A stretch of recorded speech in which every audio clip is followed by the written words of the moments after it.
can't change it, but it changes who we are. What we're like and what we like. All comes from something before. Ready. Green, green, green. A style. Get ready. A personality. A love. It's all passed down.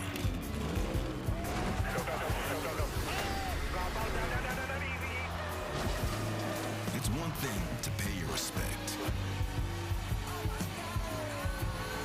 It's another to embody it, to wear the past on your sleeves, living what will become history. Above all else, giving love to the ones who taught us how to love.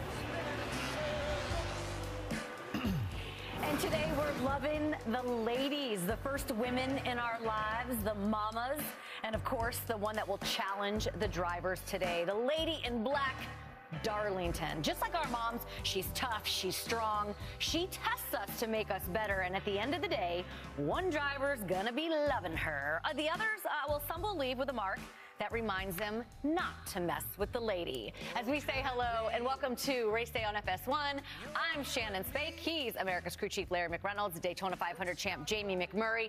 We want to send all of our love and our happy Mother's Day wishes to all of the moms watching right now, including my mom, Valerie, of course, Larry's wife, Linda, and Jamie's wife, Christy. So that's our bonus points for the day. Happy Mother's Day to everybody. Might be one of the oldest tracks on the schedule, but just because she's old doesn't mean she's slowing down, right? And it's going to take a lot more than that for me to get my bonus points back with Linda, trust me. But yeah, we've run 125 Cup Series races there, to your point, since 1950. They put some new coats of asphalt down, they flip-flopped the front stretch and the back stretch, but it's the same configuration as it was when we first went there in 1950. And to add to that, the drivers today are probably running somewhere around 100 miles an hour faster than it was designed for. But one thing I like about this race is if you look at the history of it, 40 times a driver got their first win of the season at Darlington. And we've got 6 drivers that's qualified inside the top 10 today, including a couple of champions, Brad Keselowski, Martin Truex Jr., still looking for that first win of 2024. Fingers out early today. Yeah, fingers out early. It's a super tough track, obviously. It's hard on the drivers, it's hard on the cars. The one thing that we hear a lot in today's world is that we wish we had more tire fall off. And the thing that I can assure you is that no one today is going to wish that they had more tire fall off, because we have more here than anywhere else we go. And that's part of what makes this such an exciting race to watch. 4 tires. All the time. You're not going to hear just 2 tires. Let's take a look at our lead lap headlines. Last week's Kansas race, so close. It was so close. Kyle Larson over Chris Buescher by 1/1000th of a second. Closest finish in NASCAR Cup Series history. Eric Jones returns to the car after missing 2 races due to injury in his back in a wreck at Talladega. Tyler Reddick won that race, and yesterday he was fastest during qualifying, so of course he's going to start from the pole today. Why don't we head out to Darlington, South Carolina? Let's bring in our pit reporters, Jamie Little, of course, Regan Smith. Regan, let's start with you. Well, good afternoon, Shannon. You see, it is a beautiful day here at Darlington right now, getting ready for pre-race stuff to start. But before that happens, we got to talk about Bubba Wallace, a team that has had some struggles over the past 3 races. 4 weeks ago when we left Texas, Bubba Wallace was in a great position, 39 points to the good on the playoff cut line. The 3 weeks since, though, big troubles for this team, not of their own doing. Crashes at Talladega, Darlington, and Kansas as well. Now have him in a 4-point hole to the playoff cut line right now. Spoke to the team earlier today. They said this is the perfect track to come to. Bubba riding a 3-race top 10 streak here at Darlington. His confidence is still very high. They have been very fast. Look for them to maybe get out of this little bit of a rut that they've been in later on this afternoon. Jamie? Well, Regan, for Kyle Busch, he's coming off back-to-back top 10s for the first time this season. And now coming into Darlington, they feel like this is a great place to continue that streak, perhaps even get the first win of the season. I talked to his crew chief, Randall Burnett, and he said, this is a really good place for us, but the main thing is keeping grip in those rear tires. It's a battle we fight every single week, no matter where we race. If we can do that, we'll help our driver. And he also noted that because it's warmer today, we're supposed to hit about 80 degrees. This should play right into their hands. Kyle loves that hot and slick. They'll be able to make moves, make passes, move their way to the front. He's starting 11th. Shannon? Jamie, happy Mother's Day. Just wanted to send you some love out there. Thank you. Happy Mother's Day to you, and a shout out to my kids at home, Carter and Sierra. Absolutely. Have a great day, Jamie. Have fun out there. Okay, those were the headlines that those guys are covering out there. You wanted to talk Fords, though, right? Yeah, I did. And it's been a headline, I feel like, for the past 4 or 5 weeks because they've been close. You think about last week with Buescher finishing second, closest finish ever. Think about Blaney at Atlanta, the third closest finish ever. Brad finished second at Texas. So they've been really close. And when you look at qualifying today, you've got Brad and Buescher second and third. Today could be the day that we finally see a Ford get to victory lane. Chris Buescher is going to be joining us a little bit later on the show, so stand by for that. Of course, he was part of that great finish 1 week ago. What do you have your eyes on? Joe Gibbs Racing, obviously they've been strong this year. They've won 4 of our 12 races, so roughly a third of the races. But when you look at the 4 Gen 7 races at Darlington, they have been so fast and so dominant. They have led 51% of the laps in these 4 races, but no wins. They actually have more DNFs than they have top 10 finishes in these 4 races. So they got to figure out how to close the deal today because they will be fast, I promise you. Yeah, there's going to be a lot of fast race cars out there, some Fords starting up front, many things to play out. And there are 4 rookies in today's race. Look at that stash. I mean, listen, he's throwing it back, right? You got to throw it back. No rookie has ever won a cup race at Darlington, but you never know what's around the turn. You got to grow one of those, Jamie. No chance. Except on this show, because here's what we've got. Race day is off and rolling at the track that's too tough to tame. Just ahead, NASCAR's most popular driver stops by the show as Chase Elliott chats with our crew. Then, fresh off the closest finish in Cup Series history, we're joined by its runner-up, Chris Buescher. And in honor of Throwback Weekend, the 5-car is once again rocking the Kellogg's paint scheme. So before the green flag flies, its current driver, Kyle Larson, sits down with his original steward, Terry Labonte.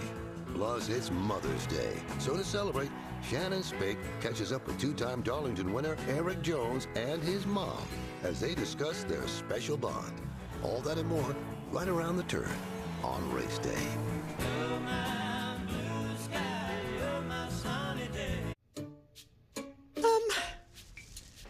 Are you certain he'll fit?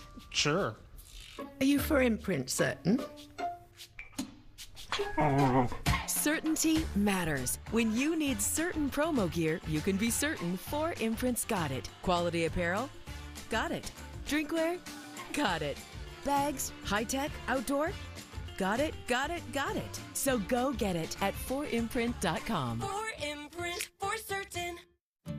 In 10 years, Lisa Schneider will have an amazing second act, thanks to career reskilling courses from AARP to help make sure her income lives as long as she does.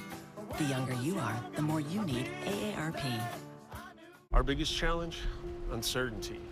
Hidden fees, surcharges, who knows what to expect. Turn shipping to your advantage. Keep it simple with clear upfront pricing. With USPS Ground Advantage. What does it take to become a legend? Generations of victory? One of the great masters of the sport. Motor oil in your veins? Does it take irrational confidence? A little bit of last lap magic? What about fandom that runs in the family? A track where every mile becomes a memory. Or maybe it's simply knowing that new legacies are built one lap at a time. The United Football League on Fox. We're here at the legendary Darlington Raceway. Speaking of legends, Wood Brothers Racing driver Harrison Burton of the 21 car. Got 2 Mustangs beside us here, and I have a 65 at home, so this one's pretty cool for me, and definitely a fan of the Mustang, being around for 60 years. Only 1,965 of these are going out the door, so you better get one. Speaking of awesome, the Mustang Dark Horse R. This is brand new, ladies and gentlemen. This is a factory-built race car. You can buy it right out of the Ford Performance catalog. It's going to be a Mustang Challenge Series coming out next month, 5-race series. Make sure you tune in. It's going to be awesome. I think we ought to drive one of these. Let's do it. I would get close to the wall if I wasn't in the old 60th anniversary Mustang. Wimbledon white. Kind of reminds me of the old 21. Yeah. All right, Harrison. Thanks for the lap. Thanks for the ride, buddy. Oh, boy. Ain't no one guys still got it. That's some trouble right there. There's Joey Logano's car starting 14th. Hey, if you think those Fords are fast, Joey had an awesome week. He got to go up in an F-16 with the U.S. Air Force 77th Fighter Squadron. The Commander Rage was awesome. They pulled 9 Gs. You know what else is awesome? And this is my turn right now to Bob Pockers. Bob Pockers is awesome. Here's the latest edition of the Business with Bob.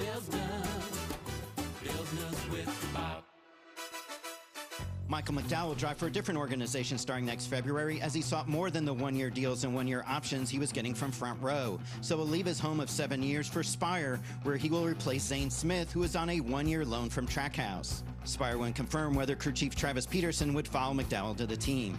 Eric Jones is back in the seat after missing the last 2 races because of a compression fracture in his lower back, an injury he suffered in a crash at Talladega. He's actually in a different seat with his belts at different angles, changing the position of him in the car. He said he hadn't updated those things over the last 8 years, and Legacy has tweaked some of the driver compartment area for teammate John Hunter Nemechek as well. Jones said he feels good, he just can't lift weights in the gym. And that's the Business with Bob.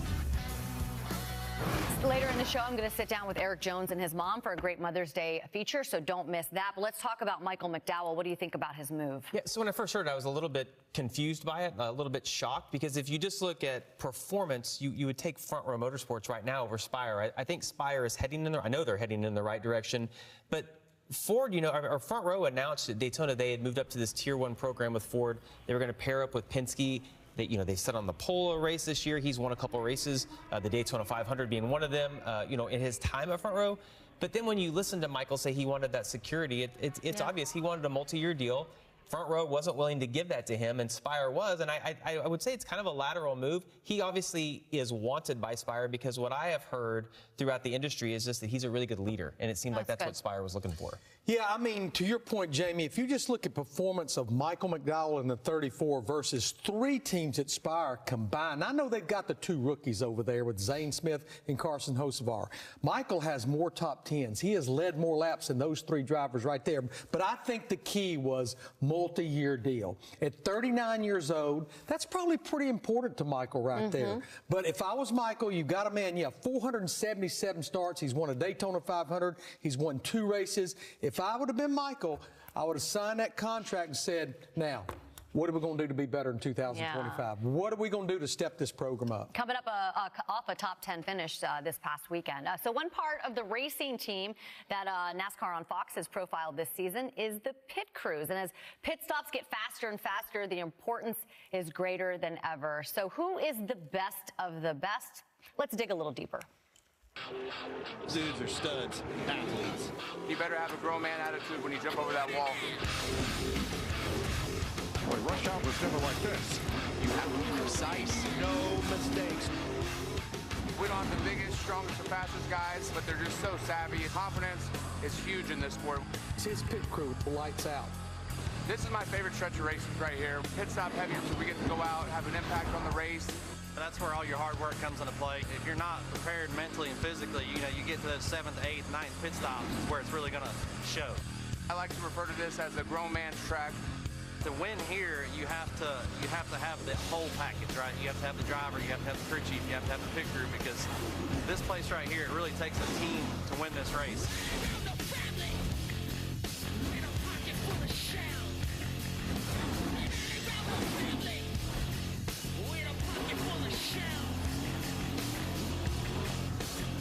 I mean, there's no better music than a little Rage Against the Machine to talk about these guys on pit road, because they are bad to the bone, work so hard. I love how Jamie Little is profiling those guys during this season right now, and they are definitely going to be leaned on a lot today because, as we've mentioned, tires are always at a premium. Well, pit stops are at a premium every single week, and if you're not down in the 9 and 10 second bracket now for 4 tires, you're going to lose ground. But yeah, you're going to make a lot of pit stops today, and every time, to your point, Shannon, it's going to be 4 more Goodyear tires. Kyle Larson and the 5 team, they won the Southern 500 last September.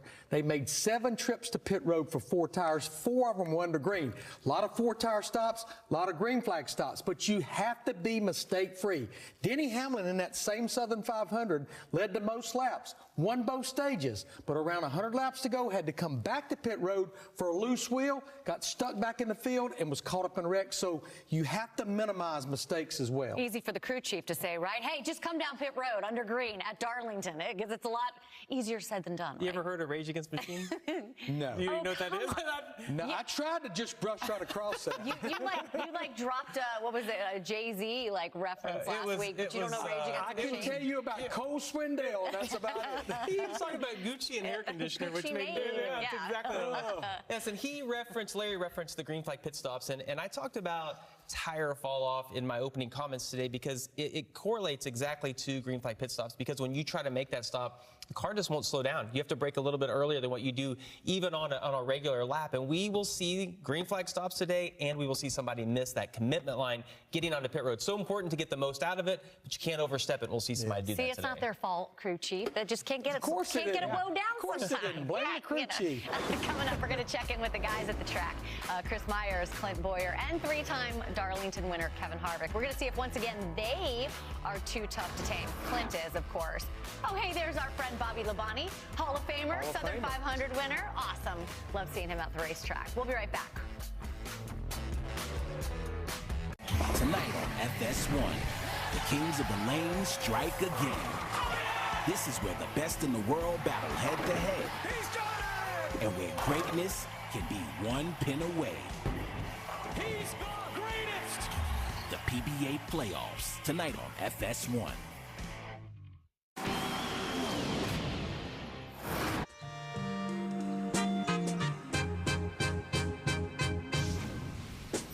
Can I call you Rose?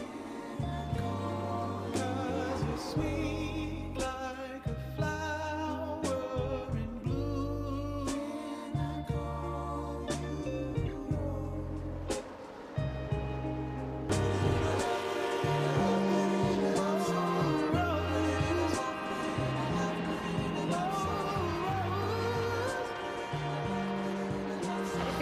To slow dance or something. Kyle Petty wasn't slow dancing this week. He had his charity ride. You see Rick masked there. Drivers past and present are out at Darlington celebrating this throwback weekend. It looks like a beautiful day out there. Oh, look at the Biff. The Biff. How about the Biff? What a year it's been. He just got, he's on the nomination for the Hall of Fame this year, so congratulations to him. How about we head out to the racetrack, bring in the guys, Chris Myers, Clint Boyer, and of course, three-time Darlington winner Kevin Harvick. Hey guys, what's up?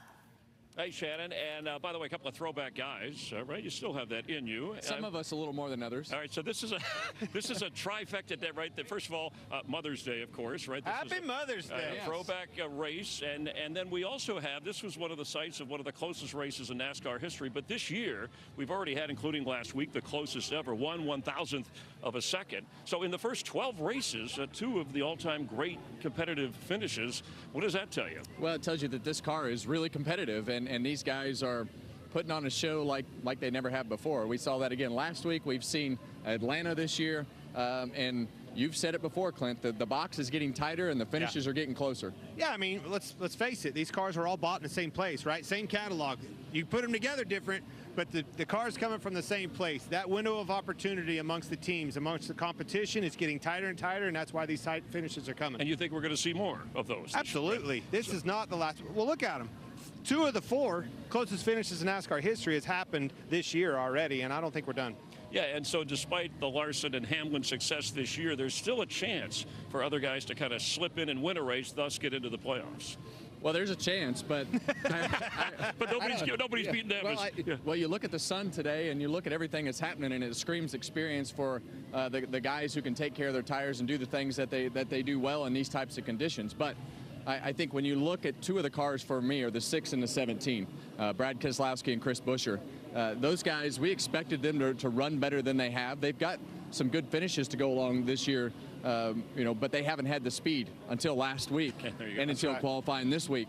And I think that those guys, they have the experience and have been able to get good finishes without the speed that they've had starting last week. Clint, where'd the speed come from? They've been trying all year. The engine? What well, we're going to have that Butcher kid on here. We're going to ask him just that. That will be my question to him. And Kevin, you're spot on. Saw it last weekend, 1.5 mile track. Come here to Darlington, see the same exact speed. Something changed. We're going to be able to ask them that. But who are they going to have to go through? That 11 and a 5, it's been a 2-horse race, folks, and it's still a 2-horse race. That 11 and a 5 are going to be here. Reddick on the pole today. That car's got some speed. Can he keep it out of the wall the whole time? Well, the thing that concerns me about the 45 and even the 24, those guys have to be able to get more consistent on a week-to-week basis. We talked about William Byron's consistency to start the year. That's kind of gone away. And when you look at the 20 car, you look at the 45 car, the 24 car, those cars have to figure out how to finish races like Brad Keselowski, like Denny Hamlin, because that's what it's going to take. But you got to have the speed in order to do that. And I think the 6 and 17 have put themselves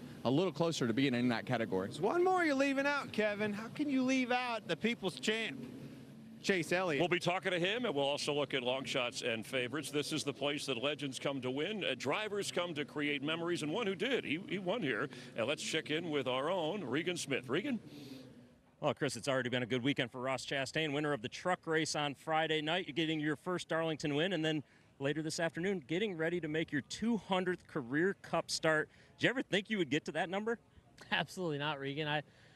No, I mean, my career changed at this track, and from being spotted pumping getting the honey wagon over to pump the tanks out of the camper, the hospitality bus over in turn 2 to now 200 starts and a truck win Friday night is just absolutely incredible. It's something I'll never forget.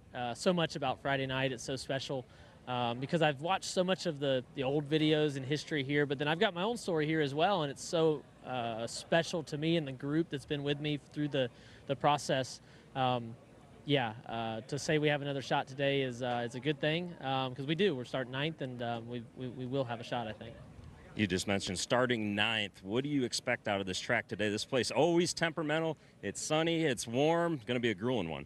Yeah, it is. I've eaten plenty of watermelon. Friday night, y'all saw me eating it right off the front stretch, but this is our harvest time for Florida watermelons, and so my dad drove a truckload up Thursday night and was here. Mom and Dad were here for the truck win, and we've had plenty to snack on ever since. So, I feel good. I feel good about our Busch Light Chevy and with the throwback to the can. I just want a shot. That's all I asked for, and I think we're starting out a little too loose in practice, and if we get that tightened up, I think we're okay. I really do. I mean, take us a little time if we can drive ourselves forward.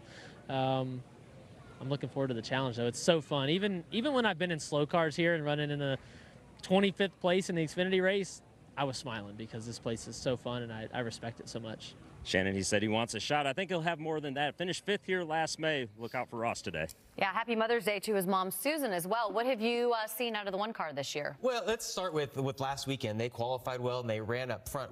But we expect more from him. Based on the last 2 years, they have performed extremely well. He's obviously caused a lot of controversy running well like that.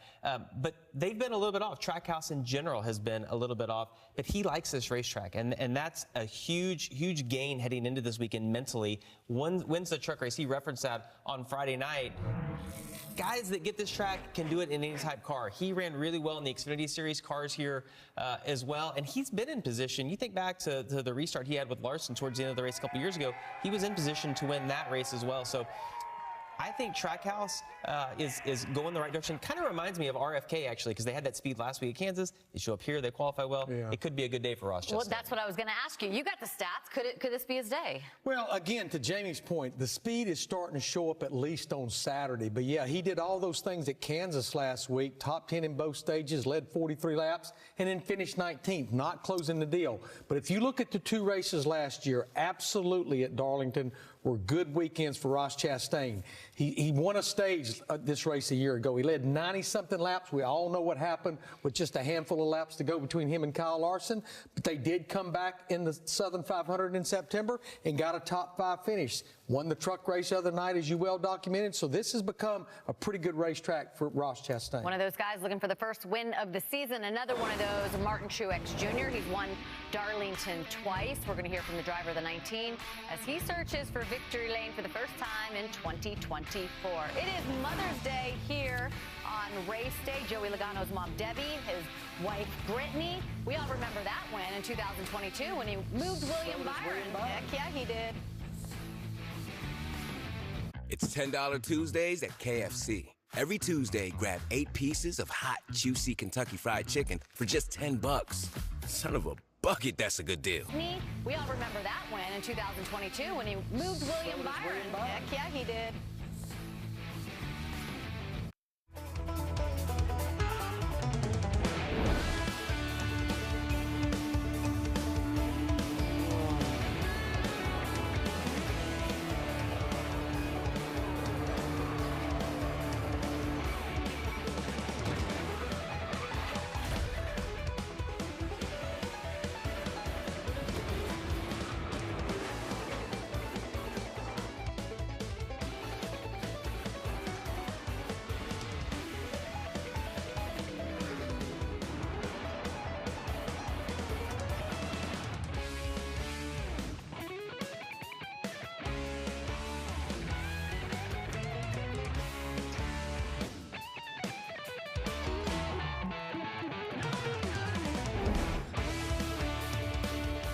Well, if that doesn't get you excited for racing at Darlington, I can buy into that a little better than what you were trying to sell me on earlier. Are you like, now that's what I call music? That was not 89? Rage Against the Machine. That was not Rage Against the Machine. Welcome back to Race Days. We're getting you set for racing at Darlington on this Mother's Day and Throwback Weekend out there in South Carolina. Let's head down to Jamie Little, who is with driver 19. Martin Truex Jr. is a two-time winner here, but since your last win back in 21, you've had 4 finishes outside the top 20, Martin. What has stood in the way of this 19 team here? It's just Darlington things, you know, hitting the wall too much, getting caught up in wrecks on restarts, things like that. We've run really well. We've led laps and won some stages in that span of time. Just haven't put it all together. So, you know, made too many mistakes on my end and need to clean that up, obviously. So already running into people. But, yeah, you know, I thought our auto owners car was pretty good yesterday, and then qualifying I really went for the pole and got the fence again. So try not to do that at all today, but it's a fun track. It's a big challenge just to get to the end of this thing. So hopefully we're around there when it matters. Well, I know there's a lot of challenges here, but when you put your fire suit on, we come to Darlington. What do you most look forward to about this place? Just racing this track. You know, it's so fun. You know, even practice here is a lot of fun, and then you throw 37 other guys out there, and that's what makes it a challenge, so just trying to navigate all that and, take care of your car, and just, it's fun to drive the car here. It's fun to slide around and wear the tires out and try to, see if you can be right against the wall all day and not make those mistakes, which we've been able to do before. Hopefully we can do it again. All right, Martin Truex Jr. hopes to get back to his winning ways here at Darlington. Shannon? We're going to have to remind Martin that he said it's fun after 400 miles today. We're going to remind you, Martin. I think we're all just waiting for him to break through and get that win, right? They've done everything this year but win. Let's go back to Kansas last week. He was not in fuel-saving mode. He was mowing down Denny Hamlin in those closing laps, and then the caution comes out. They make the call for 4 tires for the overtime finish, ended up finishing 4th. But if you look at this year, he has completed all but 1 lap of competition. He is 2nd in the regular season points. He's led over 400-something laps more than any other winless drivers.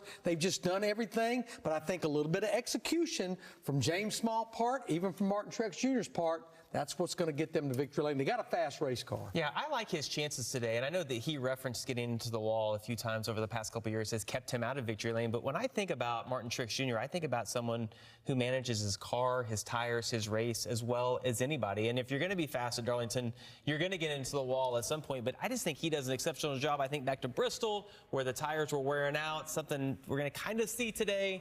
and he was really good at that. So I like his chances, and I just think he's pretty methodical inside the car. Yes, and it's fun sliding around, not necessarily getting into the wall. Let's take a look at the playoff leaderboard. You got all those guys in yellow right there. They have won races locked into the playoffs.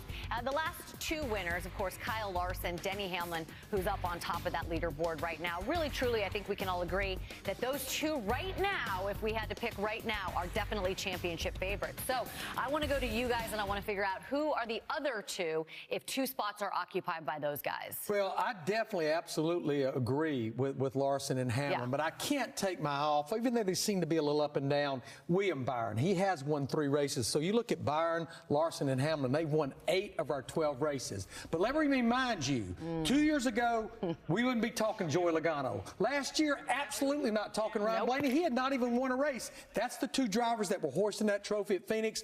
I like a guy that has speed every week. He's on the pole for today. If he and Billy Scott, his crew chief, can just clean up a little execution, a lot like Martin Truex Jr., I think Tyler Reddick can make the championship 4 for the very first time. Bring the GOAT a championship, maybe, huh? Yeah, I'm with Larry. I agree with that Larson and Hamlin would be the two that you would lock in right now in the season. But I like the guy we just talked about, Martin Truex Jr. I just think super consistent. You see over the years he's proven he deserves to be there, has won a championship before.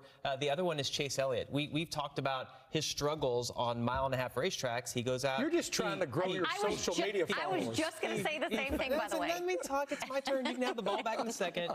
He finally won at Texas, and then goes and gets another top 5 at Kansas next week. So I think that Chase Elliott, Martin Truex Jr. will be the ones we see. He's just trying to change the subject, you know. Trying to grow his followers. Jamie McMurray on Instagram, everybody. Let's head back out to the racetrack. Chris, Clinton, Kevin, what do you guys think? 2 guys are taken. Who are the other 2?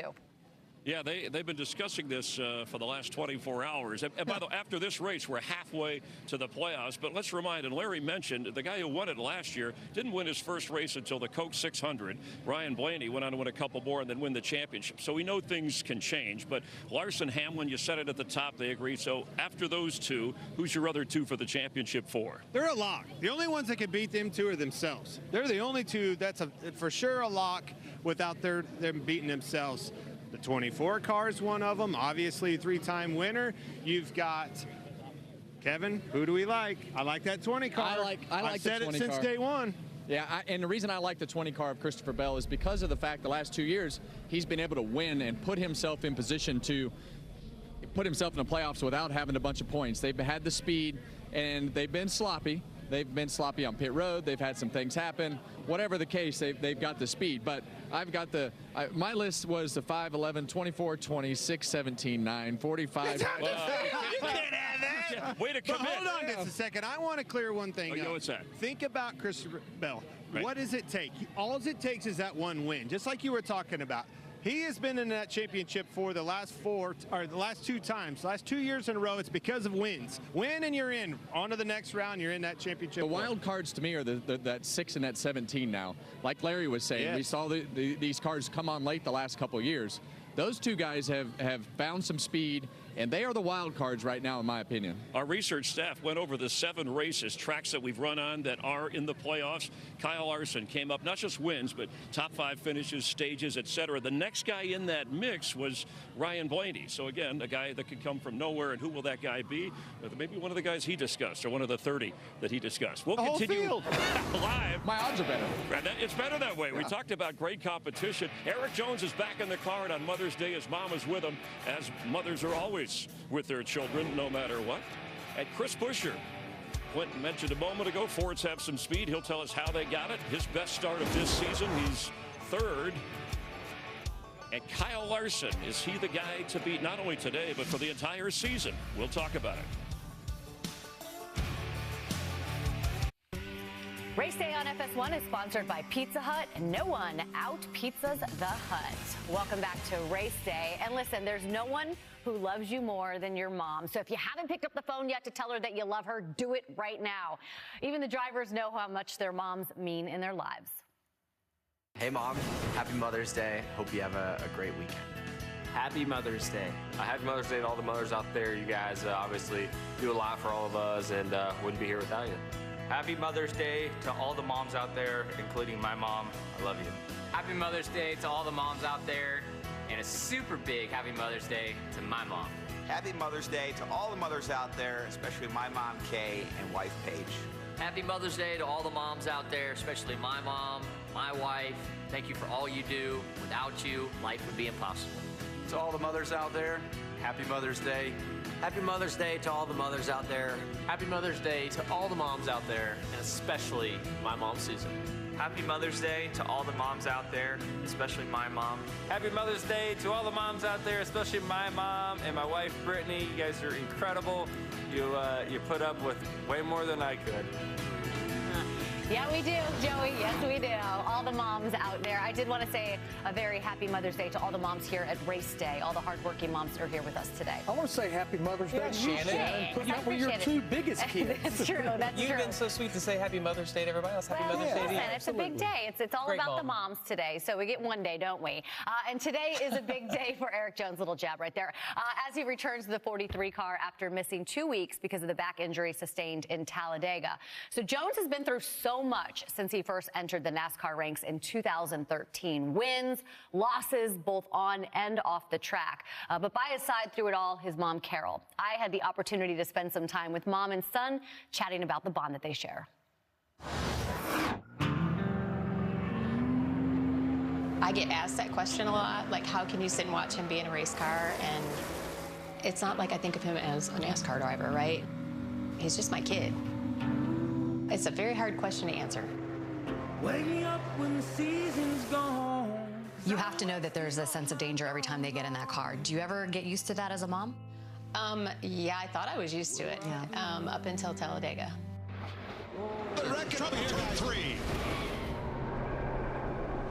So I don't generally watch Daytona or Talladega because it's kind of an accident waiting to happen in my...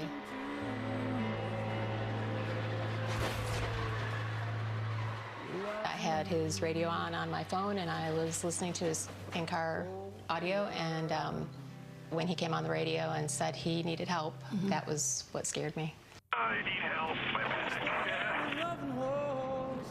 I've heard you call her the strongest woman that you know, and I know that there's a lot of kids that will say that about their parents, but having to watch her son get in a car and race a car, do you ever think about that? I do think about it a lot. You know, you grow up and you have friends and you meet their parents And you realize you got a good one? well, yeah, I think that's what you kind of figure out right as you go. And How do you describe your relationship, the two of you guys? You still call mom? a few times through the week. Yeah. We use Snapchat a lot. Yeah. Chatting back Well, and we got to forth, get the way that right? the kids nowadays do it, right? Yeah. Was she a tough mom? Probably, yeah. Yeah, Eric was not a big fan of school. I think I got a phone call at least 3 times a week, disturbing the class, and I have a folder this thick of referrals from the office, and Still graduated, That was made a it lot all of the fun. way. My mom stayed home from this one. She's gonna miss my first cup win, so hi, Mom. And my dad, man, he would have been so proud of the work we did to get here. It's just an awesome You've day. spoken openly about the loss of your dad. That time for you guys, how did that affect and change and strengthen your relationship? Whew. It was such a tough year that year. Eric and his dad, they were the racing team, right? They were at the track every weekend, and I was kind of the behind-the-scenes support. But when we lost his dad, I kind of had to step in and try to figure out some of the things that his dad was doing and helping him with. Obviously, the expense in racing raises dramatically in a quick amount of time, and there was a very limited window for us as a family, you know, to continue racing. That was kind of where, you know, my mom and I started to figure that role out. There's a lot of things that behind the scenes she was always taking care of. What makes you most proud of your mom? I think her strength every day after losing, you know, Dad in 2016. I mean, it's been, you know, 8 years now. Just to see how far she's come along and you know, growing into doing her own thing and figuring out, you know, who she wants to be at this point, I think for me is what I'm always the most proud of. I've been dreaming of the life we Well, happy Mother's Day. Thank you. Get her a win. happy at times, but I want to thank Carol for letting us come into her home. Very nice interview. Oh Yeah, my gosh, that was sad. Thanks. Yeah, it wasn't all sad. We had some laughs. It was a they were very special. But Carol, thank you so much for letting us come into your home and sharing some of those stories. To get to the on-track stuff, right? Because Eric has said this week through Bob Pockris reporting that he's changed his seat, he's changed his angle of his seat, some seat belts. Is that a challenge for a driver to make a change like that? Yeah, let me say though, I think all moms are the same in that aspect if your kid drives a car, because as a driver, you become numb to the danger that's involved in that. But when you're the mom watching from the sidelines, you are always thinking about that. But I did see that Eric mentioned going to the simulator this week, and they put him on the roughest tracks to see how his back would feel like inside of the car, which I thought was a great plan. They've also adjusted the seat and the belts. And the one thing, you become complacent once you get all that done, you feel safe inside of the car, and you're like, I don't really want to change anything because I've been in these accidents and I haven't been hurt until you're hurt. And then when you do that, you have to address that and figure out what you can do better. And I thought that was pretty cool to see that they've made those adjustments for him. Yeah, and this could be kind of a fresh start for him, right? Well, and they need a fresh start. Aside from the back injury, only one top 10 finish, but absolutely coming back to Darlington, 2 of his 3 career wins there in the Southern 500 for 2 different organizations. I know he's just a little over 100 points below the cut line. We still have 14 races to go, which includes 2 Darlington races. But I think what I see right now with Legacy Motor Club in the 43 car, they're going to have to win if they want to make the playoffs. Yeah, he's got his work cut out for him today, doesn't he? Starting all the way back in the field, 30th. Let's head back out to the track. Chris, Clint, and Kevin, looks like business is picking up out there, guys. Yes, we have a guest. By the way, nice piece with Eric Jones and his mom. And from all of us, too, to you, Shannon, a happy Mother's Day. And to your mom, Donna, we wish her a happy Mother's Day from the 17 RFK Ford. We welcome Chris Buescher. 5 career wins, 5 different tracks. But I got to ask you, I mean, to be the guy, man, oh, man, finishing second in the closest finish in the history of NASCAR last week in Kansas, I mean, great effort. How many times did you replay that in your head? I can't count that high, but to be clear, it's going to be really cool to look back on 15, 20 years down the road and say we were a part of history in a really big way. It's just here it is again. Just so it's in case not you forgot. a lot of fun to talk about right now. I guess that was it was so close. I'm so proud of our group. It was a lot of fun just to come up that short. It's gonna stick with you. How do you think your group handled it? Obviously, you came here this week, qualified well, but how did you approach being the leader in that situation? Because it's always tough with the crew guys because they know how bad you want to win. They know that you need to win. They know that all of a sudden you're back in the game with the speed to win and had it all day. How do you approach it with your team? It was tricky, right? You know, in that moment, you're really excited. You feel like just made it happen. And then you get the letdown and realize that ultimately, you know, I was responsible in that moment for making that happen, and didn't feel like we got it done for the team. So it was hard to sit there and talk about. We did our best to laugh about it afterwards. We hung around. We actually watched both cars go through tech, you know, just in case. just in case. Yeah. Always hope, right? We're just standing around the hall. We're also there trying to relive it already. You know, bench racing and trying to figure out what to do different and just trying to find some way to laugh about it because it'll eat you up. But that is the best way to approach it, don't you think? I mean, bench racing with your guys because they're a bunch of racers and they've lost in some way, shape, or form just on a different level. It's I would venture to say that's everybody's closest lose ever. Yeah. And Everyone's. We're all going to remember this forever.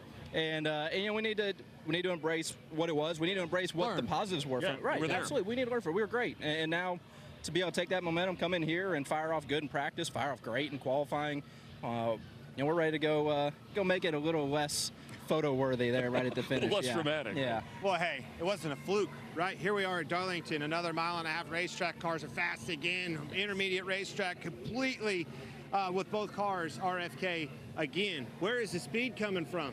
I can't tell you that.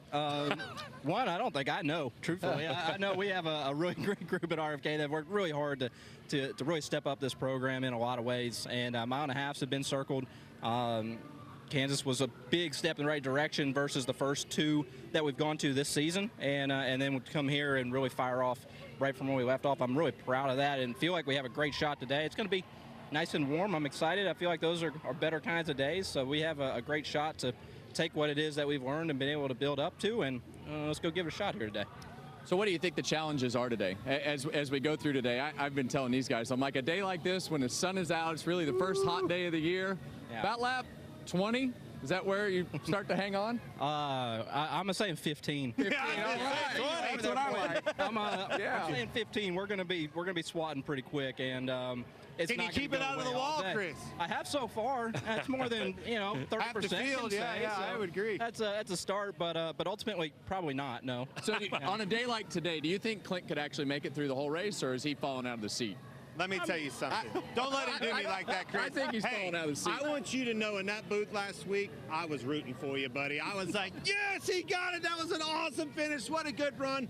I mean, your car was so fast last week. You had trouble in the pits, went to the back, got back to the front, put that thing in position. You were the guy. He stole it from you. I saw it. He stole it from you, Chris. But I think you can get some redemption right here this weekend. I mean, how can I say he's going to fall out of the seat after glowing endorsement? Yes, like I mean, his energy's short. He sounds like he gets tired halfway through the race. Sounds like your agent. 2 top 10 finishes here, and Ford 6 second-place finishes this year in half the races, and really there were 2 or 3 races along with you where Ford could have actually won it, was in position. So good luck today, and thanks for coming by. Flex on him, buddy. Good luck, man. Appreciate y'all. Chris Buescher with us. We'll continue live on the track at the scene, and it is a throwback race with some paint schemes that are really cool. Hendrick Motorsports, Terry Labonte and Kyle Larson, the 5 Kellogg's car, worth talking about, and we will. And we'll also chat with Chase Elliott, starting from back of the pack, but he knows he can make up ground. Stay with us.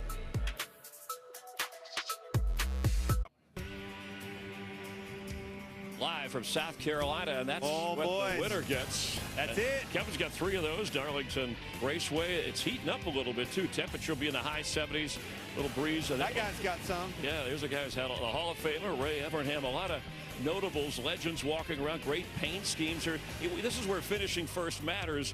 And how about let's throw back at the first time that NASCAR was officially invited and attended the White House. Dubbed the sport of the 70s, NASCAR reached new heights in the new decade. Both drivers and car performance advanced at unprecedented rates. Richard Petty maintained his reign, while Cale Yarborough and David Pearson stayed close on his tail. At the same time, young drivers like Dale Earnhardt and Darrell Waltrip were just starting their legendary careers. Despite this exciting new era, NASCAR was still seen as the sport of the South and needed its moment on the national stage. Luckily, NASCAR had some friends in high places. 50 years before Suarez, Blaney, and Busch had their legendary finish at Atlanta Motor Speedway, Georgia Governor Jimmy Carter was a regular at the track. He was a huge fan of the sport and a long-shot candidate for president. Carter was already making plans for his presidency. He made a promise to NASCAR leadership. If he made it to D.C., he was having them all to the White House for dinner. All of it sounded unlikely, but sure enough, that peanut farmer from Georgia was inaugurated president on January 20th, 1977. This inauguration ceremony marks a new beginning. Carter entered the White House at a tumultuous time for our country. Still, Carter remembered the promise he made along the campaign trail. And it was a momentous occasion, one that gave NASCAR the recognition it deserved. Well, it is a thrill to have you gentlemen here. I can't tell you how sorry Jimmy is he couldn't make it today. Ma'am, the president is exactly where he needs to be. We're honored just to have been invited. And while President Carter kept his promise, he wasn't there to see it fulfilled. He'd been called away to Camp David for Middle East peace talks. Well, Jimmy can throw a good party, but we brought along a little help, just in case. Well, howdy, fellas. First time. In the nearly 50 years that have followed, the White House has played host to countless NASCAR legends, and the sport has grown tenfold. That evening in 1978 elevated stock car racing and showed the world that NASCAR was here to stay. I wonder what the view from the roof looks like. Let's go there, Willie. It's pretty Well, NASCAR going to the White House. Among sitting presidents who have attended NASCAR races, of course, Donald Trump and Ronald Reagan, among others, whether they were president at the time or after they had been president. You guys have been, each of you have gone to the White House. So is that you acting like Willie Nelson there? Well, they did Willie wrong. I got my haircut. Willie was done way wrong. Richard Petty was a little off, too. But going to the White he House was there. is an honor. Yes. You know, I think no matter politics aside, who cares about that? It's about the sports and the racing. For me, it was in 2014. We've been able to meet, I think, 4 sitting presidents throughout the years. So quite an honor to go there and celebrate your team.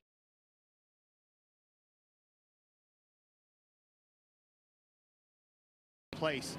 The most powerful house in the world, and they bring our sport of NASCAR to them with an invite, and it feels so special, and they roll out the red carpet for you. They really do. So special. This throwback race, I mean, you look at the car numbers, the drivers, the paint schemes. I mean, we attach, our memories to their moments, and there are certain cars and drivers. For example, Kyle Larson throwing back in the 5 car to Terry Labonte. Remember, it's the 40th year of Hendrick Motorsports. I'm sure you probably know what might be under here, but... Oh, wow. No, I didn't. Terry Labonte, the youngster from Corpus Christi, Texas. And Labonte inside of Earnhardt. He takes the lead. Terry Labonte gets the checkered flag. He had a great car tonight. I tell you, we really did. I didn't think it was this good, though. To me, that's just one of the greatest paint schemes on a race car that I ever had the opportunity to drive. I never would have thought that I would get to race this scheme ever. Obviously, lots of highlights and stuff of you winning and battling Dale Sr. and Jeff Gordon. And, I had all the toy cars. I had Kellogg's outfit as well.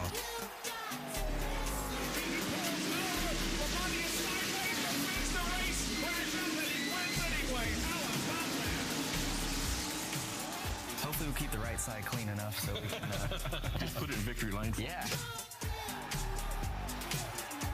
Just kind of think about myself as that little kid and like being a fan and then now finally getting to run it and just seeing like how beautiful it is. It was just a cool looking car. It was fast.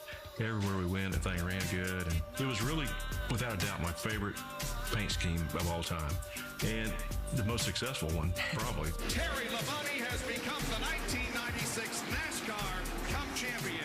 Gotta say hi to Rick. I think I used up a race car, but we'll get another one. Getting to run this car in the 40th season is probably going to make this whole year even more special for Rick and Linda, I think. Being able to see this car on track and them get to relive those memories with you and the success you had. To get honored in a throwback scheme like this is just something special to have Kyle Larson behind the wheel. We're going to go to Darlington and we got a chance to win this thing. A lot of reminiscing and a couple of great ones. Terry Labonte, 2 Cup championships. We talk about Kyle Larson this year against some really good drivers in close competition.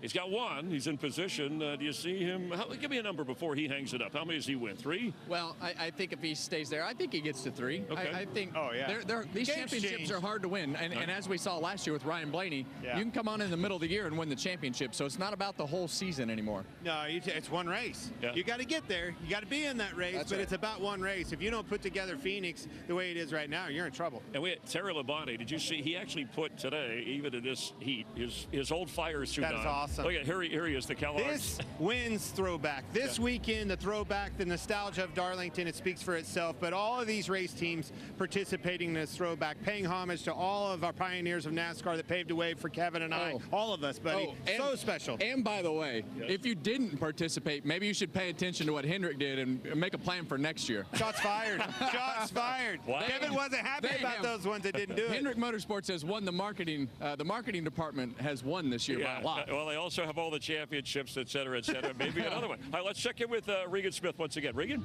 Well, Chris, you guys are talking throwbacks and different throwback schemes. Tyler Reddick running a Tim Richmond throwback. You went the extra mile, though. You got the Tim Richmond stash and everything starting first today. How do you keep it up there?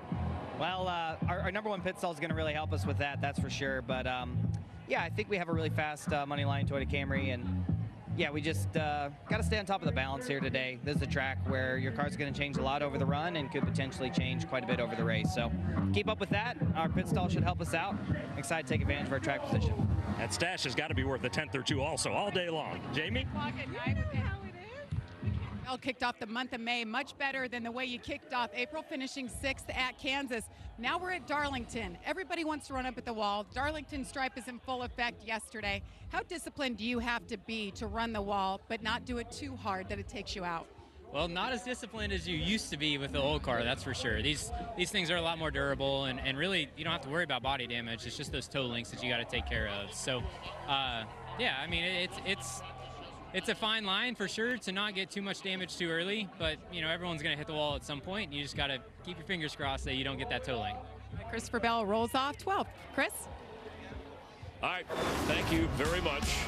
When we continue live, counting it down to the Goodyear 400s, we're going to take a look at some old cars with an old guy and a young guy. We'll chat with Chase Elliott. The weather is beautiful. Thanks for hanging with us. They've been racing since 1950, and he's ready to roll now in 2024.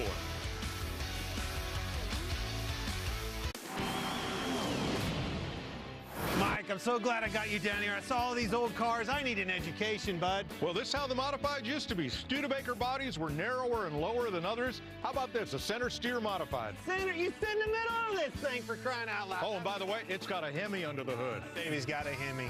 All right, let's go back to about 1940s. Flathead Fords kind of ruled the racetrack. Old Gober Sosby car from Atlanta. Thing still got the nice seat in it. Let's move up to the 70s. Bobby Allison, Chevy Nova, dirt track tires on this one, but now we're talking. That's a goer. Maybe the famous coupe ever was the Tant Mitchell coupe. Clayton Mitchell did the chassis, Jack Tant did the engines. Ray Hendrick won over 200 modified races, including 20 at Martinsville. Well, they weren't all pretty, but they were all built to go fast.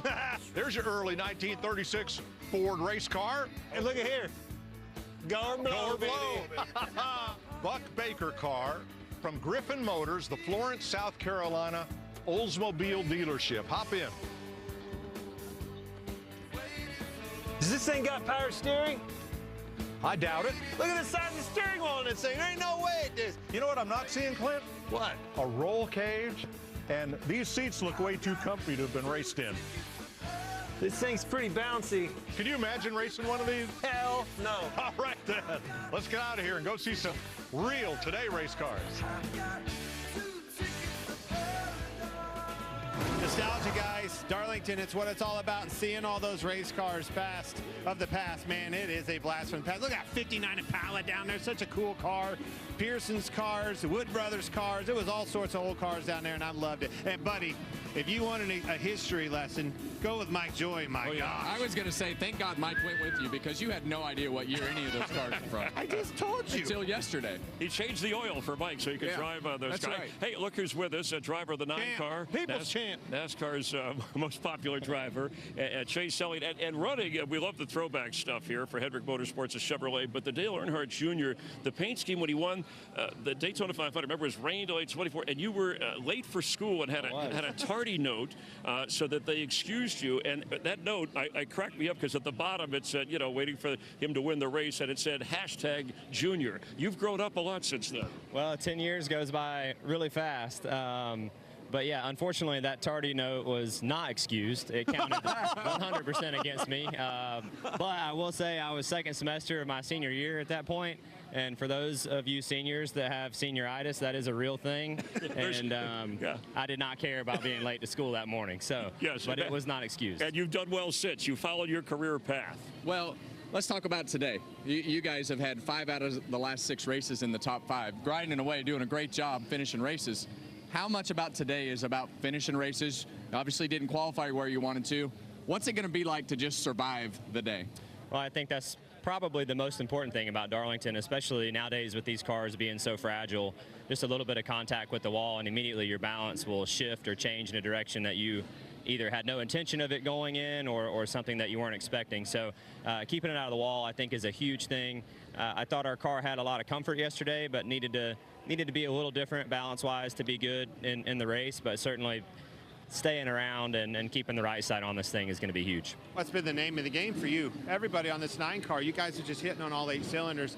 What a turnaround from last year. We're getting back going. We're getting in the swing of things. Already got a win. My gosh, that felt good at Texas. Now we have that swagger back. I see it week in and week out with you. That momentum's building. Championship level.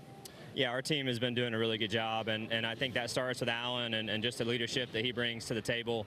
You mentioned it, our pit crew's been killing it on pit road. When we can give them good pit stalls through qualifying, today not so much, but just, yeah, super proud of where our team has been, how we've been working together and for each other, and just continuing to push one another to improve. Does it feel like that championship year? It can. Are you at feeling times, that? For sure. I still think we have a lot of room for improvement, but, you know, from where we were last year to where we are right now is a great example of just how quick you can change the narrative of what you guys talk about each week. And, and I think for us, it's just very gratifying to know that our hard work is showing up. And I think the one thing I want to ask is, you guys have done a good job at finishing races and getting those top 5s. Do you think the speed is where you want it to be on a weekly basis, or is that something where you see a little bit of growth still to grow there? Some weeks I feel like the pace has been really good. You know, I look at Kansas last. Car was really, really good from a balance perspective, and I think it had a lot of pace, but I just needed to get myself up into those front 2 or 3 rows to really show that. And Alan had a great call there at the end, and we did that. But I feel like the speed was there last week. I think it can be a little more consistent. This weekend, unfortunately, was an example of that. And you know, we need to be a little better on Saturdays on a consistent basis. Yeah, last 6 races, 5 top 5s, and you're starting in the back. But we were just discussing before you came. I remember Road America, you were 34th, came out back from the pack. Phoenix, you were able to do that to win races. How about here? Is there a specific mentality because of the kind of track this is when you're starting where you are, trying to get to the front? I think this one a little different than others. Kevin touched on it, but just staying around throughout this race. Granted, it is 100 miles shorter than the fall race, and the fall race can be a little more difficult because the sun sets and the wall can be hard to see and whatnot, but the track is still extremely slick. But 100 miles shorter means you have to kind of be a little less patient than I think you can be in that fall race. But nonetheless, the name of the game, I think, is still the same here today. Well, you've won a lot of places. I know this is on your hit list. Thanks for coming by. All right, good luck today. And happy Mother's Day to your mom. Yeah, she's here today. So she is? Happy Mother's Day to all the moms out there. That'd be a nice present for her. All right, thanks, Chase. Let's check the odds for the favorites and the long shots. Now, Larson was the favorite last week, but Chris Buescher, who was almost there, he was one of the long shots. Who do you like today? Well, I think today is a little bit of a guessing game, but I'm going to go to the bottom. I'm going to go to the bottom. I like Christopher Bell. Christopher Bell all the way to the bottom. I'll stay on the bottom with you. Chris Buescher, we had him on there. I like the confidence. I like his swagger. Buescher. Nice to see Truex on that list. He's yet to win, but he's been right there. We had Jamie Little talking to him earlier. And on the long shot board, Chase Elliott is there, but Joey Logano, if the Fords have some speed, can he make up some ground? Anybody jump out at you? Well, we haven't seen those Fords have speed yet, but we've definitely, seen the 6 and the 17, and so they need it. They need to get it together quick. But I think on this board, I'm going to take the rookie at the top. Wow. Ty Gibbs. That's a really good bet. I would agree with you, but no chance I'm going to do that. I'm going to the bottom again, Noah Gragson. This kid's been on a roll. He's been making a new name for himself, plus 5,000. Now he's come from the back, slipped up a little bit qualifying, but my money's still on my boy. All right, our final thought, the headline, or our one to go, and the Darlington Stripe. You've already brought it up. You were watching something yesterday, qualifying practice, that may help us today as far as hitting that wall. 3/4 of these cars down here have already been in the wall. Practice was played havoc on all these guys. Look at it. There's Blaney, last year's champion in the wall. Denny Hamlin, we heard him tell him, hey, that 5 car is entering the corner a little higher. What's he do? 2 laps later, goes in, tries it, hits the wall. That is going to be a factor in today's race. And it's so interesting because we heard Chase Elliott talk about how fragile the cars are. Most of the guys in this field are talking about how tough the car is. But to Chase's point, if that splitter becomes detached from that nose, it makes these cars incredibly tight. And you want to be a little bit on the tight side. So I'd still rather not hit the wall, even though you feel like you got a little bit of a cushion with the body on the side. You got to know where it's at, Chris. You got to feel it out. Yeah, well, during the race, you want to hit something, hit him. I'm not going to body slam him. I look forward to the call with you two, as always, and Mike Joyce. Stick around for that. Counting it out to the Goodyear 400 on a beautiful weather day on Mother's Day from Darlington, South Carolina. Opening ceremonies, the grid walk, and a lot more straight ahead. Aerial coverage provided by Goodyear, powering every lap, every mile, and every victory on the road ahead. Goodyear, more driven.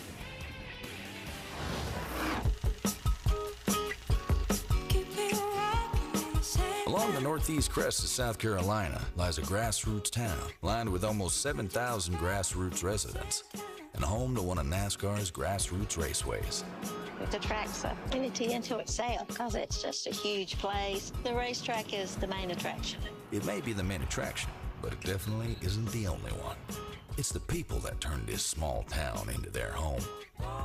Money and everything. I just like the enjoyment. I like to be around people. I love living here because you got everybody helping everybody. Its size, its charm, its history. It's all still prevalent today and important as ever. People forget small towns are still here, but we are. Well, that might be true, but I promise you, one thing NASCAR will never forget is that this is Darlington. Grassroots racing continues, and so does the grid walk and Michael Waltrip. But we'll get to drivers, but how about some moms on their day? That's right, Chris. We're celebrating Mother's Day at Darlington Raceway, and I can't think of a better occasion. Marissa, are there twins in there? There might be. How about that? Two of them? There's two. How you doing? How you doing? How you doing? Brooks. Hey. What's the race car say? Uh-oh, we lost Brooks. Car's cool, too. Special day for Marissa. The family's all here. But this is celebrating your family's racing all the way back to the 70s. Yeah, super special paint scheme for me. My grandpa started Briscoe Racing in 1976. We got every name of every driver that's driven on it. 14 National Sprint Car Hall of Famers, over 500 wins. So, yeah, pressure's on to get an extra win in it today. Well, that looks great. You've taken good care of this baby so far. Risky Bisky, Kevin Bisco. That's pretty cool. See if we can catch up with Joey Logano. Joey Logano, Brittany. Happy Mother's Day. This is a beautiful family. How you doing, buddy? I'm doing good. Yourself? I just love being at Darlington on Mother's Day, getting to celebrate with your beautiful wife. How you feeling? Well, this is exactly what my wife wanted to do today, was go to the racetrack. So I'm glad we're here, and we're going to make it worth it and try to get a win. That would be the best. And how do you feel about your car? I mean, yesterday looked pretty good. Yeah, I think we're okay. We made quite a few adjustments. We're starting a little further back than we want, but we got a good pit stall, good pit crew, and it's all about executing today. It's all about on and off pit road restarts. Not hitting the wall. Yeah. All those are good. But you haven't so far. Hey, how you doing, Hudson? What's new, buddy? Tell your mom happy Mother's Day to Mom. Happy Mother's Day. Have a great day. It's good to see you. Hi. Have a fun day on Mother's Day. Let's see who's next. There's Todd Gillen. Good-looking ride. How you doing, buddy? I'm doing really good. My mom? Your sister, what? your wife? No. Your cousin? No, but I told my mom Happy Mother's Day. Oh, you did? Yes. I was hoping you would. Yeah, it's good. It's a good day. Yeah, you love this place? I do. It's a lot of fun. How's your car? It's not bad. We qualified 15th. That's good for us. That's cool. Michael McDowell. I would like to introduce all your children, but unfortunately we only have 30 seconds. Yeah. So, well, we can introduce my wife. It's Mother's Day, and she birthed all these kids. All but one, but yeah, she birthed most of these kids. Happy Mother's Day. It's great to see you. Thank you very much. We've had lunch a few times together, but how much fun are you having here at the racetrack today? A lot of fun. That is so awesome. I love Long John Silver's. Your car is beautiful. Yeah, it is beautiful. It's a fish yak kind of day. Ooh, really don't know where you're going with that. Well, that was a grid walk. Let's toss it trackside now for opening festivities here at Darlington Raceway. Please rise as you're able and remove your hats, and veterans render a hand salute as Camden Military Academy presents our nation's colors. On April 29th, 4 officers lost their lives in the line of duty in Charlotte, North Carolina. We ask everyone to keep their family and friends in your thoughts and prayers.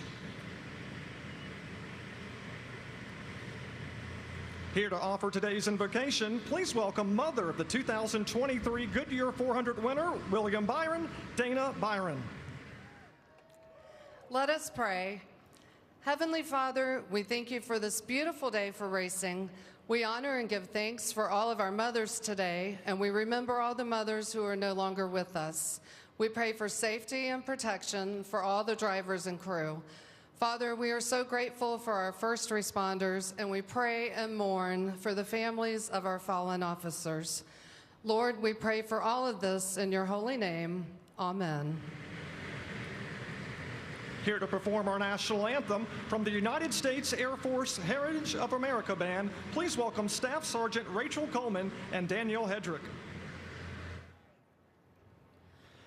Oh, say, can you see by the dawn's early light what so proudly we hailed at the twilight's last gleaming, whose broad stripes and bright stars through the perilous fight o'er the ramparts we watched were so gallantly streaming, and the rocket's red glare, the bombs bursting in air, gave proof through the night that our flag was still there. Oh, say does that star-spangled banner yet wave o'er the land of the free and the home of the brave?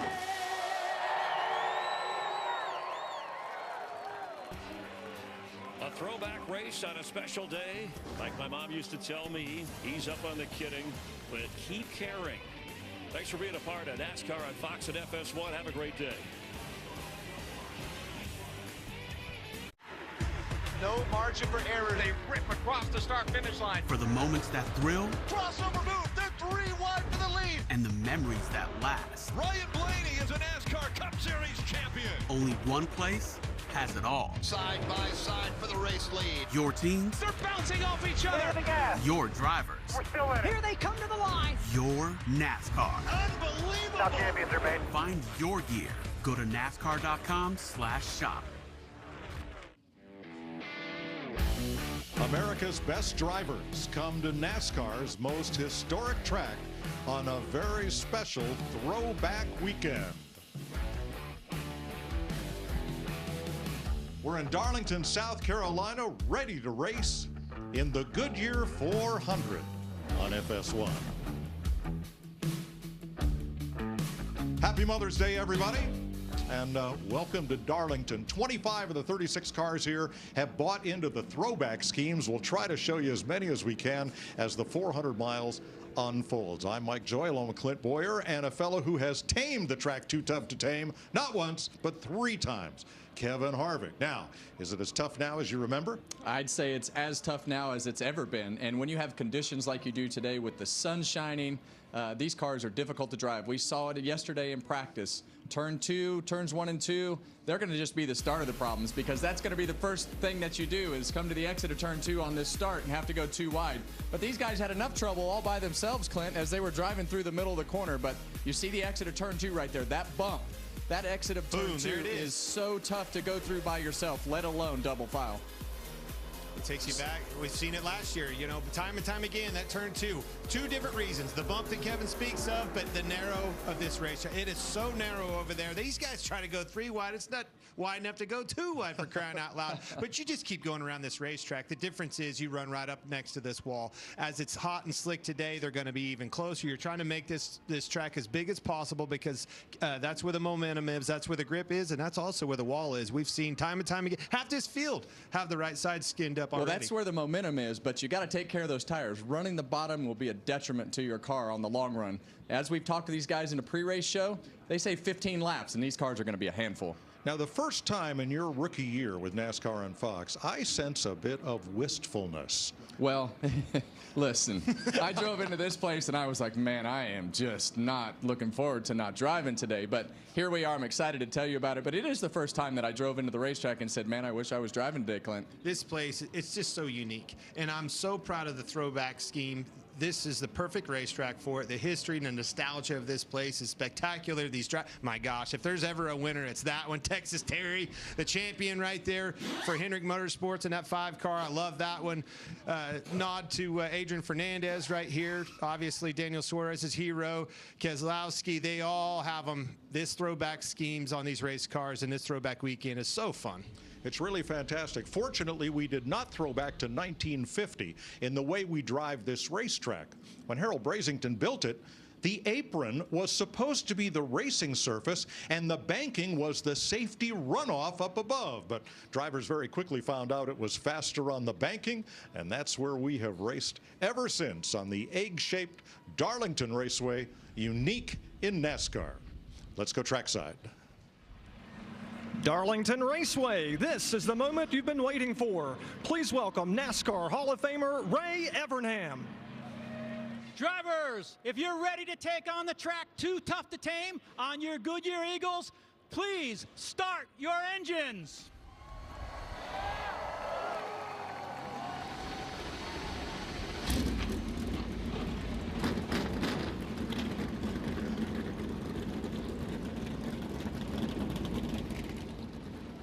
They're ready to race for 400 miles around the track Too Tough to Tame in Darlington County. What does fearless look like? Like trading pain with a champion? Find out for yourself. The NASCAR Craftsman Truck Series.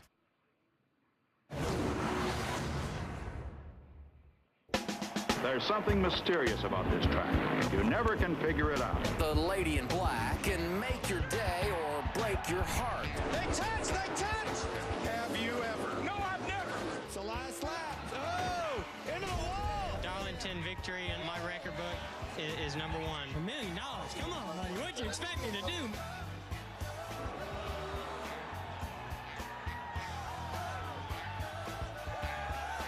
Got to say hi to the wife and everybody partying back in Virginia at the condo, and happy Mother's Day, Mom, Grandma. Love you guys. Happy Mother's Day to all the moms, especially my mom. Mom, hi. I love you. It's all the moms out there. Happy Mother's Day. It's a tough track to tame, but victory here is oh so sweet. The Goodyear 400 rolls off, and let's talk to the pole sitter. All right. Hey, Tyler Reddick, Kevin up in the Fox booth. You got the first job done, buddy. You got that first pit stall, got through practice. What's your plan for today to get this car through the whole race and try to get a W? Well, I think one way of doing it would be around the bottom like you're good at, but I don't know. I just don't think that's me, so we'll just keep up with the track here. Our race car, obviously, really got a fast money line toward the Camry, and it was really nice to be able to get my first pole here. So we'll just say after the car in the tracks is a tough place. But thankfully, with that pole, we get a good pit stall selection. So, yeah, we just got to keep it rolling. But it's great to start the weekend off like this. Well, let me give you some advice. Do not run the bottom of the racetrack. Do not hit the wall. Good luck. Perfect. Yeah, somewhere in the middle. 10-4. Thanks. Reddick has his first pole of 2024 as we look at our Goodyear starting grid. He's a two-time Darlington runner-up, and he shares the front row with Brad Keselowski, who has his best start of the season. He won here in 2018. Row number 2, Chris Buescher, runner-up by 1,000th of a second last week, third here last September, and Ty Gibbs with his 7th top 10 start of the season. Here's a look back to Kansas. 4 cars under a blanket, and it was that close. 1/1,000th of a second, the closest finish in Cup Series history. Let's dial up Chris Buescher. How about you, Chris Buescher? It's Boyer and the boys up in the booth. You got us? Loud and clear. Man, oh man, buddy. Heartbreak last weekend. Fast race car, though. Here we are in Darlington with another fast race car. Starting third. How about you? Yeah, they're putting a good spot to start here. It's good when you're not happy with second, right? It means you want it bad. So it's a heck of a start for us. We're ready to get this one rolling. It's going to be a nice warm day. I'm excited for that. Where is this turnaround with this RFK organization? Both you and Brad are both up front today. Hot and slick out here. Can you stay up there? Yeah, definitely. It's been a good racetrack for us the last couple of goes. So one of my top 3 favorite tracks we go to. That always helps. It's going to be a nice hot slick race, so got to be smart. take care of the right side for as long as possible, and just make sure we're there at the end. We'll have a really good shot at this. All right, Cowboy, good luck. Thank you. All right, row 3, we've got a pair of winners. Last year's race, this race winner, William Byron, and last September's winner, Kyle Larson. Jamie? Well, Kevin, it has been a busy week for Kyle Larson after winning the closest finish in NASCAR history last week. He jumped on a plane with his wife and daughter, went to Paris to watch a Taylor Swift concert. Now back here trackside, they are all in on this throwback scheme. Look at this, a throwback to Terry Labonte. Actually, 8 members of the original team are here watching today. But if Kyle wants to get Terry back to victory lane here at Darlington, they've got to make that car a little bit better, a little too tight in practice. All right, row 4, listen to me out there, gamblers. 4-time Darlington winner coming from row 4, Denny Hamlin, and his driver, Bubba Wallace, on his outside at 23. Regan? Clint, the game is changing. We are now hearing terms over the radios on pit road, such as offensive, defensive, referring to the drivers and how they're driving. And when we talk about the pit crew's special teams and the restarts as well, one of the best and most cutting edge at it is Chris Gabehart, Denny Hamlin's crew chief or coach, if you will. He has been pushing Denny to a level that the already future Hall of Famer's career maybe has never been at. Things have been great on the racetrack for him. So keep an eye on Denny Hamlin today, but more importantly, keep an ear on his crew chief, Chris Gabehart, and what he's coaching his driver up to do. Row number 5, Ross Chastain has 2 top 5s at Darlington, including last September, and Martin Truex Jr., a 2-time Darlington winner. Now, Busch Light is giving you a chance to win $500 today. Follow them at Busch Beer on X and enter using hashtag #BreakForBusch and hashtag sweepstakes during every commercial break. Now let's check with our crew chief, Larry McReynolds. Mike, this track is tough on crew chiefs. You've got to make adjustments almost every single pit stop to keep the balance of this car neutral, not too loose or not too tight. Let's go to our Toyota Camry cutaway car and let's show you exactly what's going on when they make a wedge adjustment. Now, you can do it on the left rear or you can do it on the right rear. Let's focus on the right rear right there. You see the wrench, you're turning down, and there's a mechanism in a canister that either pushes shock fluid to compress that spring or actually pulls it back to let the spring release. Now, on the right rear, if you're screwing down, you're taking wedge out. The race car is tight. If you're backing off, that means you're putting wedge in, the car is loose, and Mike, Clint, Kevin, I guarantee you, even the driver leading the race, he's going to be looking for adjustments every trip to pit road. All right. Thanks, Larry. Here's today's Credit One Bank race analysis. 293 laps make up the 400 miles at Darlington. The stage lengths are 90, 95, and 108 laps. You're going to need fuel every 70 laps or so. Here's some Denny Hamlin radio. All right, Denny, 400 miles of this beast, the lady in black. Super proud to be here with you doing it and this group. Want to say happy Mother's Day to my mom sitting up there in the grandstands. Appreciate everything you've done for me to get me here and all the other moms out there. All right, here they come off turn number 4. Jeff Burton had a great NASCAR career. He is a Hall of Fame nominee, and he has the green flag in hand as they roll off turn number 4. And the Goodyear 400 is underway.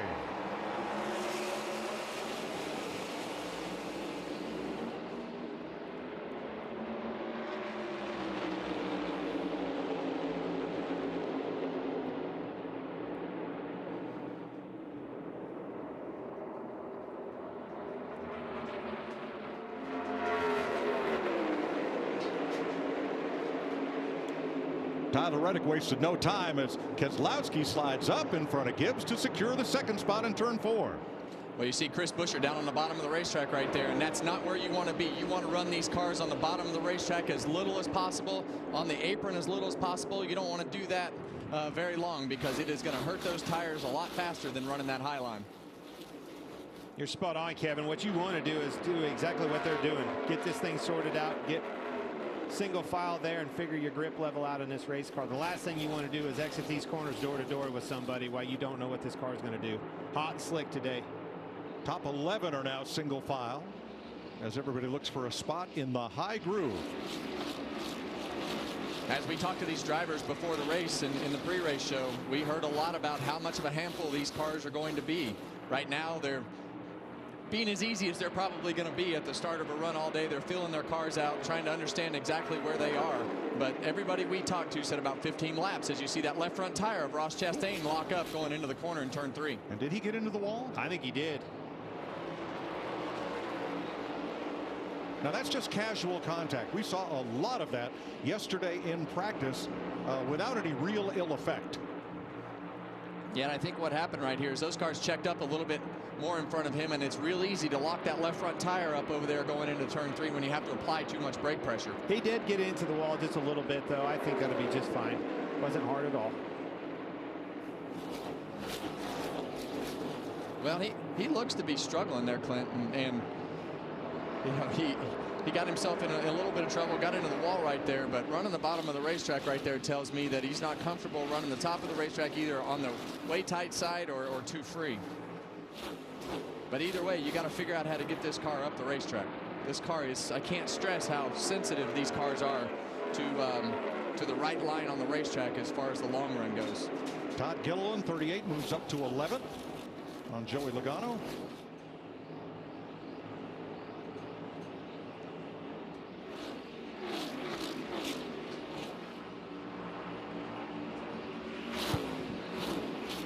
We talked with some of the drivers this weekend about tire wear here.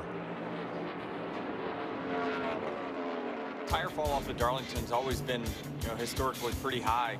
After the repave about 5 years later, this track really took a turn to the old Darlington that it had been for many, many decades. Every lap that you pound those tires, you pay for it in that long run. A lot of options, not just from the driver's standpoint, but also gives you options on pit road, how you want to split stages, when you want to put tires on, if you want to stop once, stop twice. The tire wear is so extreme, and the role that the driver has in that is more extreme than anywhere else that we go. So it's definitely more of a battle within yourself or within your own car. Well, that's exactly right, Mike. I think Austin Cindric said it the best. This track is a battle. It's the driver against the racetrack, and part of the driver's job is, putting his car in the right spot, taking care of the tires. You can manage everything here, but the car's going to drive bad, and you got to do everything you can do to not hit the wall. We talk about these cars being a little more durable with the right side, but you still don't want to hit the wall and take a chance of banging a tire and breaking a toe link or something. All right, Ross Chastain is headed back forward. He's passed Kyle Busch for 13th place, while Denny Hamlin continues to keep trying his teammate Martin Truex Jr., but without success. He's tried him on 2 of the last 5 laps. He's gotten underneath and alongside, but could not complete the pass. Yeah, and I think as you go through the beginning part of this race, everybody's car is going to stay decent for 12 to 15 laps. If your car is really good, you're going to be able to make passes easier if your car is handling good. So trying to keep yourself composed at the beginning part of these runs to not tear up your tires and run where you're not supposed to run is super important to make the passes easier as you go on in the run. So knowing that, Larry Mack, what's your race strategy? Sponsored by Verizon. Well, Mike, the strategy is pretty simple. Every time the yellow flag flies, 4 more Goodyear stickers. But you do have to remember, you only have 11 sets of tires, and that includes your qualifying scuff. These other 2 elements, a lot depends on how the cautions fall. And we're going to plan on splitting the first 2 stages in half, maybe pitting a few laps before the halfway point to get early advantage of those 4 fresh tires, and that longer 3rd stage, 108 laps, split it into thirds.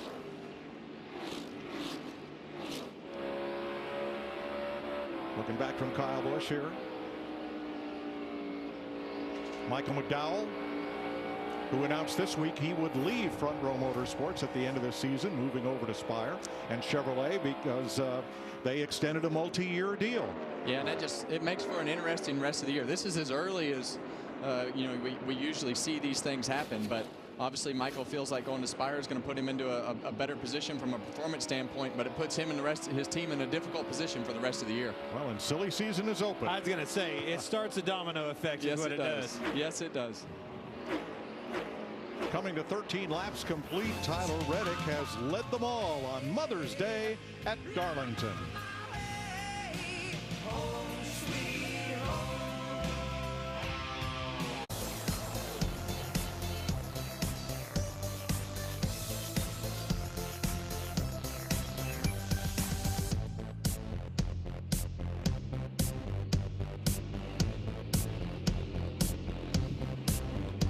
Completing 17 laps in Darlington, Tyler Reddick from the pole has led them all. Brad Keselowski 1.2 seconds back. Ty Gibbs holding on to third after starting fourth, 2 seconds off the lead. And Kyle Larson up 2 spots from sixth. Tell you what, 3 seconds back. The gap to the lead is shrinking a little bit. Reddick slipping up 31.18 last time by Keselowski, 31.04, 05 behind him and Gibbs, 06 behind him, Larson. Larry, what do you got? Well, talking about Tyler Reddick, the 45 car that's leading this race right now, we're 18 laps in, over a second and 3/4 fall off. This is a 1.3 track with straightaways that are over 1,200 feet. Right now, Tyler Reddick is only full throttle about 1/3 of a lap. 10 seconds of 31 seconds, he's full throttle. He better get a little more full throttle. That 6 car is getting bigger, and Ty Gibbs behind him. They're coming, catching him. So the Xfinity fastest laps of the race were set back at lap 2 and 3. When these tires were fresh, Brad Keselowski has the fastest lap so far at 167.6 miles per hour. Regan? Well, Mike, Brad Keselowski's group chief Matt McCall was a little concerned this morning about the long run speed of that number 6 car. They made some significant adjustments to try and make the car faster at the end of the runs than what it was yesterday. So far, that appears to be playing out nicely for him as he's turning some good laps right now. But keep an eye on that as this run continues to go. Jamie? Ross Chastain got that big Truck Series win on Friday night, making his 200th Cup start here today, but off to a little bit of a shaky start, as you guys noted. Got into the wall, and he came on the radio, said, I just got too tight and drove it straight in the fence. He lost 4 spots, but the good news for Chastain, as the laps go, he says he's getting a little bit better, not as tight, Mike. Thanks, Jamie. Chastain in 13th, and he's about 12.2 off the lead. All right, guys, we covered who's moving at the front. Keselowski, Gibbs, Larson, all them. Who's not? Chase Elliott. He hasn't went anywhere, folks. Struggling back here mired in traffic with a 9 car. Well, in my opinion, this is really where we're going to see whose cars are good.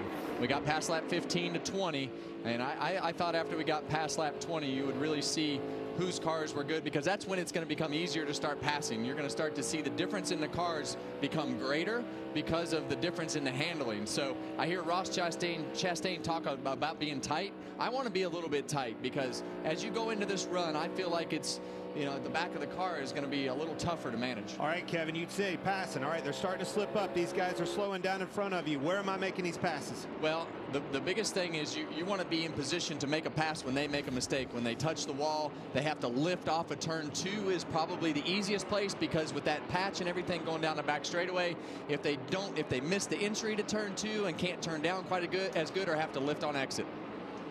You see up in the top center of the screen that gap shrinking foot by foot as Brad Keselowski draws a bead on Tyler Reddick. Wow.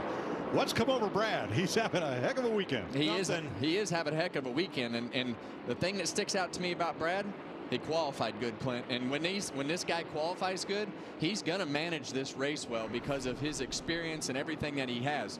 And if Tyler Reddick is struggling with that clean air, when these guys get past him, he's probably going to struggle worse. Well, what you have to be careful of is getting in that wake. You see, man, look how close these are.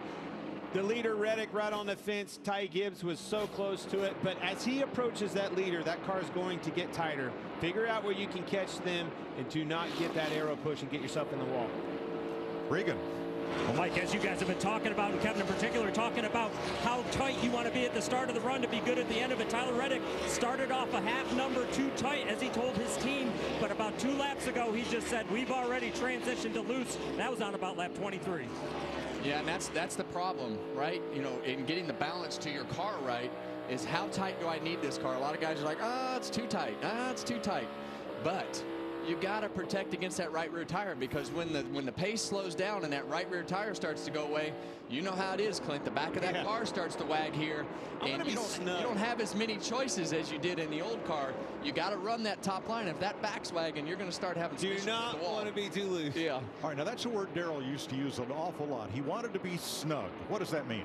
That means not tight, but just not loose either. Yeah, you want to be a little snug. You want the comfort of the car to where you can drive the car off of the right front tire. And with this car, you can't drive the car off the right rear. I'm going to need my hands to tell you how that snug, you know, a driver needs his hands to tell you just exactly what snug is. 26 green flag laps complete in Darlington. Tyler Reddick in the lead.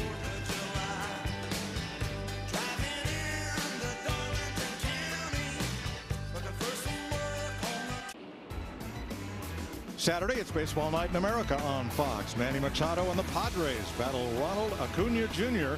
and the Braves.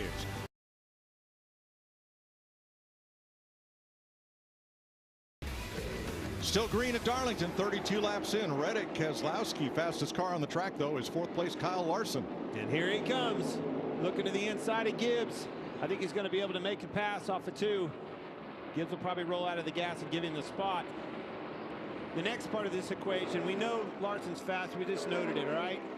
They're starting to catch lap traffic. It'll be another lap, and Reddick, the leader, will be in lap traffic. Now he's going to be mired in traffic, and that'll be Keselowski's opportunity to pounce. He better hurry. Look at Kyle Larson coming. Right, the car right behind these 2 cars, Kyle Larson.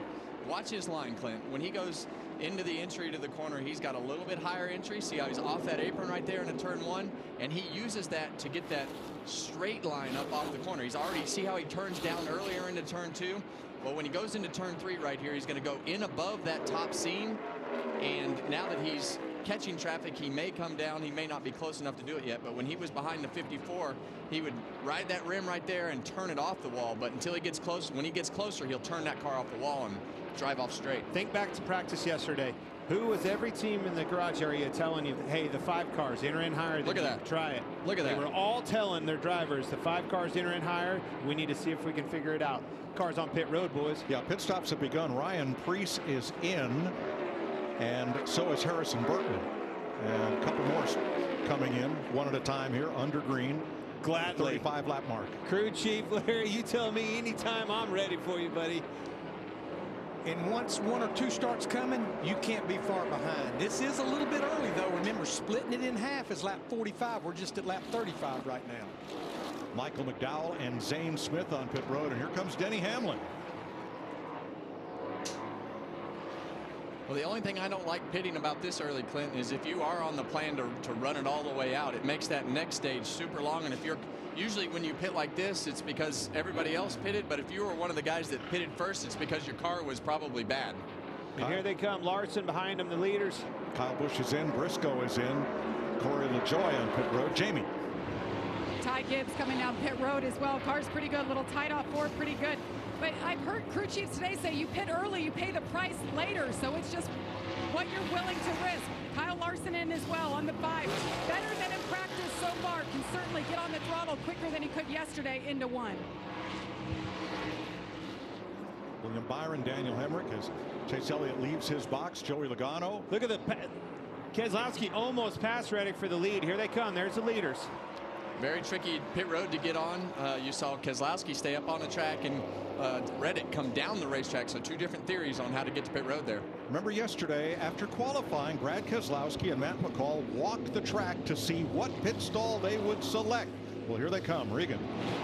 Well, Mike must have been some good overnight adjustments on the 6 car to make it last a little bit longer. He did tell Matt McCall it was slowly losing grip as we ran, but didn't seem to be as bad as other cars around him. And the 45 of Tyler Reddick, as soon as he said too loose, it has been the same thing since he mentioned that. The cars that have not stopped are Bubba Wallace, Ryan Blaney, Ricky Stenhouse, and Austin Dillon. Everybody else has been to pit road now. Look at this. They're going to get him, boys. These guys are getting passed. Who are they getting passed by? Short pitting. You got Byron in the lead. By the way, Byron somehow got around the 5 in pit road. That's why you pit early.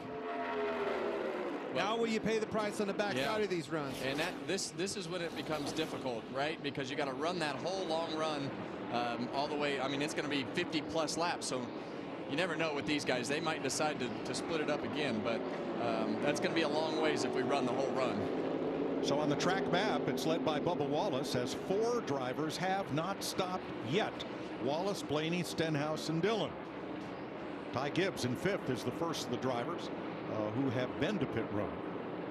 Well, there you see the difference right there. William Byron, who pitted 1 lap earlier than most of the guys that came to pit road, leapfrogged all those guys and got himself in position, and now he's past the leader. Get his lap back.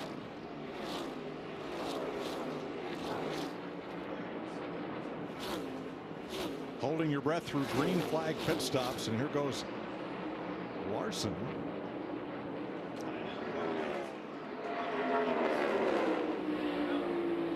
One back 6 inside. One back 45. So cars with new tires, obviously quicker than race leader Bubba Wallace here, Larry, who's grinding it out. How far can he go on this strategy, and what's the upside? Yeah, I mean, I gotta believe Booty Barker is trying to go down the path, Mike, of absolutely splitting it dead in half, which is about 3 laps from now, lap 45. That may pay dividends on the top side, but this is a lot of additional laps because he's given up again well over 2 seconds a lap. And look at them, they just continue to blow by him. They're going to be, I'd say it's going to force them. I will come this time. Well, there it is. Yeah, I mean, they're going to split it exactly in half, but you know, I think the interesting part is going to be that gap might be big right now, but that it's going to be a lot for these guys that get towards the end of this run that pitted early as far as lap times, and how much does it fall off when they get way further than they just ran. Well, and that's the math works, you know, if you're by yourself, but as these cars all blow by you with new tires on, it just hurts your lap time worse and worse and worse. All right, Austin Dillon's in. He is one of the 4 that have not yet stopped. So is Ricky Stenhouse on pit road. Fastest stops in this sequence, Ty Gibbs' crew 9.6 seconds, William Byron 9.8. Thank you very much. That's the difference between being in the lead and not. Obviously 2 more cars to pit here with Blaney and Wallace, but as soon as that happens, 54 to the point. Wallace is in for 4 tires under green, just past the start finish line as Ryan Blaney is alone on the racetrack.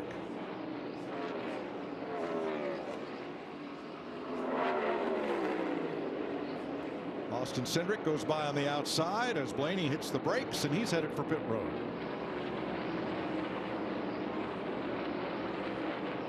A long run for Blaney, 45 laps to start this race. Well, that's dead nuts in the center of this run. This stage is 90 laps, so that's exactly halfway. Ty Gibbs takes over the lead of the Goodyear 400, 45 laps in after 1 round of green flag pit stops.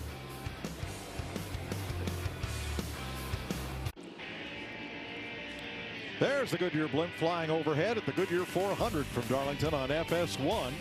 Goodyear providing our aerial coverage, powering the race from green to checkered flag and every mile in between. Goodyear, more driven. Tyler Reddick was the leader, but his stop was 1 second slower than Ty Gibbs, and he pitted a lap later. That's why he is back in 5th place. Ty Gibbs is your race leader, and his team has a little special incentive for wanting to win today's race. We listened into their pre-race meeting. This is a race where we've got one shot, right, to get in the playoffs, importantly, but to get in the All-Star race next week, right, for you guys.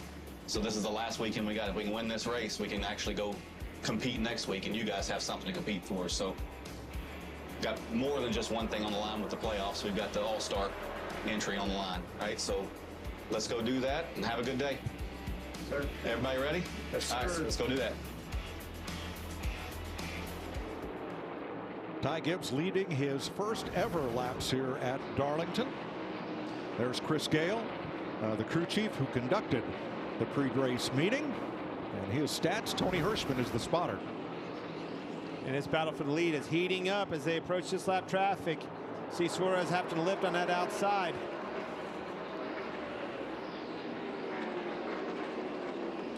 Well, we saw this 24 car be really fast yesterday in practice. We saw his lap times just continuously go throughout the whole practice session to be solid, and that is definitely showing up again here today. Boy, Daniel Suarez trying to stay on the lead lap, and William Byron is all over him. And trying to keep that clean air on his nose. That's the hardest part. As they're up there in that preferred line, Daniel Suarez in front of him. And Kyle Larson is coming. And on fresh tires, there's Daniel Hemrick pulling alongside. Well, that's a difficult spot for William Byron to be in when those cars are side by side. You saw him try to stagger it a bit, put his nose in the middle of those 2 cars to get as much air on the front of that car as possible. Chris Buescher, Martin Truex, that's for 6th place. A little over 2 seconds off the lead. Denny Hamlin with them. Well, this is a Martin Truex style of day. You know, when the track's hot and slick and the tires are falling off, but he's definitely working his way forward. Jamie? Yeah, you guys guys were talking about William Byron, and he qualified 5th, and he looked good, but I talked to Rudy Fugle, and he said, even though he qualified well, we're not sure what we have for the race. Not real happy with the handling of it. Front end was good, but rear grip not so good. They made adjustments so far today, just a little bit tight, but they've adjusted on it, and the pit crew got it done as well. Regan? Jamie, Todd Gilliland having a great day so far after a good past couple weeks, up from 15th to 9th position right now. The report from the driver just a little bit tight, but the one thing his car is doing is the same thing the team told me earlier today it would do. They said our car is very good on the long run. Keep an eye on us. We're going to surprise some people today. So far, so good. Yeah, top 10 after starting 15th. His graphic scheme is a throwback to his car's late model, first ever win back in 2015 at Southern National Motorsports Park. Well, this guy right here, Ty Gibbs, he's having a great day so far. You know, as the young drivers go, this is a difficult racetrack to manage because it's you against the track. You got to take care of the car. You got to put the car in the right spot, take care of the tires. Ty Gibbs is doing a great job in doing that, and they put him in position to lead this race, and that's what you want to have. You want to have control of the race. Not an easy thing to do against the likes of the guys that are out here hounding on him. I mean, look at the battle. Squeezing him. Be careful here. And that's the type of stuff right there that you just got to be careful with right here. You don't want to tear your car up. Look at the gap that it afforded him, though.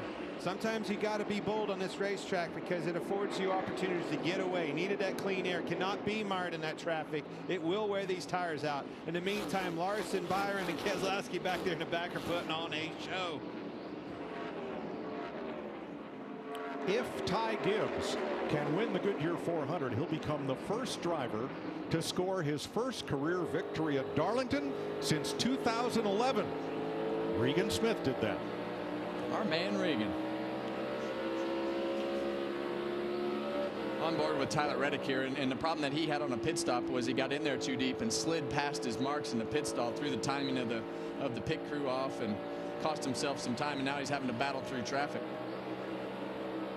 You can see how much tire wear there are on the tear off. Man, look at this. Holy cow. Hold on to it, boys. Wide into the corner. All right, Gibbs hanging on to a 1.5 second lead over Kyle Larson, who's all wrapped up in traffic with Brad Keselowski. 61 laps complete. That story is true. I'm here to say I was driving that Model A. It's got a Lincoln motor and it's really super.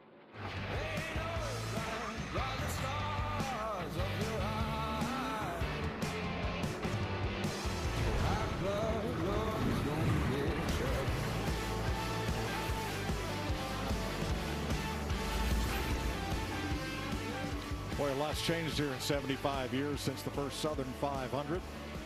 Nice crowd on hand on a beautiful, warm spring day as Ty Gibbs leads Kyle Larson by 2.3 seconds. And still a lot of traffic in that battle from second on back. Little steady Eddie. Don't look now. Here comes Truex. These guys get door to door, side by side. It gives opportunities to the ones behind him. Who is that? Truex. This has always been a really good track for Joe Gibbs Racing. I think that carries through to the next gen car. And like I said earlier, I mean, this is a Martin Truex style of day where you got to take care and manage the car, not get too wound up, put yourself in a bad situation, tear up your car, hit the wall. This has a lot of ingredients for Martin Truex to be successful. And that's what's so impressive about your leader, Ty Gibbs, out here leading these guys. It's discipline. Man, this place is so slick. You have to race the racetrack. He was patient with the lappers. I love that. Those are the ingredients to getting these things to the end. And if you can do that, you can have a shot at winning. That's hard to do. Patient. Did you see that smoke rolling off the side of his car when he was rubbing doors with that lap car at 99? It was time to go. It's time. At 99, you can mess with them so long, and those cars in the mirror get bigger. Then you got to do something about it. Larry Mack. So, guys, to your point about Joe Gibbs Racing, in the 4 Gen 7 races at Darlington, they have led 51% of the laps, but they've had more DNFs than top 10s. Martin Truex Jr. has led 221 laps in those 4 Gen 7 races, 3 DNFs, 2 for an accident and 1 for mechanical failure. They're having a tough time closing the deal. What happens at the end of these races, you can attribute that to. Restarts are always crazy, chaotic, always take out a lot of cars.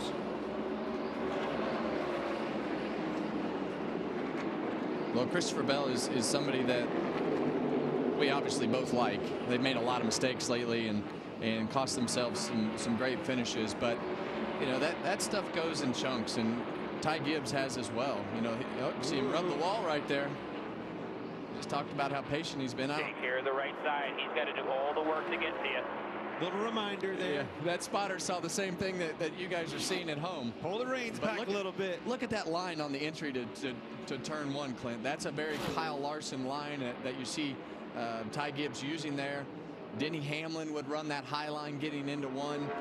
It just seems to, in this car, it's not something that I like to do, but after last year and going through the couple years in this car, it just really helps that car get in the corner and helps to enter that middle third of the corner with the right angle in the car and allows you to get a nice straight exit off of turn 2.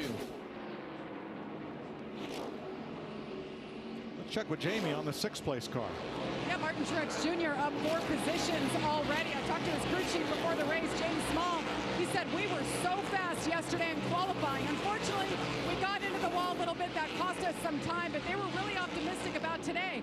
And then I talked to Martin in pre-race, and he told me, this place is so fun to drive. When you have a good car, it's fun to just slip, slide around, run up at the wall. He was in a good mood. I just had a good feeling about this team, guys. Thanks, Jamie. Now, Martin Truex is the only Gibbs driver with a throwback scheme. This is the Moody Blue scheme that he ran to victory here in the Southern 500 in 2016. The first win for that sponsor with Martin. Well, I would refer them, the other 3 teams, to take the lead from Martin next year. Let's do a little better with our throwbacks, Clint. Now, one driver made a really long run prior to making his green flag pit stop, and that was Ryan Blaney. Here he is. He ran 45 laps on his first set of Goodyear Eagles. That was about 8 laps longer than most of the race leaders. Now, he was running 18th at the start of the pit stop cycle. Now, with that late stop, he is in 13th position, and the last few laps has been one of the faster cars on the racetrack. Well, it's like I mentioned when these guys were holding out to stay out on the racetrack. You got to do something to get yourself on a different strategy, and these guys have waited a little bit longer to pit. Now that they have fresher tires, the gap in the lap time is bigger, so that it should be easier to make their time through traffic. Now, Bubba Wallace, carrying the Toyota Cam, had a similar strategy. He was running 7th when he pitted.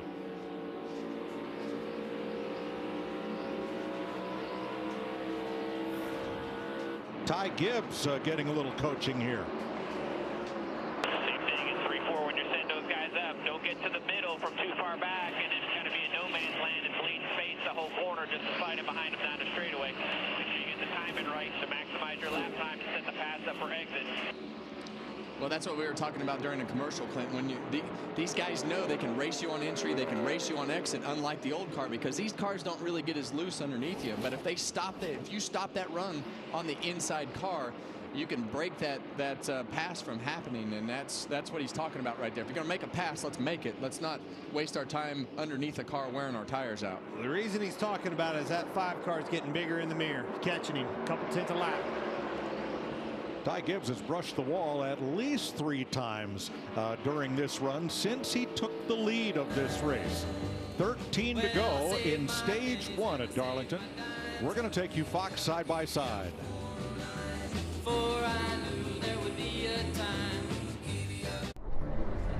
It's not about the cars, the speed, the action. It's not about the party or the long weekend. It's about them, the ones that gave everything. This Memorial Day weekend, we honor the fallen at America's Home for Racing, the 65th running of the Coca-Cola 600.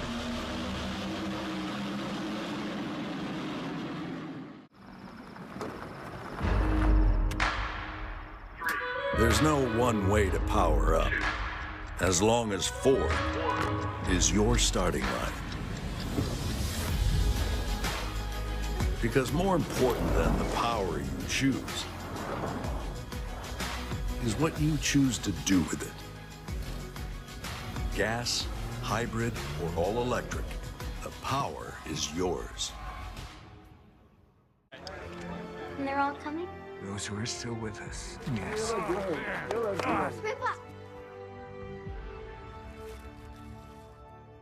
What's this? Your wings. Light them up. Gentlemen, it's a beautiful day to fly.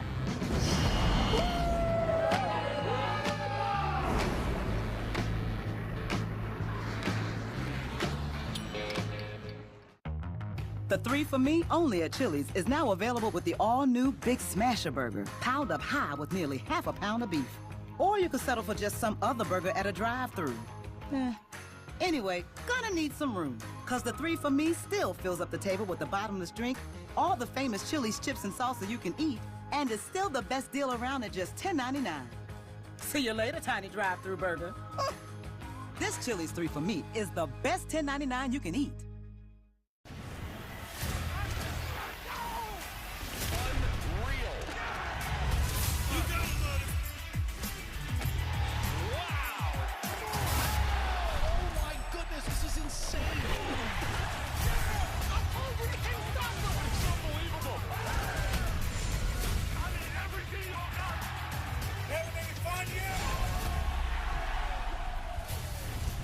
United Football League on Fox.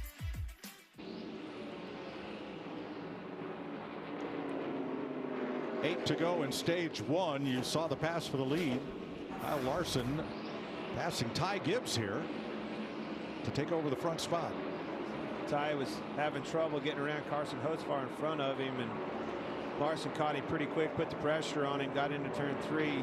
Gibbs got loose. The rest is history.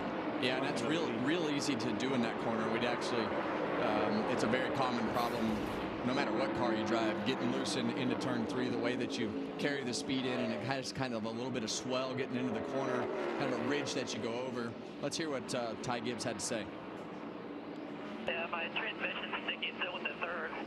All good. Learn here. See what we got to do balance-wise. Leave it now behind you. Yeah, just a little too loose. Got a little loose in. A little loose off. 3/4. But don't say the coffee.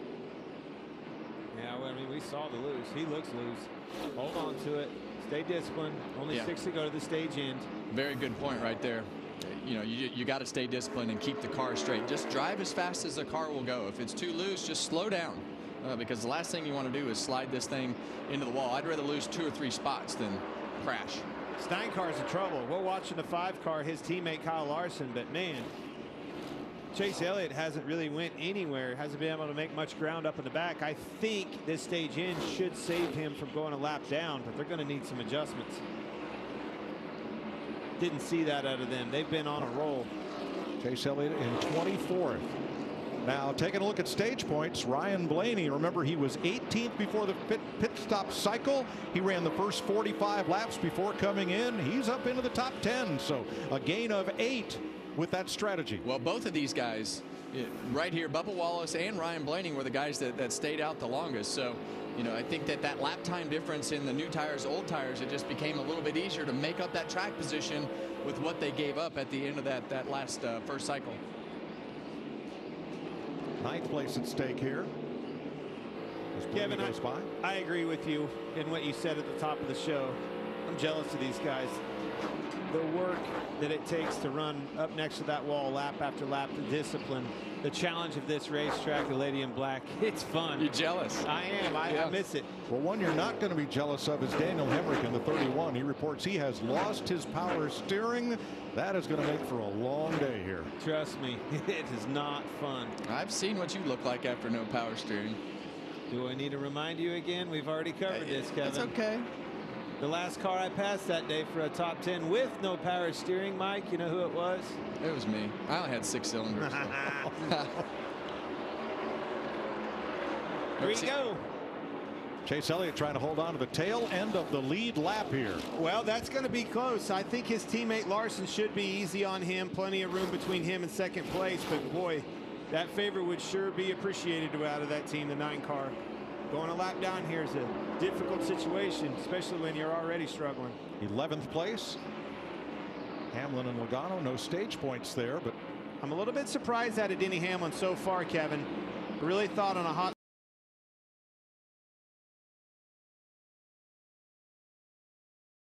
stage one. Larson holding station behind Chase Elliott so as not to put his Hendrick Chevy teammate a lap down. He'd still get his lap back on the free pass, but he'd have to pit with the lap down cars and start tail end. So good strategic move here. This will be Larson's 7th stage win of the season. He only had 8 in all of 2023, so he is on great pace as he rounds off turn 4. In that great throwback scheme to Terry Labonte's '96 championship. I think, did he get him, Kevin?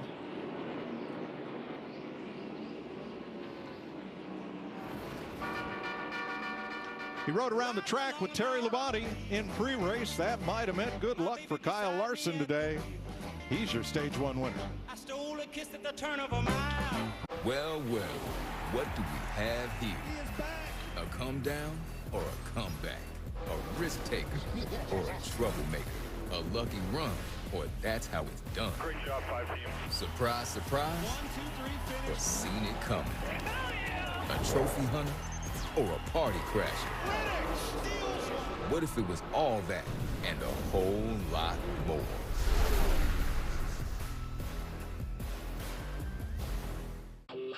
Dudes are studs, athletes. You better have a grown man attitude when you jump over that wall.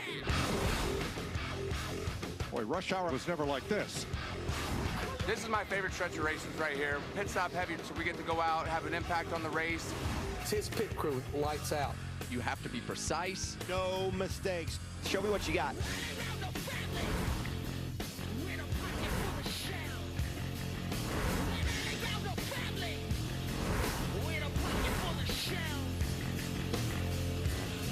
Be the second time today the pit crews get a chance to shine. Let's check with Jamie. Well, Mike Martin Truex Jr.'s pit crew has gone through a lot of changes over the last 2 years. Most recently, 3 weeks ago. Well, since they made that change, this team is gelling. They're getting more consistency. They're getting faster. So let's meet Team 19. Lee Cunningham, front tire changer, 19-year vet, 2-time NASCAR champion. I'd like to say Happy Mother's Day to my mom, Tracy, stepmom, Janet, and my beautiful wife, Brittany. Mike Galoria, rear tire changer, former collegiate hockey player at Robert Morris University. CJ Bailey, tire carrier from the Outer Banks, former Fayetteville State running back. Caleb Dirks, Jackman, former professional baseball player with the Atlanta Braves organization and Los Angeles Dodgers organization. Been in NASCAR coming up on 5 years. Happy Mother's Day to my wife, Samantha, at home. Matt Terrell, fueler, played football at Carson Newman College. It's my 17th year in the sport, 2-time Cup champion, but my favorite trophies are at home. A special shout out to my wife, Happy Mother's Day, and my kids. Quite a crew and ready to go to work on this second stop of the day, and the first one under caution. James Small, of course, the crew chief. Drew Herring is the spotter for Team 19. Now look at the bottom of that chart lower right. Ryan Blaney and Bubba Wallace, those strategies paid off in stage 1. Well, don't think these crew chiefs aren't paying attention to that, but I want to go back to these pit crews. We talk about them and how important they are. I'm glad we're showcasing them this year.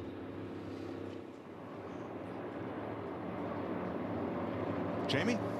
Kyle Larson just been lights out in the 5 machine. Told him not to slide it through your box when you come in. He's saying he's just a little bit loose. It's probably just the cycle at 15 laps. Let's watch the 19 crew go to work. You just met him working the right side. Martin Truex Jr. says he's really loose. There's a little vibration too. Not sure what's going on, but it's certainly not hindering the speed. Regan. Brett Keselowski, this run was way too free compared to the first run of the race. Said that his car took a pretty big swing there compared as he was telling the team what he needed in the 45, but Tyler Reddick was way tighter with the front of his car this run, and he did not gain any rear grip. He wants an adjustment. Look at this, guys. 6 beat him out. 45 didn't have to move much. Where's he at? +3. That number 1 box. There it is, Kevin. Number 1 box. 21 feet. That's all it takes for Tyler Reddick to get that first position. Again. Paying off. Kyle Larson is your stage 1 winner.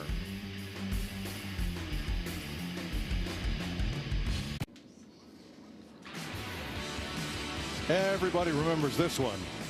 Boy, Dale Earnhardt and Terry Labonte, they had some battles. But it all resulted in Texas Terry being a 2-time NASCAR champion and What a great introduction as you got to walk out with Kyle Larson, both in your HendrickCars.com red and yellow suits. Was there any question which one of you is going to climb in that race car? No, there's no question. So I think I got the right man behind the wheel today, yeah. But what a thrill to have you back here. Man, it's so awesome. And, you know, Rick Hendrick and Hendrick Motorsports, I can't thank them enough for doing this throwback car. It's got to be the coolest one I've seen in all the years they've done this. And you know, Kyle, he does a great job every weekend, everywhere he goes. So it's really fun to watch. We've been talking about just the paint scheme and all the Hendrick car paint schemes, and you know, you look at their program. It's no wonder that they run so good. They have the best marketing scheme. They got the best driver. They got all in the same cars. I mean, that's got to be fun. But talk to us about Darlington. Where did this track rank on your favorites list? You know, it was really one of my favorites. I guess ran my first race here. I won my first race here. I won my last race here. And the only difference is if I'd have known that was my last race, I'd have quit then. But so it's always been a special place. I've always loved to come down here. It's a tough racetrack. I think I hold the record for how many years between wins, but it's been fun to come down here. Well, let's show you a stat here of drivers who have won in their 200th start, and half of those are standing right here. Well, you know what that means, Terry. We're both old. Well, I'm older than you. Yeah. Well,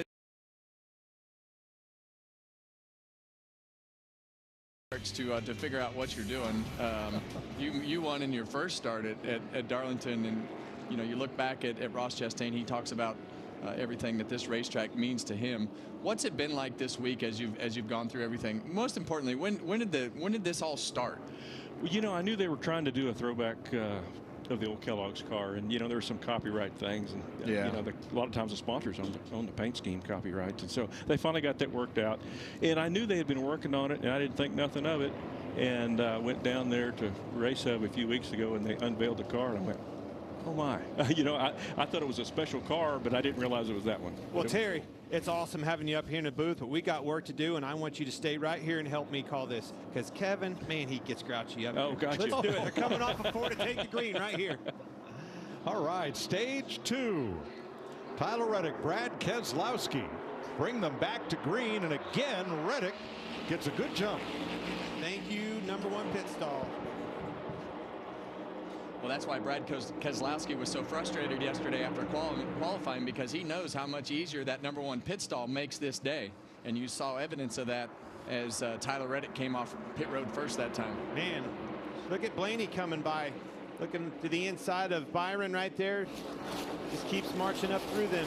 Good day so far for Ryan Blaney. Boy, that green flag strategy has really paid off for the defending series champion Blaney, who now slots in 6th place. Todd Gilliland lost 6 spots on pit road, dropped from 6th to 12th. Terry, I think the biggest thing that has changed with since you raced is obviously the double file restarts, but the fact that there's really no give and take on the entries and exits at Darlington anymore. And to me, that is definitely hard to get used to. Yeah, because you know, I can remember years ago, you do not want to go in the corner side by side because you can lose so much time. But it seems like they make it work today, or they're losing time one. But it's still the same old Darlington. It looks to me like, Terry, it looks like you raced the racetrack, no different than all you guys told us when I came into this sport. Do not get enticed with racing that guy. If he's faster than you right now, live to see another lap. Exactly right. You got to let him go. And this is a track I always felt like when you came to test that, if you ran a 500-mile test here, you'd be lucky if you didn't hit the wall. You know, and it's just a tough track. You're going so fast. The track is so narrow. Got together right there off of 4. You see your car, Terry. Take care of that thing. We love that paint scheme. Got into it. Martin Truex Jr. got a little loose. So Rick Hendrick brought all the members of your championship-winning team he could find to the track today. How long has it been since you've seen those fellas? Well, actually, we got together last year, and we had a dinner last year. Great. But I had no idea they were here. I saw Gary Dehart this week, and you know, he didn't say nothing about coming down here. And I walked in the motor coach out there, and everybody was in there, and I was like, oh man! Wow! I looked at Gary and I said, you lied to me, you know. But it was really nice seeing those guys. I mean, it was awesome. What have you been doing these days? I saw another Labonte at the racetrack the other day, huh? Over at the go-kart track. That's my grandson, yeah. Pretty cool. Yeah, he's he likes it. So what have you been doing? Man, not much. You know, we got 4 grandkids, and they keep us kind of busy, and we stay close to home, but that's about it. So this is 4 generations of racing Lebanis. Yeah, I guess so, yeah. Wow, that's awesome. And right back to family tradition. That boy's fast, guys. Got some speed under him. Eric Jones in his first race back in the number 43. Cracked vertebrae was not going to keep him away from Darlington, one of his favorite he's tracks. in the wall, Kevin. Sorry, you heard him throttle up and try to stay in position on that outside. Kyle Busch gets in the wall off of 2. Yeah, that's the second time he's been in the wall. That one was a pretty good one.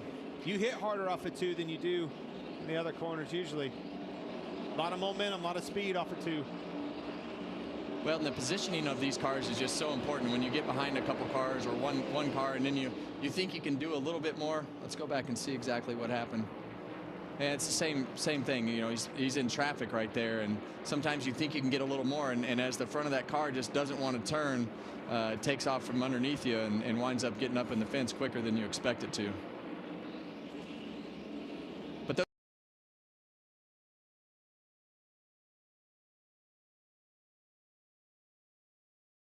wide the entries and the exits are, and turn 2 I understand, because there's the new pavement over there. Once it widens out, it just gets more grip. But that wide entry into turn 1, Denny Hamlin really started that several years ago, and a lot of these guys have carried that through to carry that momentum to the center of that corner, and seems to take care of the tires a little bit better, especially on the long run. This boy right here, Martin Truex Jr. keeps getting faster and faster, getting bigger in these guys' rearview mirror, laying down some good laps, moving up through the field, keeps getting better. Good track for him. Can you imagine having to put up with him every week up here? Not really. Mr. Energetic. Yeah. He is. It's got to be a challenge. Huh? He is challenging. That's for sure. Speaking of challenging, this Chase Elliott's had trouble. Noah Gragson alongside. That's for 22nd place. 11 seconds off the lead.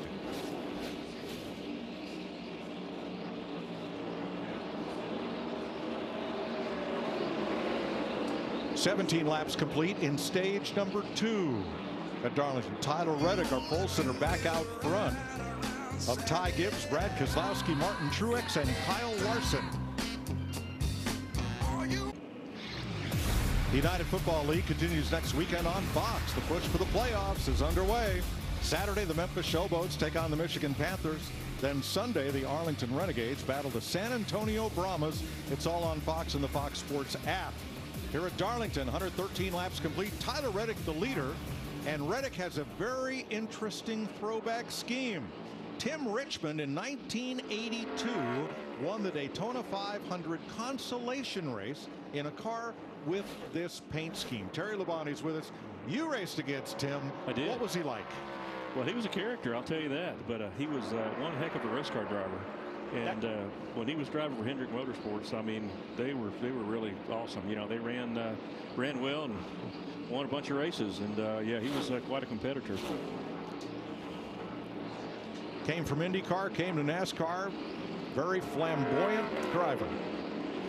Had a lot of fun. So Reddick's rocking the mustache. The mustache? Yeah. I guess these kids call it Muzzy these days, Terry. Yeah, I don't know. Do they? Yeah. You used to rock the mustache. I did. Yes. Yeah. I don't like Tyler Reddick, so looks like a Luigi. That's what you called him yesterday. Yeah. From Mario Kart? Yeah. Okay. Or Mario Brothers, depends on when you grew up. Jamie. Well, Mike, before that last pit stop, I reported that Martin Truex Jr. had a vibration. He just wasn't sure what was going on. Well, I went down and checked out the tires, the left rear, pretty used up, and they let him know, and he said, yep, I knew there was something going on. So that's good news. They found out what the issue was. I also looked at other tires. Larson's were good. 24 William Byron, a little bit of cording on the left rear, but overall pretty good, Regan. Well, Chris Buescher back to 10th after starting 3rd earlier today, but had to take a double take on some of the comments he had for his team on the last pit stop. Told his team that he was too tight at the end of a run. That is about the only car that I've heard saying that all day long on a day when everybody is struggling for rear grip. Chris Buescher looking for a little bit more front turn, so keep an eye on that as the day progresses. Thanks, Regan. Well, here's some radio from the race leader, Tyler Reddick.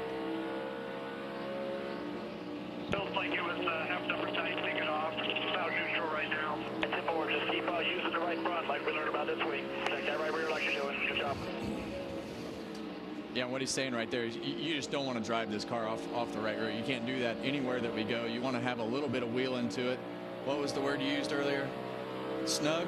Snug. Right. Yeah, you want the car to be a little bit snug because the rear tires are going to fall off. And I think when we were talking about Truex there earlier and those left rear tires, I really think a lot of those left rear tires are from the guys that run low too long. And it slides, and this car is hard to get rotated and slides the back and tears up the tires quicker. Terry, how did you manage balance here in the 90s? Oh, gosh. How did you like the car? About neutral, really.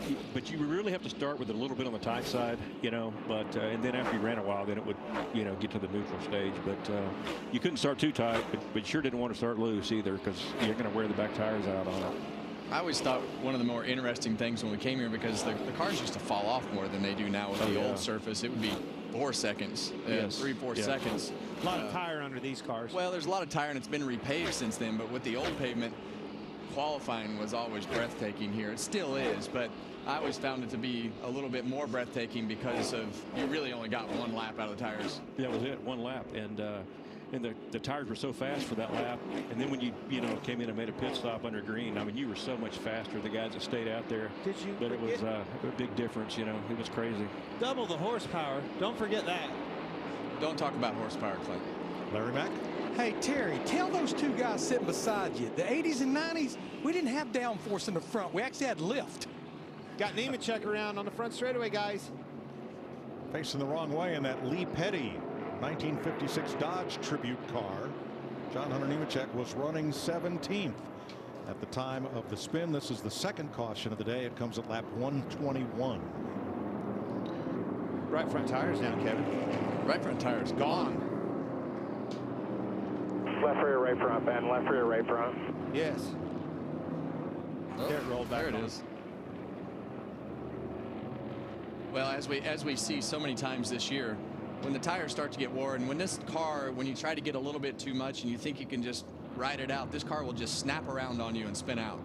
That's exactly what happened right there. Yeah, I think the right front blew when he was sliding so long with the wheels. It was just like Kyle Busch last week, right? Like you just get to a certain point and that car just snaps around and spins out. I'm so glad you said that. Savior to Kyle Busch. He was on the brink of having to go a lap down here. This saved teams like him. Now, he was in the free pass position, so of course is ineligible since it's Nemechek that brought out the caution. Or let's double check that. Scoring saying that the 3, Austin Dillon, will get the free pass. Nemechek had been in the free pass position, but apparently the 3 got past him before that caution came out. Josh Berry, good run here, up to 13th after starting 33rd, showing good speed in that Stewart Haas Ford. Yeah, I saw Rodney Childers talk about his long run speed on X last night, and he wasn't lying. That car has definitely marched forward all day.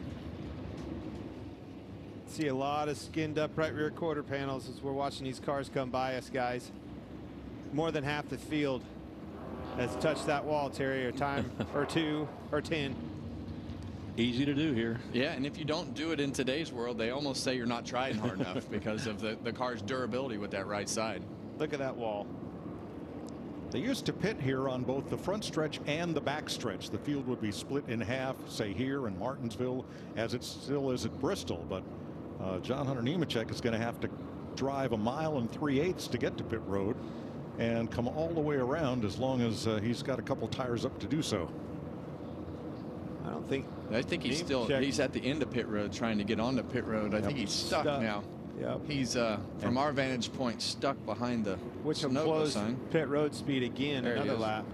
So pit road is still closed, and we'll see what happens.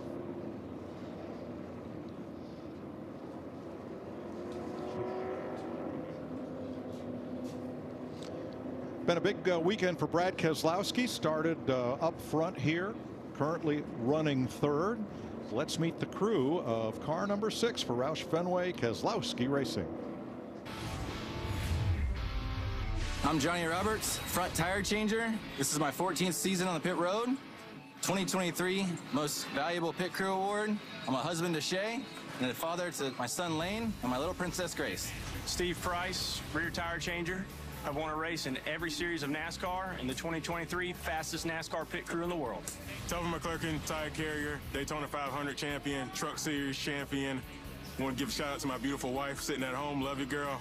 Go Birds. Dustin linebacker Jackman, former ECU and UFL linebacker, two-time Xfinity Series champion, 2014 Daytona 500 winner, 2023 Most Valuable Pit Crew Award winner, and proud husband and father to Amy and Gibson.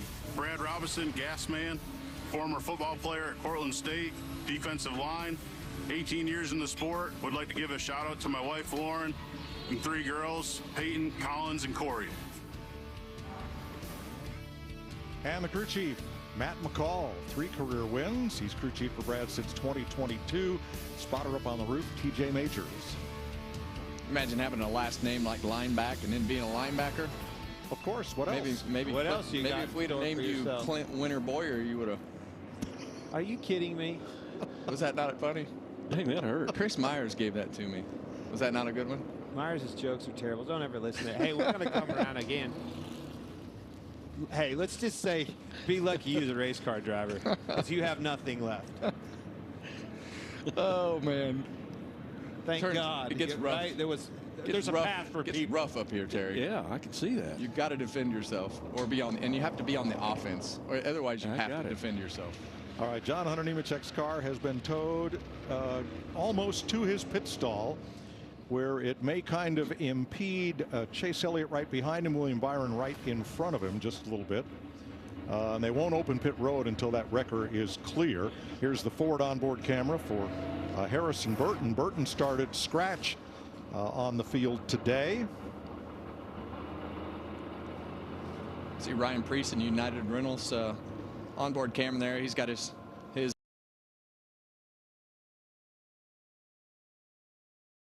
weekend. Yeah, and the owner of that car, Eric Sanderson, is here to as his guest. Ricky Stenhouse, he is carrying the Oscar Mayer cam. Don't call it the Wienermobile. Okay, go ahead. It's the Wienermobile. Here's some Brad Keselowski radio. He started a little tight, building freer as I go. The car doesn't feel bad. It's like they got better. After that, man, we got you. Keep focusing here. All right, pit road will be open this time. We mentioned the Nemechek car. It's not impeding anybody. It's just square right in the middle of his box. And the wrecker has gone back to its station and out of the way. These boys have been on it for Keselowski and company. See if they can hold suit here. Well, Big pit stop. They're going to have to deal with Reddick. He's got the lead and the first pit stall, so he'll be tough to beat off pit road. Gibbs right behind him. Keselowski third. Jamie.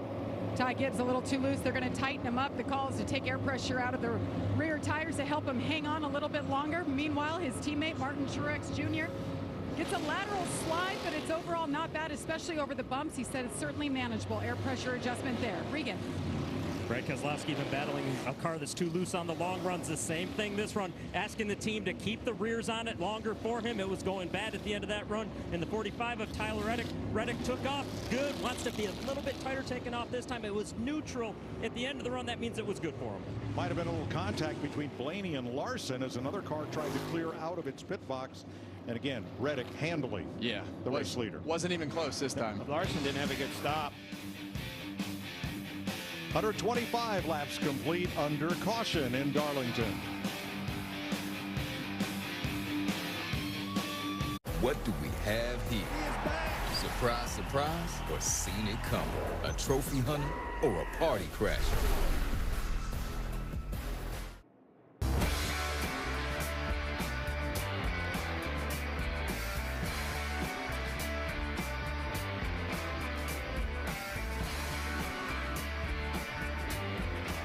Welcome back to Darlington. 127 laps complete. Everybody was on pit road at this caution for John Hunter Nemechek, which means that was 35 laps complete of stage number 2. But Larry, this stage is 5 laps longer than stage number 1. So where are we?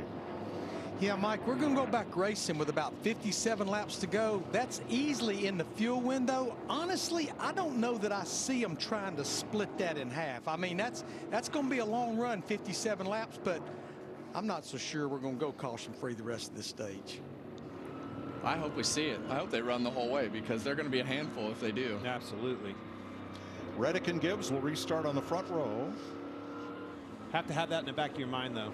You have to have and know that this stage is long right here. You're going to have a long run. Take care of these tires. Well, it's a tough balance at the beginning of this run to lose as little track position as possible and Keep put your yourself guard in a up. position to get in the top line and save the tires. Reddick, Keselowski on the front row. Gibbs in row number 2 as we come off turn number 4 and get ready for the restart.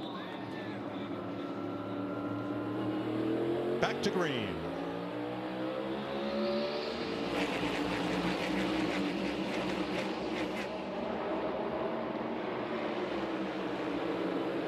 Three wide for third. Yes, sir. Here comes William Byron on that inside.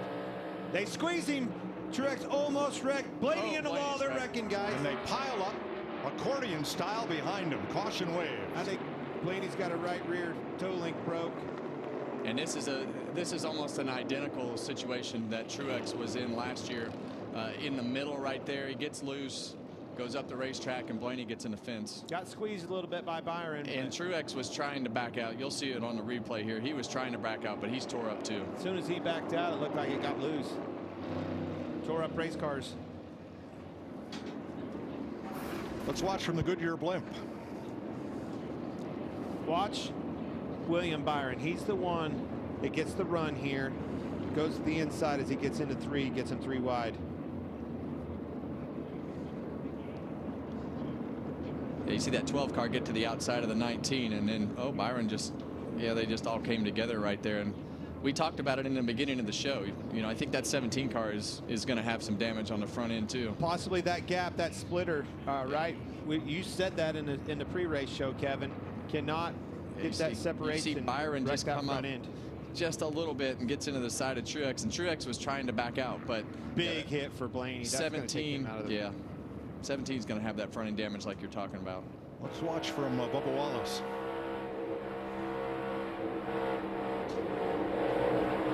Ooh, Larson may have more damage than we thought.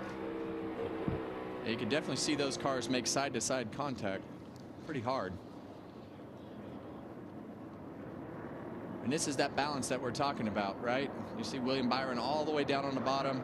The 12 gets to the outside and actually clips the right rear of the 19, slows him down, opens the door for Byron. They all know how important it is to get the track position, and right here, somebody's going to have to lift, and nobody does, and they wreck. Yeah, Blaney's done. He hit hard.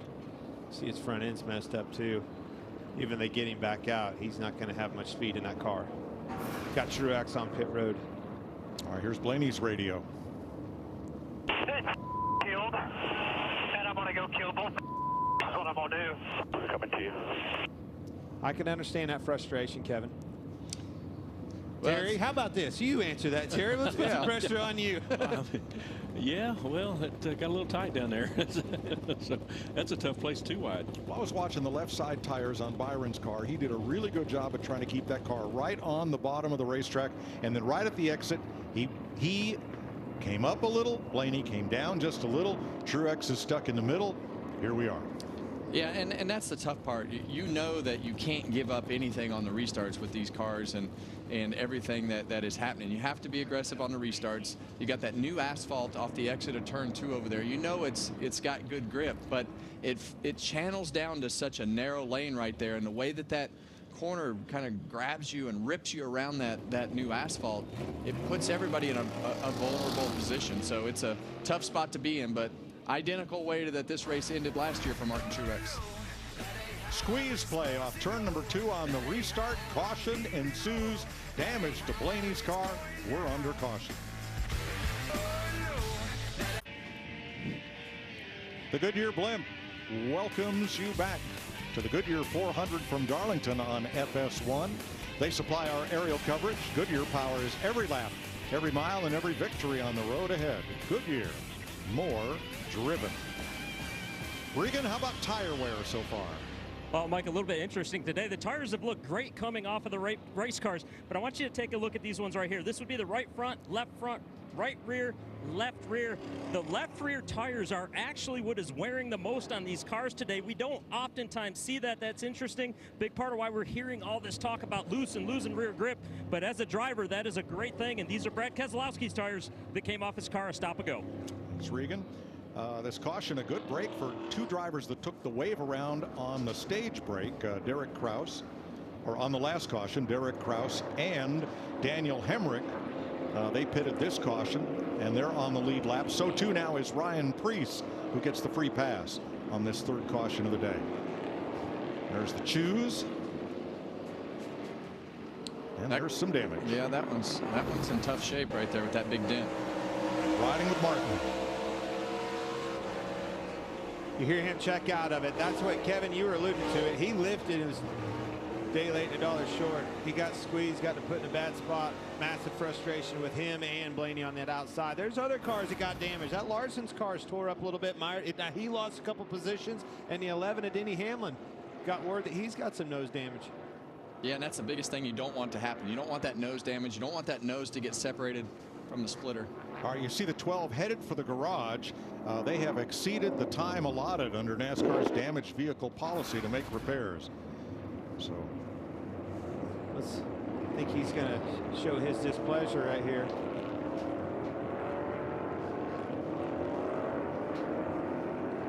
He wanted to, Kevin. He thought better of it. Yeah, and he's obviously frustrated, and that's definitely not the way that you want to end your day. But those guys have had a little bit of a frustrating season. He had good speed today and thought that he was having one of his better days. Have a chance to run in front.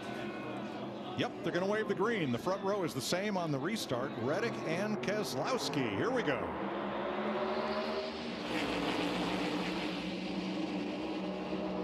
When somebody falls out, it's somebody else's fortune. Look at that Logano, Bubba Wallace up there. Filling them slots. Here they come. Boy, Reddick's had great fire-off speed all day. He just launches out ahead of the field. Well, and that's what you want. You want to be able to control the race. You want to control it on the pit road. You want to control it off pit road, on the restarts, into turn one, pick the lane. And it's all working that way for Tyler Reddick right now. So everything he can do to not make any mistakes and keep control of the race just gives his odds just keep going up every lap. Wallace Logano for 6th on your left. You see Joey Logano right there. Those guys have struggled this year to find the speed and do the things that they're used to doing. And today is a day that they've run better than they have in the past. Bubba Wallace right there he was racing with. They made a great pit call earlier, gained themselves some track position, didn't get in that last wreck, and find themselves running 7th right now. Keselowski slips up. Here comes Byron. Comes right to the back bumper of Keselowski. Front 5, single file, side by side for 6. Byron way up high.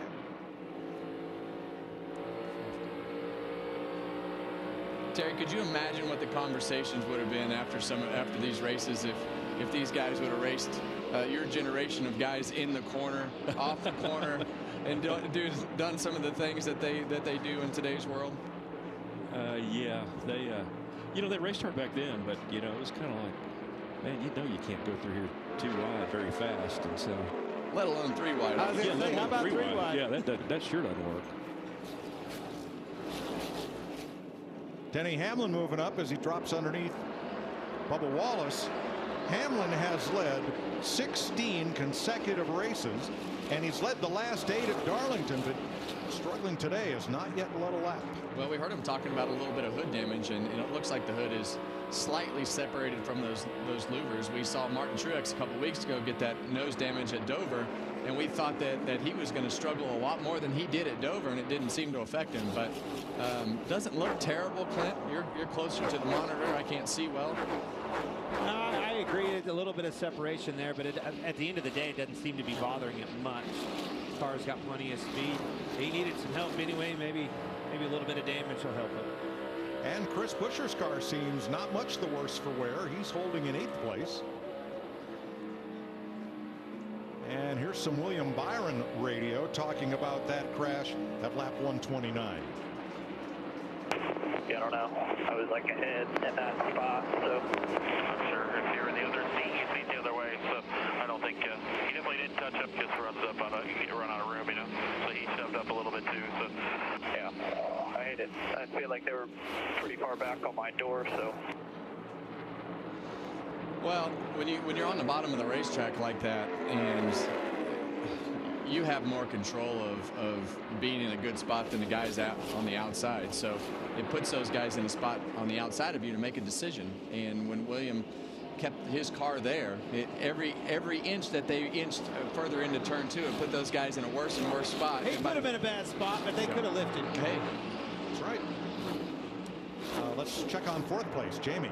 And involved in that incident you guys were just talking about was the 5. He got into the 23 of Bubba Wallace. He was a little concerned about it, but after the team looked at the binoculars, Cliff Daniels said there's no damage that we're worried about. They said this is going to be the longest run. Let's just stay smooth, keep doing what we're doing. Yeah, we saw at the end of the last run, Clint, the 5 car was really, really good up in that high line, making time. I mean, I know that's normal Kyle Larson talk, but it really paid more effect the later we got into the run. He was entering higher, right? Everybody runs high here, but his entry to the corner was definitely a little bit higher. And when we say higher, I mean, Terry, you know, higher means 4 inches, right? It's just a little bit higher with his entry, enabling him to turn back down on the hill, make that straightaway longer, put the power down a little bit sooner than the rest.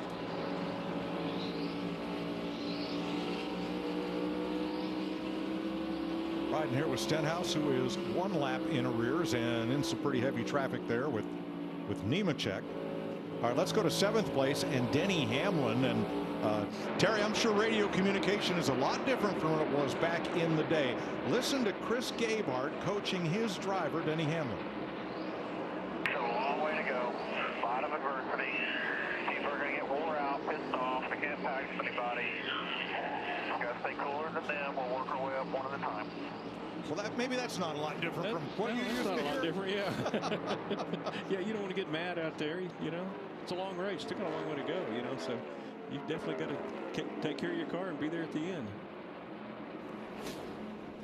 It seems like that's easier to do now than it was when you won your championships. The attrition rate here, very, very low. These cars can take a beating. They don't blow up.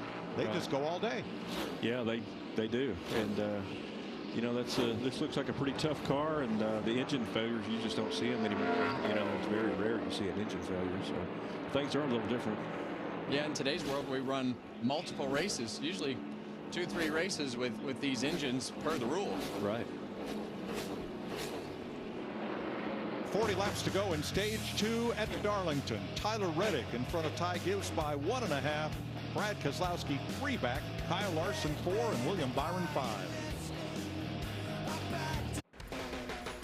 We all know what happens on that side of the fence, the business end.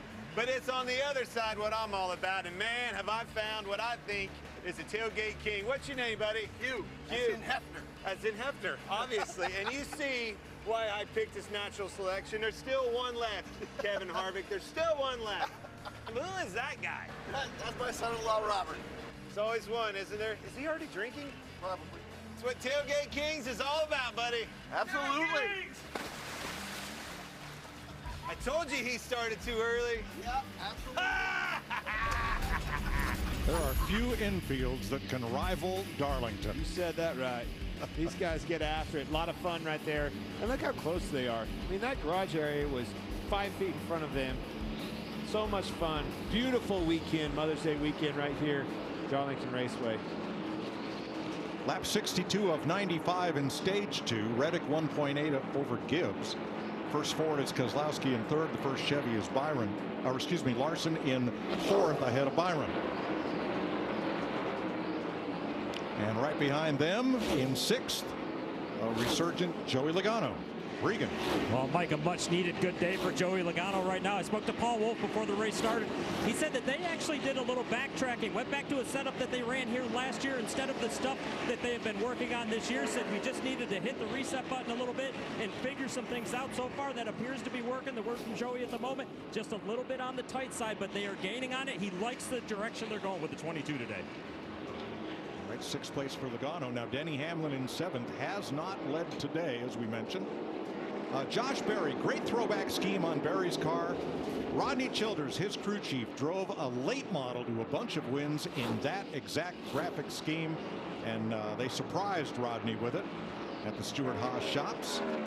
Well, I like this day for Josh Berry with the circumstances of the race and taking care of your car and managing your tires, and that's very late model stock cars tour type of race that Josh Berry can manage everything. And you see a picture of Rodney in victory lane here with this car that they're replicating today. So you're saying go ahead. You're saying this is very Berry. Very Berry. Right. Probably came here with a pretty good, standard baseline setup that Kevin gave. You had a good run here last year. We did, yeah. We ran well at this race last year. I think we finished 2nd. Had the last one won and got a penalty. Chris Buescher started 3rd. Currently 9th. He was involved in one of those dust-ups. You see the damage there on the right front corner of his car from that skirmish at lap 129. Got the hood pushed up as well. Right behind him, Bubba Wallace, rounding out the top 10, was also part of that at lap 129. And behind him in 11th, the Briscoe brothers sprint car scheme for Chase Briscoe. Here's Regan. Mike, it's been a good steady day for Chase Briscoe so far. The biggest issue, though, for Chase is the fact that his car falls out of the track more than other guys around him. Said he just feels like as the run goes on, he doesn't have as much to lean on as other guys do as he's trying to save it. So because of that, crew chief Richard Boswell, every lap, almost every single corner, has been on the radio, coaching him up and telling him exactly what he wants him to do with the throttle and helping him out based on what he's seeing from the data on the pit box. Jamie? Yeah, Ross Chastain back in the 12th spot, hasn't made up a whole lot of ground. I talked to the team before the race today. They said if we were a little tighter yesterday in practice and qualifying, we feel like we would have been better. The car wasn't bad. Well, the bad news is he's too tight, and that has been the story since the drop of the green flag. Just fighting it back there. Would love to be freed up just a little bit, Mike. Thanks, Jamie. Todd Gilliland back in 13th. Great run for him so far. It's been impressive this year with that car. And there's his scheme for this weekend. That was his 2015 Cars late model when he got his first win in that series. Yeah, Todd's had a solid year, and week after week we've been able to say his name. You see his teammate right there, Michael McDowell. Talk about him going to Spire Motorsports next year, and those guys have put together a decent day today. Got his Long John Silver's throwback scheme there. Yeah, there's the old pirate up on the sign and on the hood. I don't know what year that's from, but they only had black and white menus. How about Noah Gregson? All the way up to 15th place. This is dead last, man. Started all the way in the trunk, come up through. He's rolling. Look at this. Not a bad day. Progression so far. All right, let's go to the garage and Jamie. Ryan Blaney involved in that last caution. Heard on the radio, saw you kind of drive up the track toward the 24. Obviously, you're frustrated. What happened from your perspective that puts your day at an end?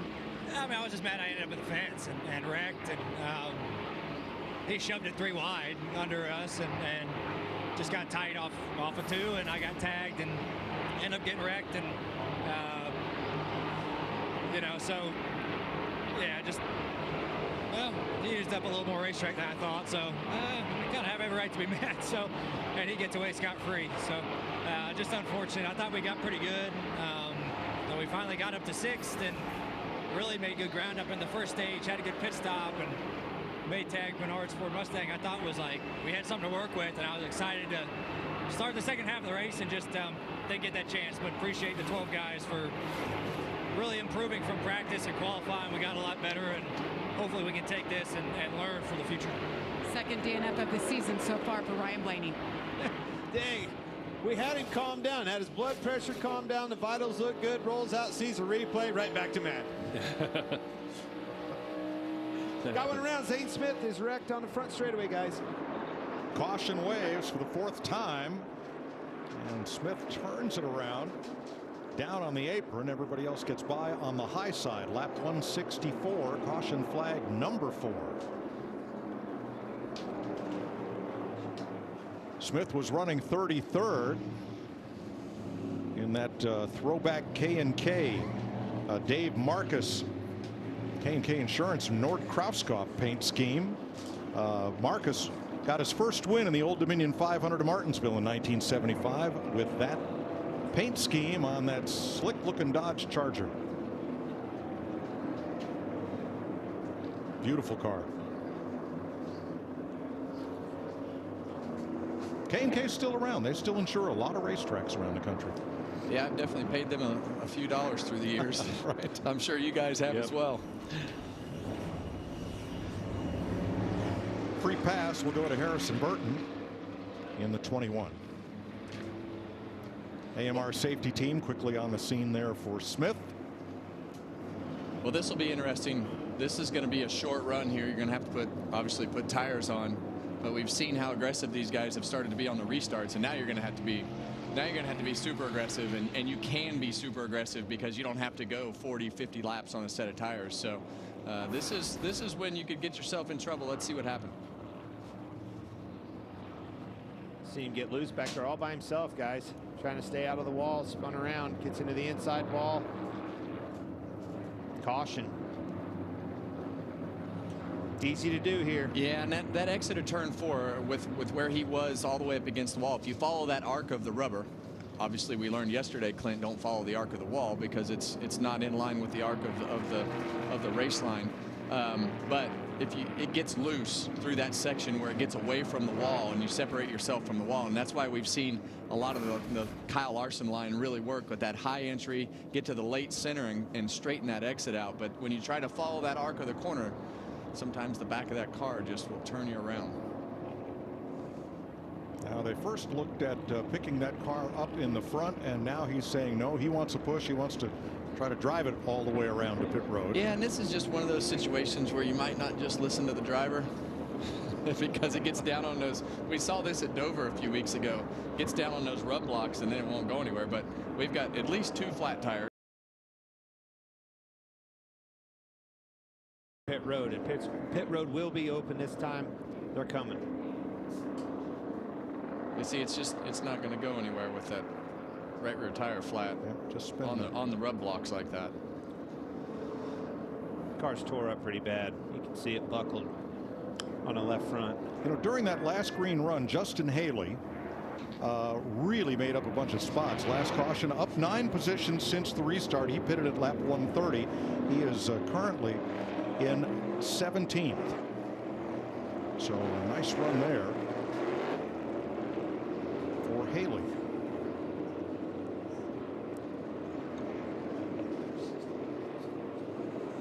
Here they come to pit road. Jamie. What a solid day it's been for young Ty Gibbs. Been a little bit free overall, so every stop they've been adjusting on that. That'll be the same this time around. Little air pressure adjustment already made. A tear off there, 4 tires for him. Meanwhile, the 5 of Kyle Larson, he wasn't really focused on tire management there. Be happy to get a fresh set here. A little bit tight, but overall good on the long run, Regan. Brett Keselowski liked the balance better this run than the prior run. Keep in mind he has been loose. Felt like he had more takeoff speed. It stayed with him longer. They are going to make an air pressure adjustment for this short run that's expected. And Tyler Reddick in the 45 car lost more rear grip than front grip when he got to the traffic. He was just keeping him updated as to what his car is doing. Boy, there's your race off pit road. That's close. But Reddick, Gibbs, Keselowski hold station. There they are at the line. Whew, that's close. Good thing he had that first stall.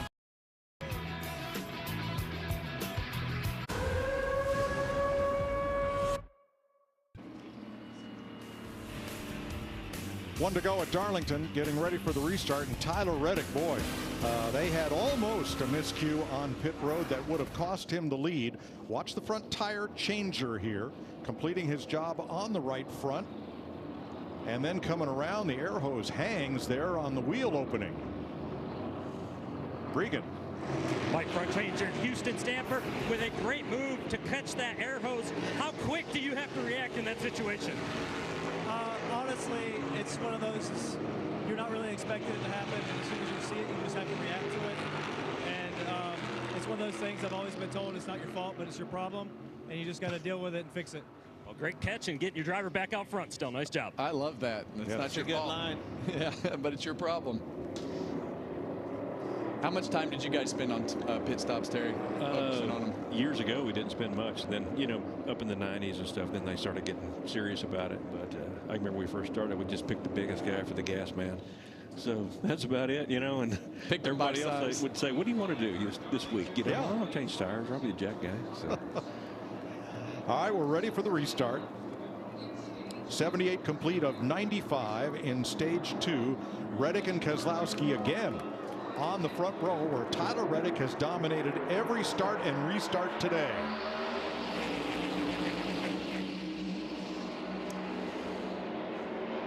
Well, you see Brad Keselowski be a little more aggressive with the side draft right there, and he's kept himself in a better position, but this is when it gets tight coming off of turn 2.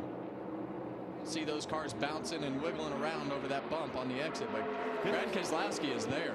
Yes, that was a great start for Brad Keselowski, trying to slide job him, not going to be there. Reddick still holding tight on his outside. Here they come off of 4. Well, they both know this is a short run. You see them bang doors a little bit right there. They both know they don't have to take care of their tires, but they also know how important it is to get not only stage points, but track position and control this race. Careful off of 2.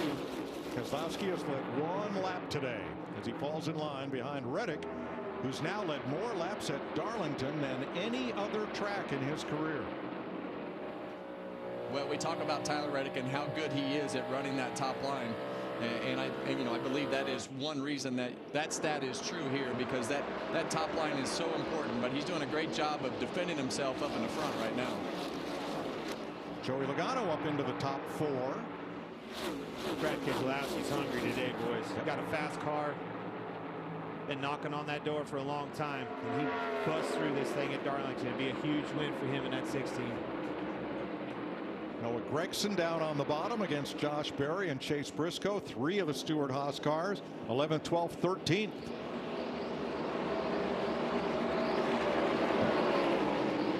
Todd Gilliland joins that party.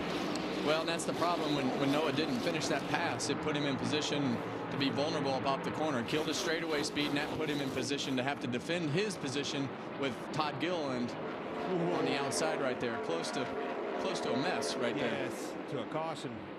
Alex Bowman right with them in that Jimmy Johnson livery, number 48 for Hendrick Motorsports. Another win. Yes. Yep, clearly. Jamie. Problems continue for Martin Truex Jr., who's back in the 23rd position. He's saying that the alternator is acting up. He's now turned off everything that he possibly can to save it until the stage ends. So, Kevin, what exactly can he do to help preserve that car, that engine, until the end? Well, the only thing he can do is turn everything off, which is not good in these scenarios. I would consider today the first really hot day that we've had. Most work for the drivers inside the car that they've had all year. Luckily, it's only a 400-mile race, but he's going to have to turn his brake fans off. He's going to have to turn his cool suit off, everything that helps him stay cool inside the car. So it's going to be a long rest of the race for Truex, turning all those switches off. Do you have cool suits in your day, Terry? No, sir. No cool suits? No. Hand out the window. They weigh too much. And that's the interesting thing about today's world. Without that cool suit, on a day like today, you almost can't survive inside of these cars because of how hot it is. They've just become so much hotter. Advent Health Cam for Eric Jones in his first race back after that Talladega accident and hairline vertebrae fracture. And Tyler Reddick out front with the Monster Cam on board his number 45. Yeah, and you hear him shift gears down the front straightaway right there into 5th gear. He'll stay in 5th gear all the way through turns 1 and 2. It's kind of an option. As you get later in the run on the fall off, you'll probably downshift to 4th just to help the car turn into turn 1, but you'll hear him downshift into turn 3 right here. All about timing to keep from sliding up the hill too fast. Throttle back up. You hear him off the throttle, on the throttle, off the throttle. Just give it as much partial throttle as it'll take to keep that mid-corner speed up. So Tyler Reddick, one of the best at it when it comes running that high line. Zane Smith checked and released at the Infield Care Center after crashing at lap 164. He and Ryan Blaney, the only 2 cars out of the race.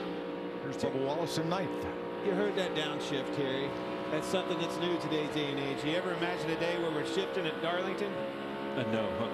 I can remember the first time we shifted at Pocono, and NASCAR came and thought we had a 5-speed transmission or something. But we actually were one of the first teams to try shifting at Pocono. And did it work that day? Were you on to something?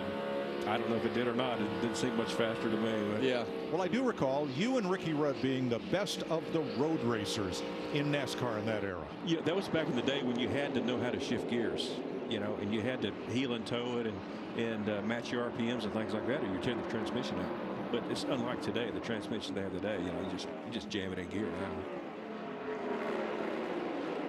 There are still days that every time I would get in this car, I would have to sit and think, okay, up, down. Yeah. Because, I mean, I spent my whole life first, second, third, fourth in the H pattern. And to the last day that I drove this car, I had to think about how I shifted. It was such a mental shift in so many things. But the shifting was a difficult thing to manage. You're not the only one, Kevin. I mean, we've seen it several times, especially when somebody's racing both, right? When they're running the Xfinity Series on Saturday, crossing that gate with the H pattern, and then move to the Cup Series with this transmission. It's like a motorcycle, right? All the way up, all the way down. Yeah, as we were on board right there, you could really see how much work Ryan Preece was doing inside that car. Justin Haley. Up to 13th now. Having a great day. We talk about him sporadically as we go throughout the season, but he does such a great job of managing his equipment.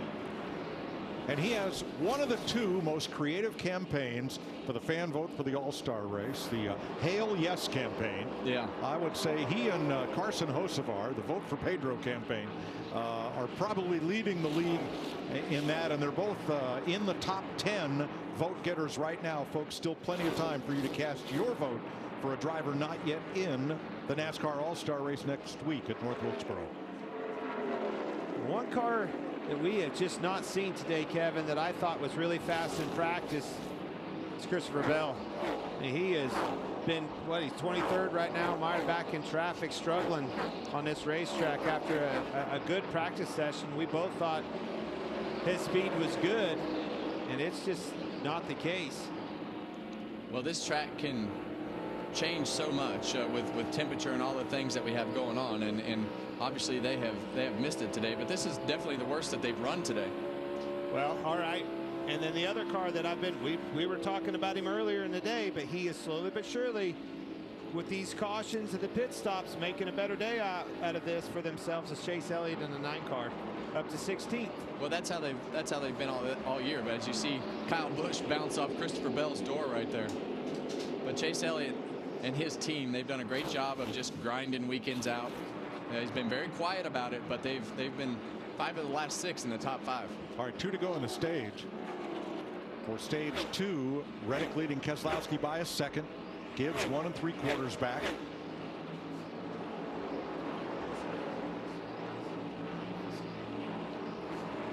Tyler Reddick looking to win his 2nd stage of the season, and it would be his 1st stage win at Darlington. In that Tim Richmond Daytona Consolation race winning graphic scheme. On the number 45, Reddick will get the 2nd stage win. Keselowski, Gibbs, Logano, Larson. The top 5, Byron, Buescher, Hamlin, Wallace, Chastain get stage points. Terry Labonte, Hall of Famer, thanks for being with us and joining us for stage 2, and thanks for being part of Throwback Weekend. My pleasure. Thanks for having me.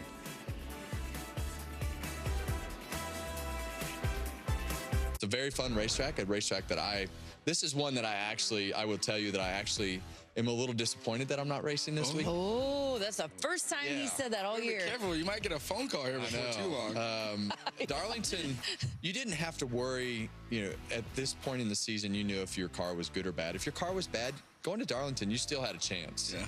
Because you could make a difference with the way that you drove the car and kind of some of your old, because you could make a difference with the way that you drove the car and kind of some of your old characteristics of things that you were looking for in the car.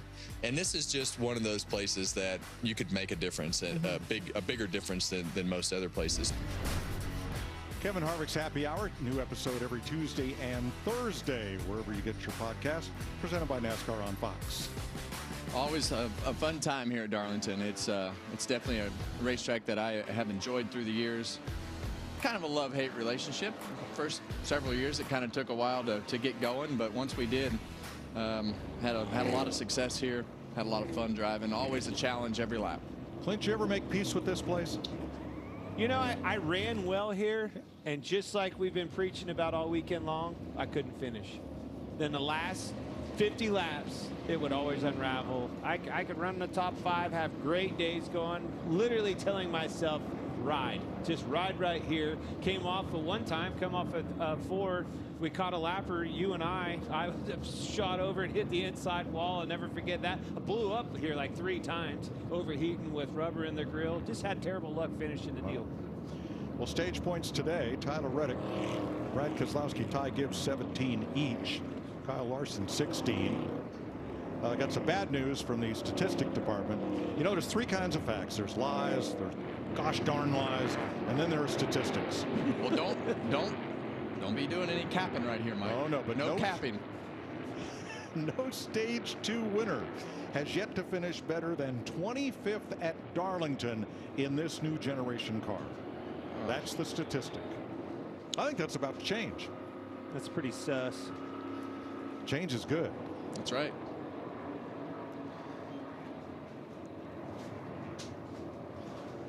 Jamie.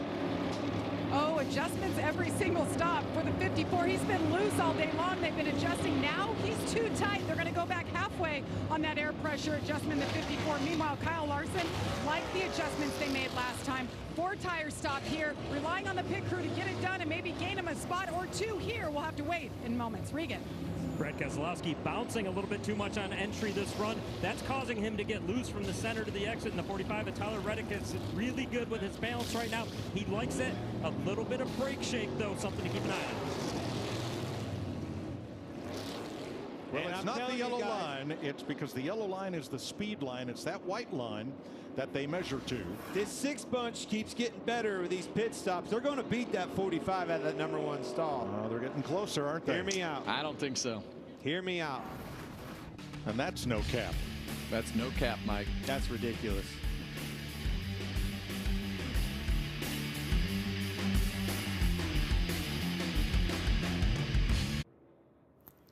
Here in the Race Day studios as we get you set for stage number 3. So Jamie, Tyler Reddick out front the majority of this race.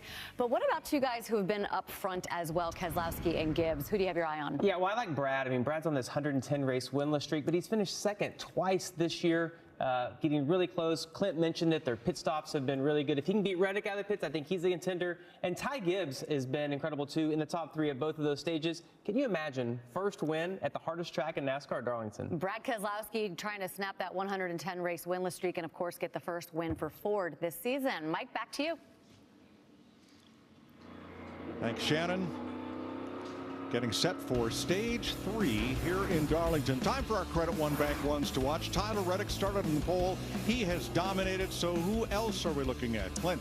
It's been 110 races, guys, since this man has last been in victory lane. You can't keep a good man down. 5 times a runner-up. The 6 car is going to get it done today at Darlington. Well, I like the guy who won this race last year, and that's William Byron. I think that this is going to be one of those races as we get to the end that could be a race that you have to grind out, and they've done a good job at that. Joey Logano has just kept coming and coming and coming. It's been Richard Petty races since his last win. He keeps working his way toward the front. I see what you did there, 43. And I see what you did there. Are your Credit One Bank ones to watch.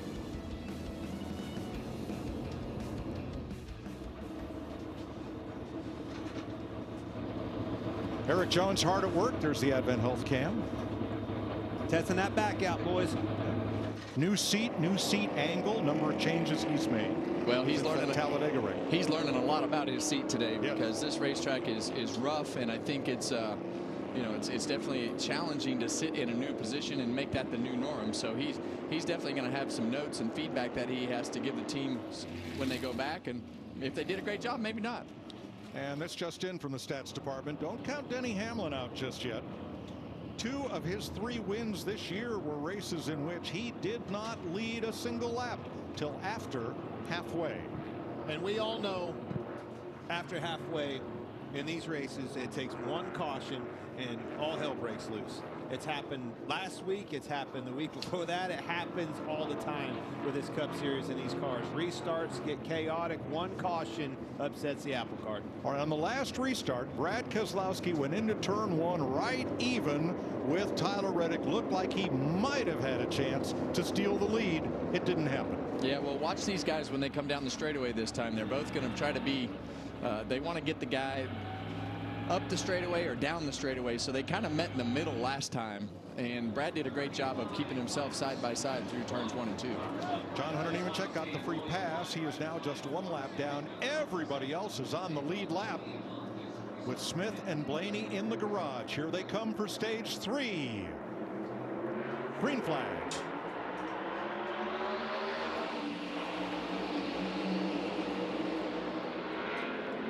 Oh, they're banging. Put some pressure on him.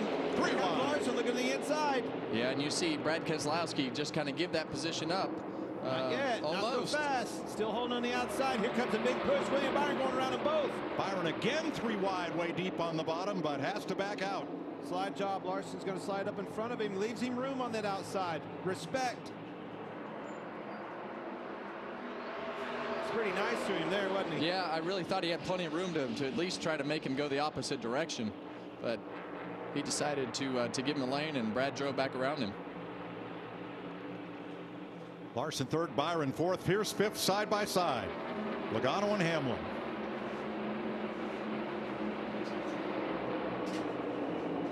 Three wide right behind them.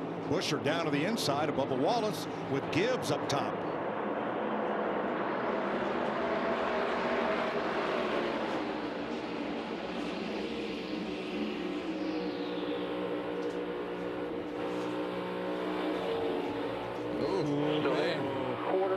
You hear him throttle up to get in that position. Got away with it that time. Yes, he did, but that's putting yourself in a pretty vulnerable spot. They slide and slip up at least a little bit, and they're into you. They were 3 wide behind them with Noah Gragson going to the bottom, trying to pick up 2 spots right here. And whoa! Yeah, and he does, but wow. He had to be super aggressive right there, putting those cars 3 wide on the bottom. If he didn't make that pass, he was going to have to do something to block that run. I think his teammate Briscoe cut him a little slack there as William Byron takes 4th. Oh. Man, I don't. That might have given the 48 car some damage on that right front fender right there, or on the nose. He hit that 51 car hard. Now Bowman got into Haley. Here's the Rebel on board for Kyle Busch. It has not been a Kyle Busch day.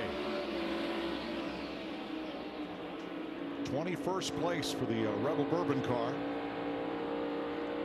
Battling Eric Jones here.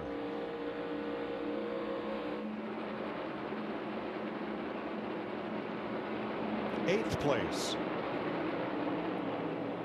Wallace and Buescher.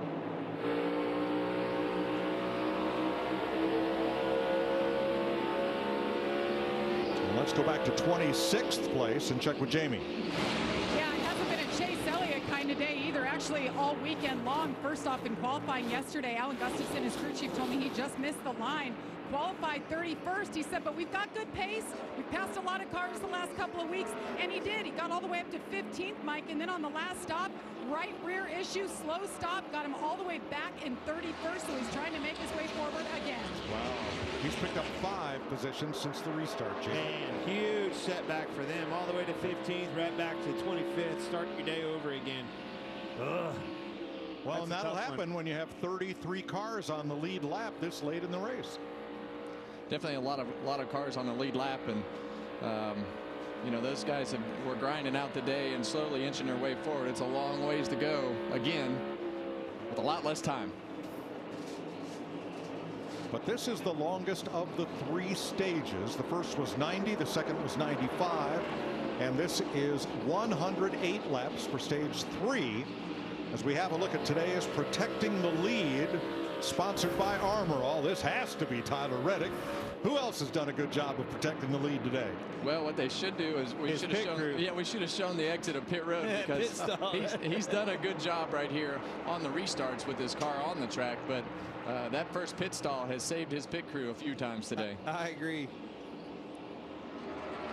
Hey, you can't put enough emphasis on qualifying. That's why, again, Kevin, you said it. Keselowski was frustrated.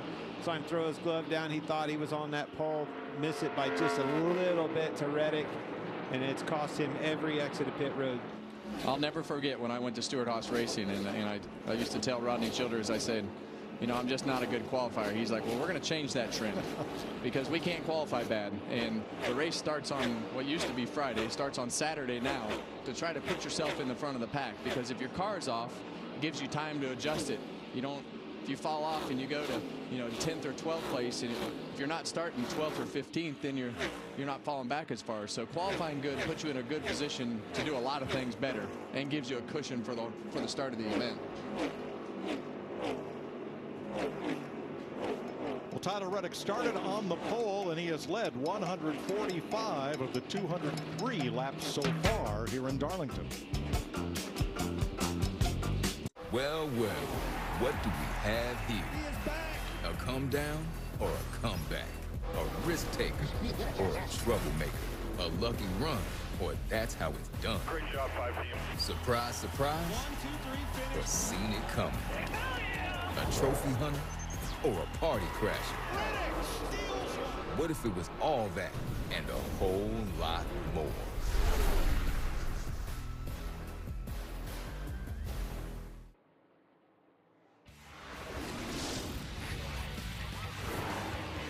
I pitted you a little bit short. Everybody else came with. This will be a little bit longer run. Get us a good restart here and then settle empty smart. Got to pick them away one at a time. Denny, do you feel like in reasonable air it was tight from lap 1, or did it migrate that way, or help me a little bit with that? It stayed consistently tight the entire time. If the air were cleaner, definitely it would be better. The splitter looks fine. There's one spot that's maybe gapped a little bit. In my experience, this isn't terrible. Not ideal, but definitely not terrible by any stretch.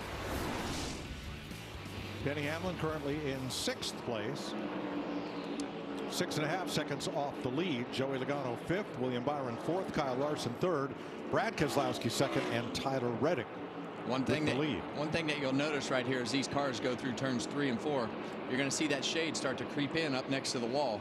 And as that shade creeps in up next to the wall, that track, the track temp is going to start to go down. So that top lane is going to be gains grip when that goes down. Gaining a little grip. Yep. See this shade right here. It also makes the depth perception of where that wall is start to change as that sun starts to get lower. You start to go from sun on the back straightaway to the shadow, and you know, it just becomes a little bit more difficult to judge that speed and not hit the wall. Yeah, especially getting into 3. Drive right into it if you're not careful. Plus, driving into 3, aren't you driving straight into the sun? Yeah, well, you can kind of see how the glare has started to change, but as the sun gets lower, you know, that glare will get worse, and this is obviously a lot better than the windshield of the car. But you can see that sun on his eyes, how it goes in and out, and you can imagine your eyes you know, start to dilate and adjust for different types of light. And that was something that always really bothered me as I got older and started to put the glasses on. That helped that. But you know, you'll see as he goes down the back straightaway, when you look at his eyes there, you know, you really start to see the sun go in and out. But watch the shadow of the Earnhardt Towers right there. See, right as you get into the wall, you're picking that shadow up as well. A lot of different things that are taking your concentration off of that wall, which is the focal point for sure. Clint, would your mom like a Sunday crank it up on Mother's Day? How about you, Mom? You want to crank it up for your Mother's Day? I love you. Love all you mothers out there, everything you do for us. Crank it up, baby.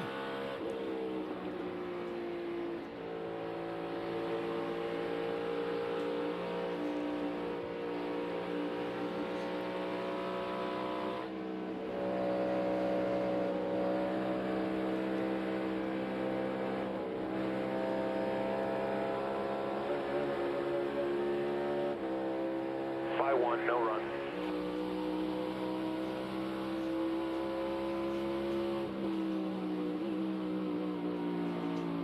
Inside the 20. Still even. Clear. Clear.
By half on the 20, aimed at the bottom, rolling in.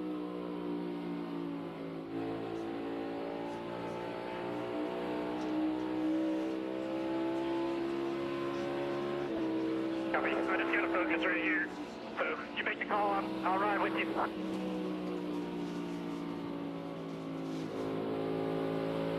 Still good.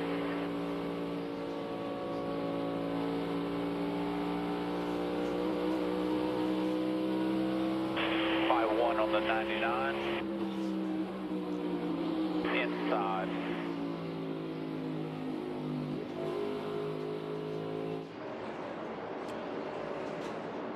.75 laps to go in Darlington, South Carolina in the Goodyear 400. Tyler Reddick has led 161 of the 219 laps so far. Let's take you side by side.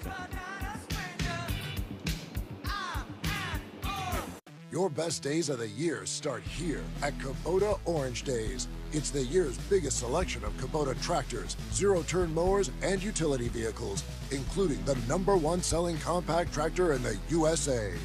Plus the year's best deals like 0% APR for 84 months or up to $3,300 off select compact tractors. Orange goes all day. Sales ending soon. Visit your local dealer today. Find your nearest dealer at KubotaOrangeDays.com. All the parts you need at the prices you want. Guaranteed to fit every time.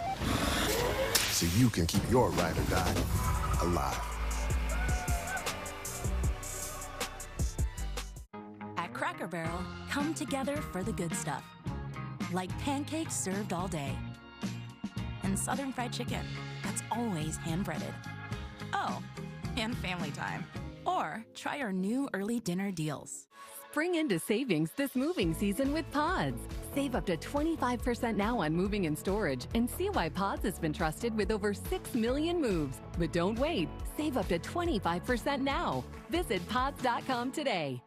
The NASCAR Cup Series Enjoy Illinois 300 hits Worldwide Technology Raceway on June 1st and 2nd, and the racing will be rocking. It's more than just the cars. It's all about the party. Country music's hottest new star, Riley Green. Big and Rich with Gretchen Wilson, Brittany Spencer, Tim Duggar, T-Pain, and Ludacris cranking the party into overdrive. There's something for everyone, and your access to the Confluence Music Festival is included with your race ticket. Go to www.raceway.com now. Every Saturday, your game is on Fox. Because here, we got the guy that swings harder, the guy that runs faster, hits further, deals nastier. Saturdays on Fox, we got the swag, the scoops, the smiles, the steals. We got the pop, the rips, the threads, the wheels. We got the slides, the kicks, the shuffles, the feels, and picks for the highlight reel. Because Saturdays on Fox, we got you. No big deal.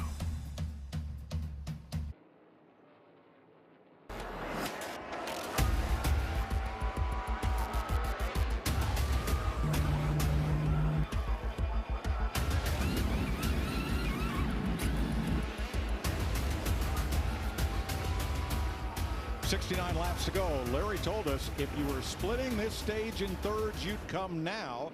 And that is what Kyle Busch has done. You got a ways to go if you're just going to make one stop in this stage. Kyle Busch was 21st when he made his stop. The lead's getting tight. 46 underneath the 45 right there on the bottom of the racetrack, and we see lap cars in front of him, Clint, and that makes it difficult, and we really get to see whose car is actually handling better once you get to traffic. If you're the 6, that's the opportunity you're looking for. He gets into him a little bit. Has to settle back in line here. These guys are racing for position. They're not going to just yield this position to Reddick. He's going to have to earn it. And here comes 6 again on the bottom. 3 wide. Careful. He's going to get it. Hemrick trying to stay on the tail end of the lead lap in the 31. New leader, Brad Keselowski, for the 2nd time today. Well, the thing that happened right there was Keselowski had clean air in front of him, and Reddick was behind that lap car and got him tight, and Brad was able to drive by and clear him. Christopher Bell has come to pit road on that 2-stop strategy. 67 to go.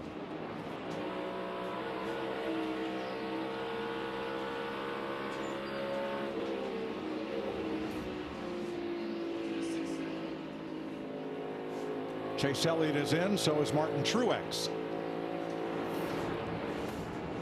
Scheduled green flag stops, and they are joined by Ross Chastain. Well, it seems like scheduled for some, maybe not all. Right. And this is when it starts to get interesting as to what the right strategy is, and we see more cars start to peel off onto pit road. But let's hear what they're saying on the strategy on the radio.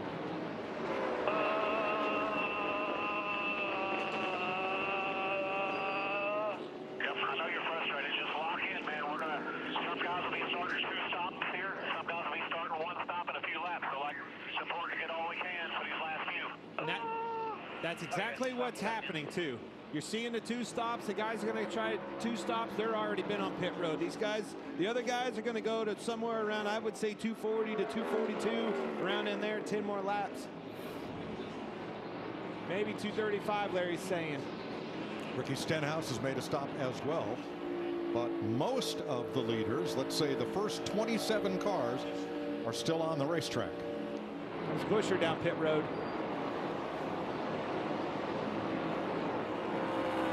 All right, crew chief, 2 stops or 3 today? What would be your choice?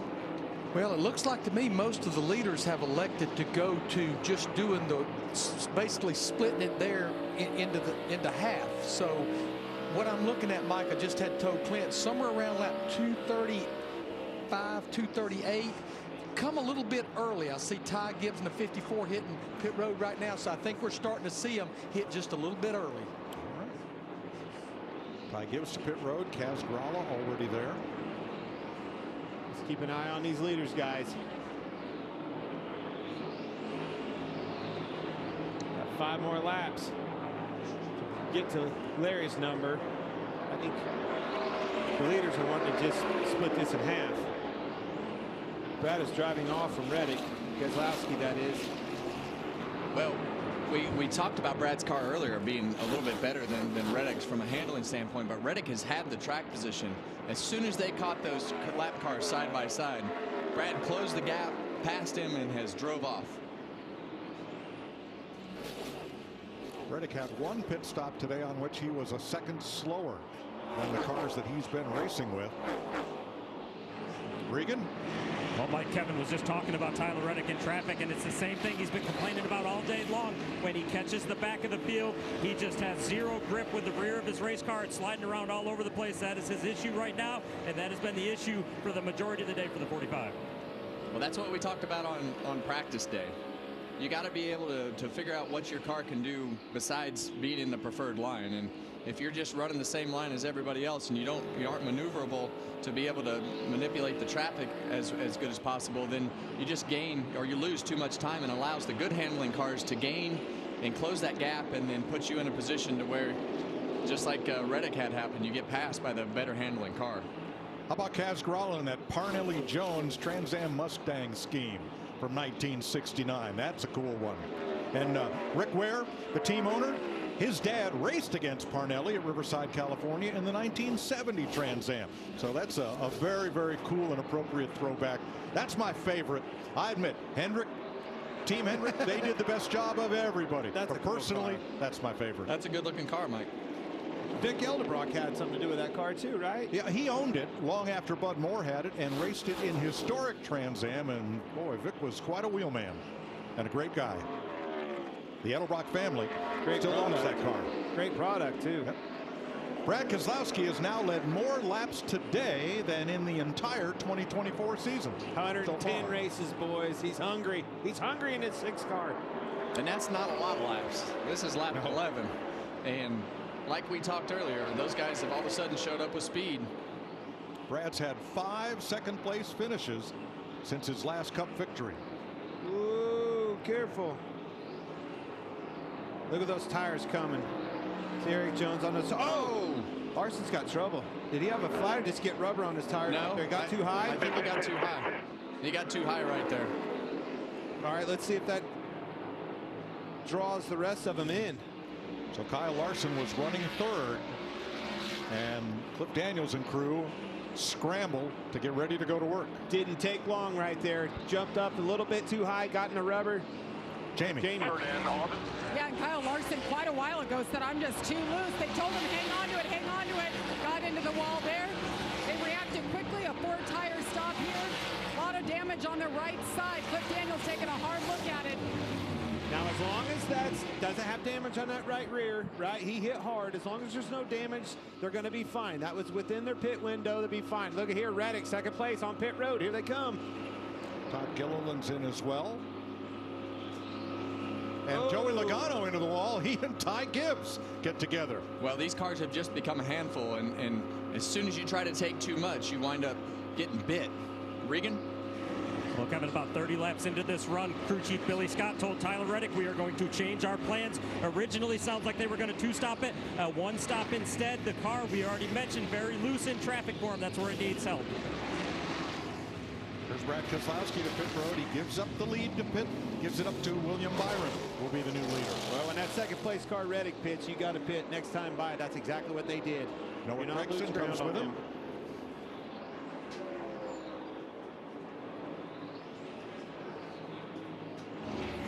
Regan. Brad Keselowski in the 6 car. We mentioned early on in the race that they worked on that car to make it better on the long runs after practice yesterday. Still seems to be working. Brad has been quiet on the radio this time, very happy with it. The 22 of Joey Logano, he started this run too loose. It has stayed too loose, continuing to buzz the right rear tire for him right now. Bubba Wallace in, so is Bowman. Logano away. Byron works his way underneath the 3 of Austin Dillon there. We're starting to hear a lot of loose, guys. A lot of loose. Here comes Byron. McDowell to pit road. Corey LaJoie is in. This should bring the rest of the field here.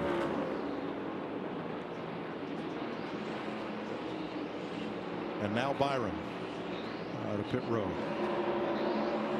Emmerich stops. Byron right at the start finish.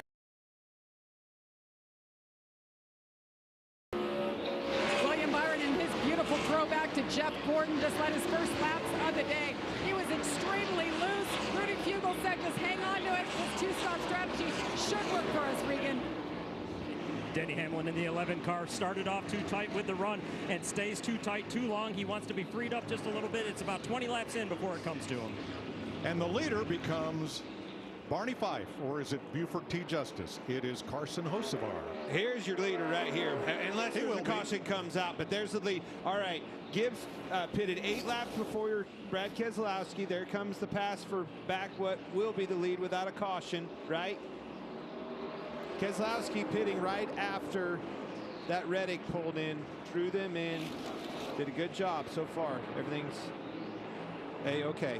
Well, it may be a while before they get the lead because Hocevar and Suarez on that 2-stop strategy, along with Derek Kraus further down in the lead lap. Carson Hocevar is the leader, but he's about a second and a half slower than Brad Keselowski right now. Well, right now you don't want to give it. You want to give up as little time as possible. So this is all about a time game with these. Could be two strategies if it's not, but these guys racing, catching lap traffic, and Brad wants to put all the distance that he can in case this all works out to a different strategy. During pre-race, Hocevar had a red bubblegum machine flashing light on the roof of his car, just like every Michigan State trooper has. And it's National Police Week. That's what they're celebrating on Carson Hocevar's car as Brad Keselowski goes past to take the lead. And Hocevar takes the pits.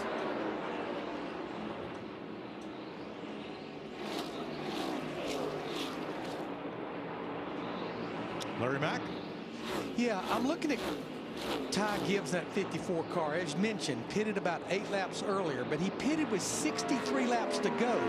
I think Chris Gale, the crew chief, was banking on more people doing a 2-stop strategy. I just don't know about running 63 laps without stopping again. I'm not sure that's going to work. Well, they must be counting on a caution. Well, and we go back to that radio transmission, right? They were just in a tough spot because it seemed like the feedback he was getting from Ty was just that the car was really, really difficult to drive, and they wound up coming to pit road. So we'll see how this works out. Well, here's how it worked out for this round of green flag stops. Before the stops, Keselowski had a 2-second lead over Tyler Reddick. Now, after pit stops, Keselowski's out in front by just 0.4 of a second.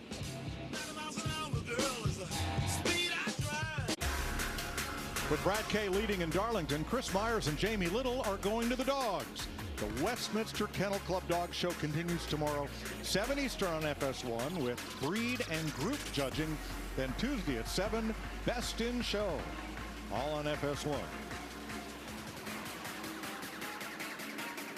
Great to have the Goodyear Airship with us here at Darlington.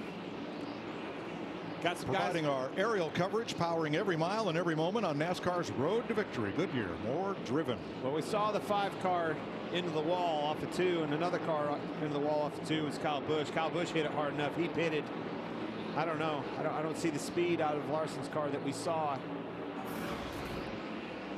Here's Kyle Busch. Yeah, when you're behind those cars like that and you get up high out of the groove right there and you get tight turning down the hill into turn 2, and when you miss that mark, it sucks you in like a magnet right there when you get up into the rubber debris. Hearing a lot of guys complaining about their cars getting loose, Kevin. Yeah, I think it's this right here. I think it's the shadow and the ambient temperature going down as well. But I think it's the track temperature going down, and those cars are, the front end starting to work better, and the back of those cars are starting to get loose. Always a tricky racetrack when the sun starts to go down. That transition of daytime tight to working on all the things that you need to make the car turn in the middle of the day, and then that sun starts to go down, the shade starts to come in 3 and 4, and we've seen more guys hitting the wall, and maybe they're just getting close enough to the end of the race that they're getting more aggressive. Let's hear what the 5 has to say. Oh, he's around.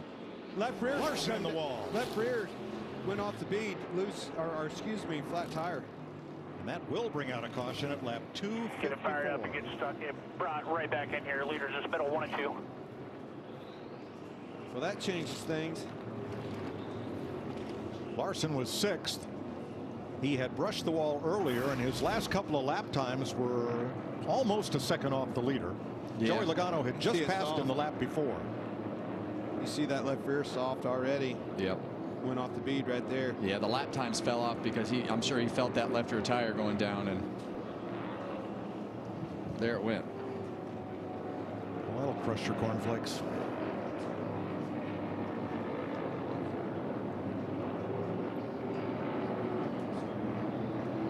Tense moment for Josh Berry there, who gets by without incident. Yeah, and this just puts everybody in a really interesting spot here as we get this yellow. We know what that does for Tyler Reddick. It gives him an advantage on pit road to try to get the lead back in this race, because he's been better. He's been as good as Brad on the short runs. Brad really beats him up on the long run, but we only have 39 laps to go right now. So you see that left rear tire hanging off of Kyle Larson's car, but we've only got 39 coming to 38 laps to go this time around, and that's going to fall in a short run category to me, Clint. Doesn't look like he has power right here. I think he's just trying to walk it in. Things get really goofy when they get those flat tires and the way that the cars act. And turn the wheel to the right. There you go. Is your toe link broken, Calvin? Yes or no? I think the right rear toe link. Yeah, a lot of hand signals from the right rear. Can that right rear toe link being bent, that wouldn't have hurt the left rear tire in that short amount of time that it would have went down or something, would it? I wouldn't think so. It'd have to have been bent a lot, right? Kev, Yeah, a lot. I'm going to tell you what, this caution, though, in my book, it's exactly, I know they're running 3rd and 4th. I think it's what Ty Gibbs and Chris Buescher needed, because they were going to have to go 63 to 64 laps on their tires. Well, it definitely puts them back in the game. Yes, sir. And we've seen this last year. These late race restarts, they get super aggressive. Tore up a bunch of cars last year at the end of this race on a restart, and it changed the whole complexion of who the contenders were. Well, it's certainly not what Keselowski wanted, right? They were one of the last cars to pit, and things worked out well for them. But this caution puts it right back. You know, everybody's coming down pit road, puts it right back in that man right there's hands.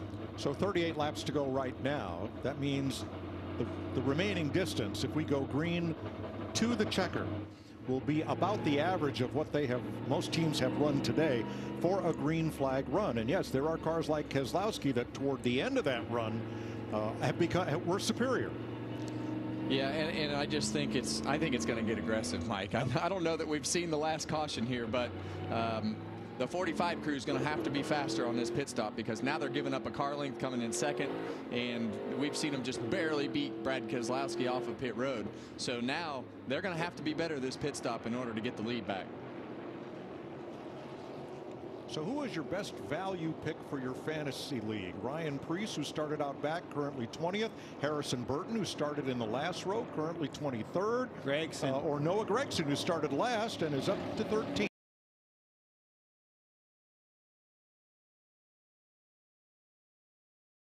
He says the car feels good. The 24 really, really tight. He said, I need more quiet on the radio. I'm having a hard time focusing. I keep hitting the wall. They need to free him up just a little bit and be quiet. Regan. They asked Brad Keselowski what he needed. He said, I need the lead and I need ride quality on the exit of turn 2 when we get the lead. As for the 45 of Tyler Reddick, he wants them to tighten him up some. He thinks they're going to get to that traffic, and he's going to need help when they do. All right, here comes Brad rolling down pit road. They send Reddick, and he's going to get it. Oh, that's close. Well, that's all qualifying, buddy. I mean, yep. That qualifying session for Tyler Reddick has paid off time after time today, and we've covered it every time. You don't have to go far. Knew it. Yep.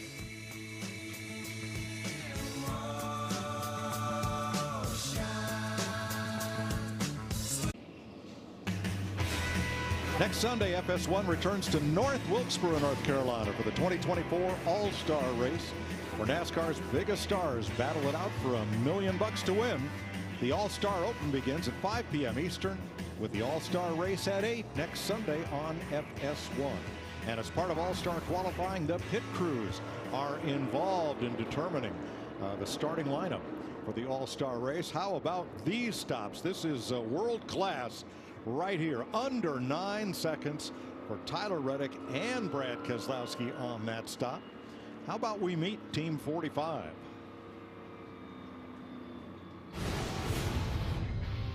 Houston Stamper, front tire changer, former college wide receiver. Just started my 19th season. My best victories are my kids at home and my wife. Devin Del Rico, rear tire changer, Upper Marlboro, Maryland, 2-time Xfinity Series champion. Wade Moore, Cleveland, North Carolina, tire carrier, former player in the Washington Nationals organization, proud dad to Sawyer, Sturgill, and Jackson. Nathan Ricketts, Jackman, Holland, Michigan, Central Michigan linebacker. Brian Deal, gas man, former soccer player, 2017 NASCAR Cup Series champion with Furniture Row Racing and Martin Truex Jr., proud dad to Gage and Quinn.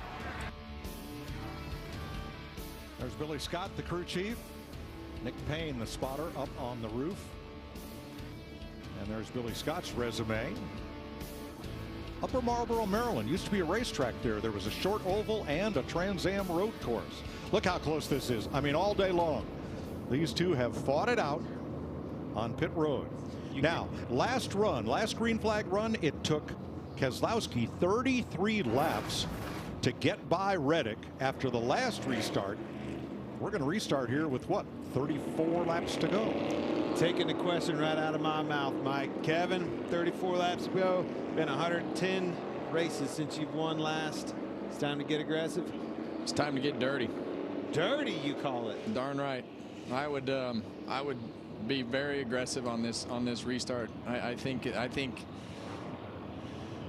he gets beat on the restart here, it's going to take him that many laps, because it seems like Reddick's car has been good enough to hold him off until you get late into those runs. So you got to know that coming to pit road, you're probably going to get beat off of pit road. So I think you got to get right on the edge of being too dirty. You saw Kyle Larson's car being hauled into the Cale Yarborough garage here at Darlington. They wanted to continue, but Larson said, I can't drive it. I can't steer it. Watching these races back last year, Chastain and Larson, they started leaning on one another, eventually wrecked one another. Just like you said, it happens down there in 1 and 2. It comes off a 2 in the lead, you're in trouble. Yeah, it changed the whole complexion of the race, and I think Brad knows that. He was pretty aggressive last time, but I think he'll be more aggressive again. Windshield tear off. We saw this last week. It'll come off. That won't be an issue. A fan will get a souvenir. You have to crowd him down here. Get a good jump with him.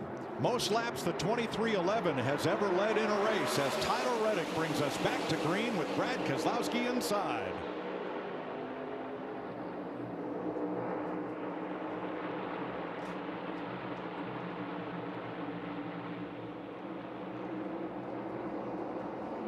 And Reddick can't clear.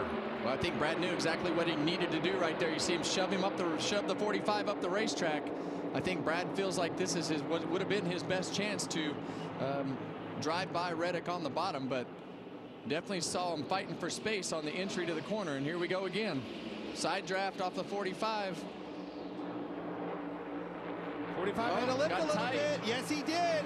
He's crowding him a little bit. Still got room. Here he's on his door. Same for Buescher in third, battling Ty Gibbs, but then Buescher pulls ahead, and now it's 6 cars together for the lead.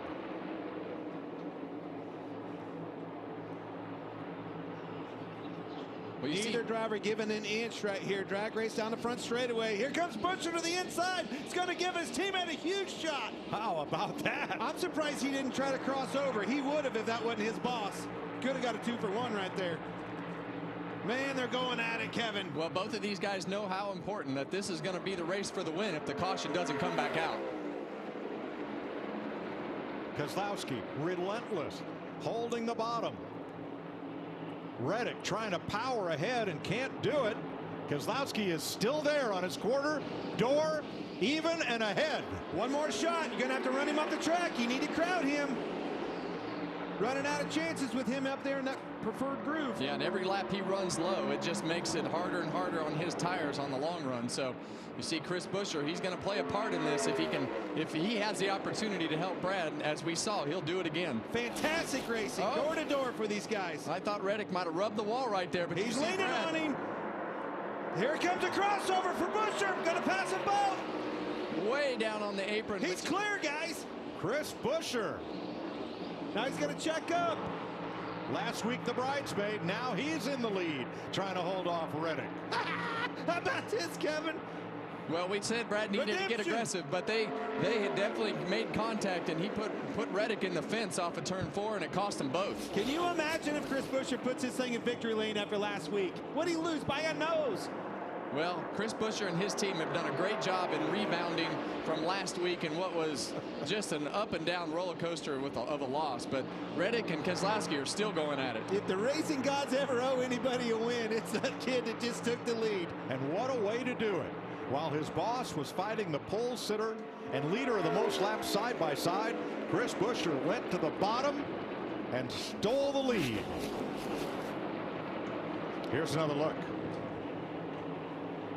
They got together off of 4 Yeah, in the lead, and look at the run he got. Well, huge run. You have to take it. We talk about these cars when they get door to door like that. They're like magnets. They get stuck together, and it's hard to get the cars to come apart. But Brad knew that he couldn't give the 45 any more room than he needed to try to keep him from getting that run on the outside and clearing him. But they got too close, got stuck together, and Chris Buescher was the winner in this one. Well, 2 laps in a row that happened, right? The lap before that, Buescher helped his teammate Brad Keselowski, tried to push him by. At that time, they were slowed up too much.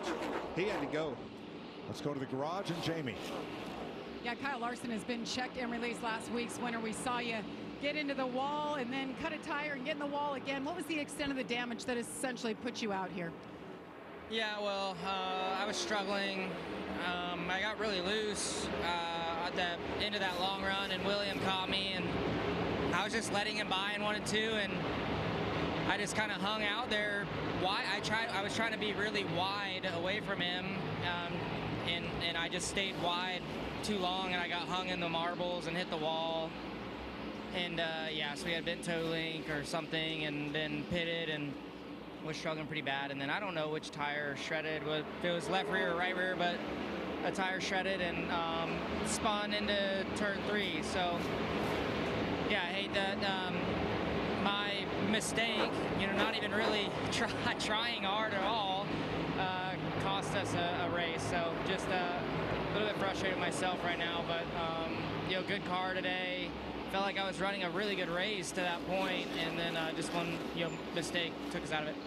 Kyle Larson's journey to the Indianapolis 500 begins tonight. He'll hop on a plane, fly to Indy, race his sprint car tomorrow night, and Indianapolis 500 practice begins on Tuesday. Well, what a busy month of May for Kyle Larson, and we'll follow it with you.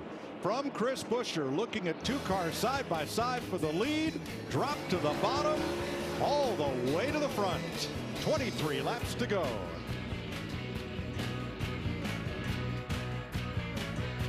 Well, what do we have here? A come down or a comeback? A risk taker or a troublemaker?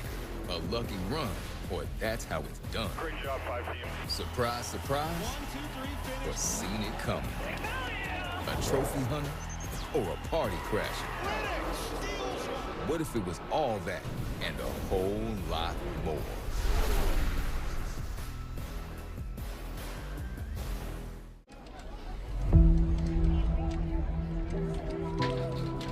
Ready to rise? To the challenge? Above obstacles. Yes! Above perceptions. Redinger, implement the pass on the top lane. Above it all. Let's go! If so, we're looking for you. Join us at Toyota Racing. You give, and you give. Now it's time to get with Straight Talk Wireless. You get unlimited data, talk, and text. You get America's most reliable 5G network. You get to choose who gets on your family plan starting at just $25 a line. Does it have to be family? It doesn't have to be family. Get more lines and more savings. Switch to Straight Talk for plans starting as low as $25 a line. Find us at Walmart and StraightTalk.com. Arby's made chicken wraps 2 for $5 because it's impossible to pick a favorite from honey mustard, ranch, and barbecue. But don't ever forget, you are Arby's favorite. Arby's, we have the meats.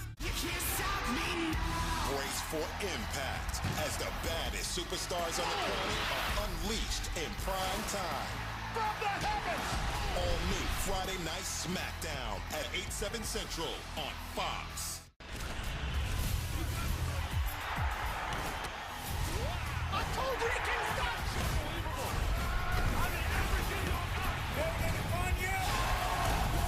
The United Football League on Fox. Here they come to the flag. 3 abreast. Photo finish. Unbelievable. 3-wide finish. Have you ever seen anything like that? 3 by 3 in the line. Johnson. I have never seen anything like that. They touch. All right. What a finish. Coming to the line. Clash together. I believe Buescher. Hold on. It's Larson. Holy cow. What a finish, boys. 4 great finishes, a total of 8 1/1000ths of a second. Well, he's total caught margin him. of victory. He's caught him, Kevin. Now he's in his draft. He's really inching in closer and closer. Off of 2, getting into 3 is his strong suit. Yeah, but I do not like the fact that Chris Buescher is driving in so low into turn 1. Tyler Reddick's got that big wide entry. He needs to maintain. I'm talking of Reddick. He needs to maintain on this end. They're both running the same line, but watch when they go into turn 1. If Chris Buescher doesn't adjust to something into turn 1, he's going to keep giving up some space. But down there, you know, Reddick struggles because he's running the same line. But watch this. Well, he's moved up a little bit, but Reddick's still way higher, so he gets more air on the front of the car, and that arc is just different and allows him to exit different. Watch how much faster he gets into the corner, drives in deeper into 3 than Buescher, your leader. Yep, he just struggles making up any ground. Sails it and getting 3, but he got tighter in his wake. The closer he got to him, he got tight. Buescher got back away from him a little bit. Now, most of the top 9 are all running very similar lap times. Quickest car that lap was Ty Gibbs in 4th place. But the way this race has gone, the longer this run goes, the more it favors Brad Keselowski, who's got a long run car, sitting in 3rd, 0.8 of a second off the lead. Yeah, you can really see all the options that you have on the entry to the corner. Y'all wind up in the same spot on the exit. But Tyler Reddick this race is not over. Regan? Well, Kevin, the last lap that came around, Chris Buescher ran a little bit quicker, but more importantly, the spotter on the radio told him, good lap, perfect change. Keep in mind, he's looking out the back mirror as well, trying to figure out exactly where he needs to be. Get away from him last week in turns 3 and 4. Surely he must have learned the air blocking just a little bit better at this point. Well, he did the last lap good. He didn't do that one as good because Reddick, Buescher went back low and Reddick went high again. So now it's that cat and mouse game, Clint, that we talked about at Kansas. Where's that car behind me going to go? And Reddick, the lap before into turn 1, it looked like Buescher might have scrubbed the wall right there, Clint. Yeah, but as Reddick had to turn down off the wall, try something different. Look, that car got a lot smaller in his rear view. Moved up a little bit higher. Right there, took the line away from him. That's what I like about Buescher, moving around, not giving him the same option twice. Yeah, if I was on his radio, that line that he ran this lap in the entry to turn 1 takes away that top momentum. Chris Buescher had only led 1 lap here in 13 starts before today. He's been out front for the last 17. This 6 car's catching him quick. Yeah, and as we get closer to the end of this run, the 6 car was definitely way better than both of these cars. So it wouldn't surprise me if we see big chunks of time start to be, well, you can see it right there. Brad Keselowski is driving to the back bumper of the 45 car. A 3-wide finish would not surprise me. Not you know what we've seen. I've learned that nothing surprises me up here anymore. Right. These boys are giving it. Oh, there's Reddick in the wall again. Well, we've seen in the commercial breaks, we've seen a bunch of those cars bounce off the wall. So 4 of the top 7 are Fords. Fords had 6 runner-up finishes this year, including last week, but still looking for their first victory. 3 of the first 7 are Toyotas, and the first Chevrolet, William Byron, back in 8th. Yeah, we see Chris Buescher, Brad Keselowski 1st and 3rd. Josh Berry having a great day in that 4 car running 5th. Chase Briscoe in 7th. So Fords have definitely showed up with more speed over the last few weeks. Look at that difference in top 5s. 26 for Chevrolet, 21 yeah, and those top 5s, that to me is the sign of who has the speed. Yep. Keep an eye on this line getting into 1. There he goes. See, there's the difference Kevin's talking about. Buescher to the bottom. Look how he rotates. Buescher has to move up. Now he has to rotate again, allowing Reddick to drive right to his bumper. Now he's got him in the mirror, and he's going to drive it in really hard and try to put the pressure on and getting into 3. Yeah, and what you here comes the dive bomb. He's going to try to slide him. He's going to try to slide him. Buescher got loose. Buescher got in the wall. Watch for the 6 car coming. Oh, Brad just wished he was close enough. Loose, and he's looking. He's mad. He's not happy. I think something's wrong. They're both in trouble. Reddick's in trouble. He's got a right rear flat. 10 to go. And Reddick fences it again. No caution yet.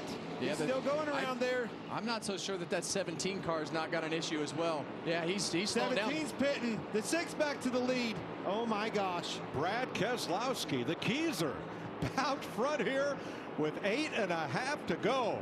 Let's make sure Reddick gets on pit road here. Buescher's on. Reddick's on. Barely made it. Just made it. inside of the commit box. Okay, both those cars are off. Green, How green, green. about this? Brad Keselowski carrying the 1995 to 2000 Castrol Tom's Super GT car paint scheme. He's going to try to bring it to victory lane over Ty Gibbs. Yeah, we talked about how the complexion of this race could change in a heartbeat, and we've seen it twice now. So we've got Keselowski first, Gibbs second, Josh Berry running third. What a result for Berry over Hamlin and Briscoe. SHR with 2 of the top 5 now. Man, Reddick sent it. He sent it, boys. Well, I think what he did was he anticipated clearing him. I think he sent it in there to do a slide job and then was a little bit short. So, you know, you see Buescher down the racetrack right here, and Reddick's like, I got to go, and tries to dive it in there. And I think he wanted to slide up in front of him, but you see Buescher bounce off the wall, and he knew he needed to pinch him, just like Brad Keselowski pinched him earlier. The reason he bounced off the wall, he throttled back up, tried to stay in position, knowing he had to hit the wall. Man, both cars have right rear flats. Unbelievable. Laid it right back in Brad Keselowski's hands. 110 races it's been since he's last won. Remember when the stat guys told us the stage 2 winner with this next gen car had never? Reddick. Yes, it did. Stat guys rule. Matt McCall, Brad Keselowski. I think all of that was set up by how hard Brad Keselowski ran the 45 on that last restart. Well, I think it. Look, the 6 and the 45, they got together and made that same mistake, and they got away with it without having flat tires. And then you see, the 17 and the 45 make contact, and they both wound up with flat right rear tires. So, the 6 and the 45 got lucky, but it worked out for Brad. Now, more bad news for Tyler Reddick. You have to have all 4 tires completely inside the commit box to have a legal pit stop. He did not. So commitment line violation, had to do a pass-through penalty. Well, we were watching it as he pitted there, and it looked close out the window. Yep. Unfortunately, he didn't. You could hear yesterday after qualifying Brad Keselowski's just unbridled desire to win and know how close they are. And it's all paid off right here today. Well, the thing that I love about Brad Keselowski is he went to RFK and said, I'm going to turn this place around. And he is that type of leader and person and has made this company better. He spent so much time working on making the company right, and he hasn't been to victory lane, but he's been fast enough to. Don't give him this win yet. This Gibbs is coming. Ty Gibbs is coming, ladies and gentlemen. The last lap, Gibbs was 3/10 faster. He's 3/4 of a second behind with 3 to go. Well, I'm bad at math, Mike.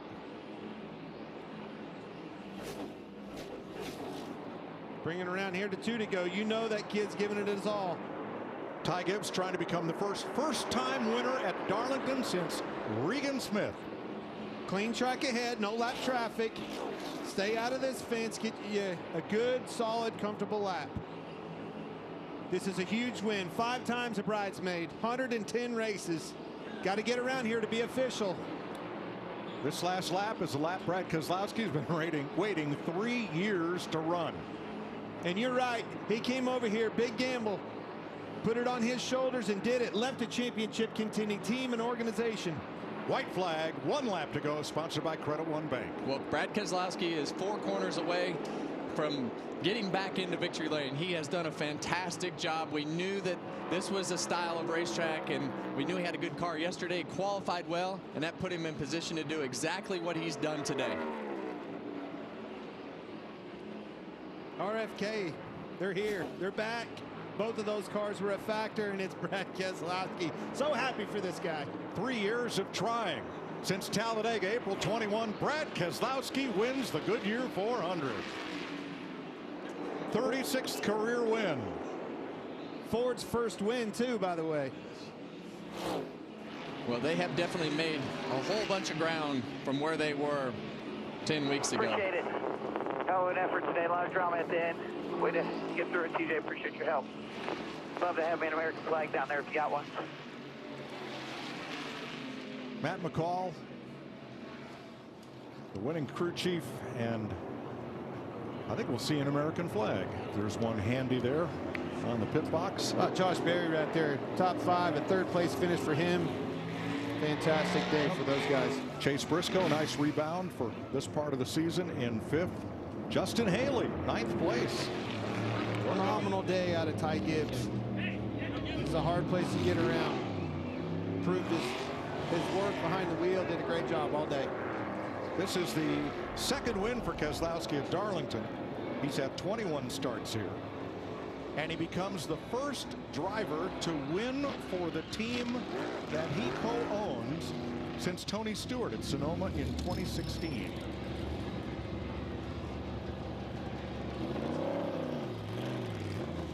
Four different drivers have gone to victory lane for Jack Roush at Darlington. There's a guy clear up on the fence.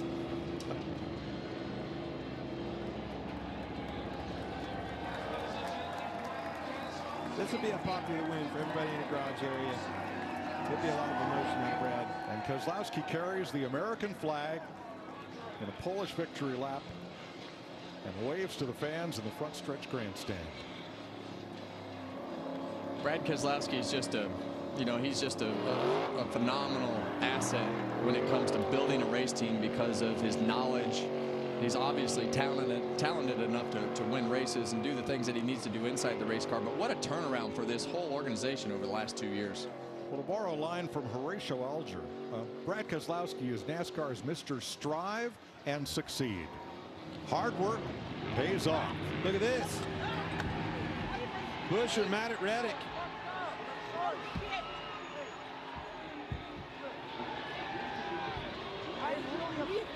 I know, what's that about?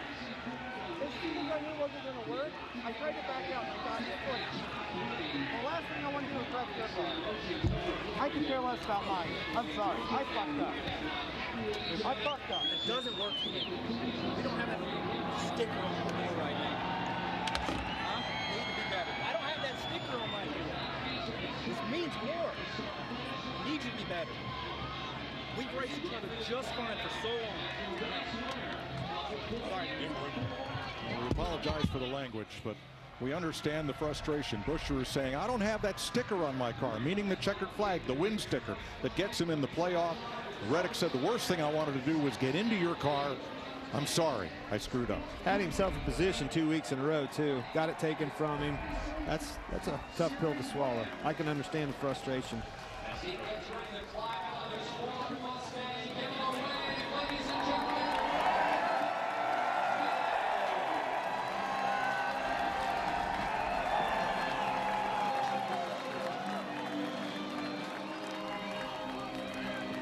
A moment that Brad Keselowski has waited 3 years for, that Ford and Ford fans have waited all season for. Here he is with his second Darlington win.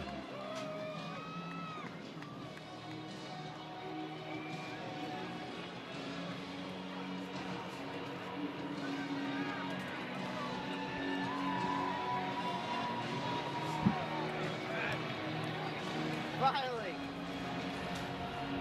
Regan? Well, Brad Keselowski ends a 110 race winless streak. You get your 36th career victory, Brad, but this is the first one driving for a company with your name on the side of it. How special is that? It's what a heck of a day. It's Darlington, so whether it's your first win, your last win, it's just a really special track. It's the history of NASCAR.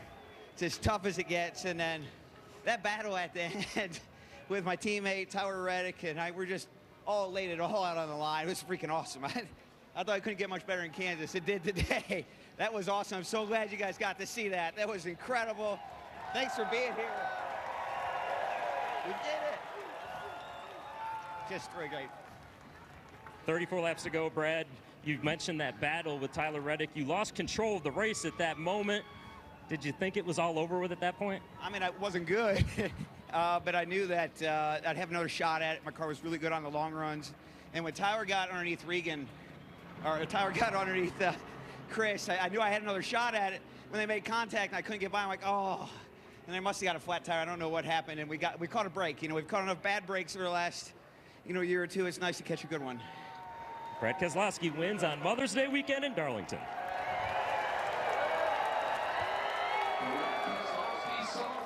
And on the flip side, Chris Buescher, his teammate, it was an emotional week for you after the finish last week. It ends emotional now, Chris. Take me through that battle with Tyler Reddick, and why are you so frustrated? What did you say to him? We got wrecked. I don't. I mean, that one's clear as day. Don't need any cameras to tell us, but I don't know what to say. We've raced each other really clean through the years. Try and be respectful about it, and thanks, Jack. Try to be really respectful about it, and so just really pissed off about it right now.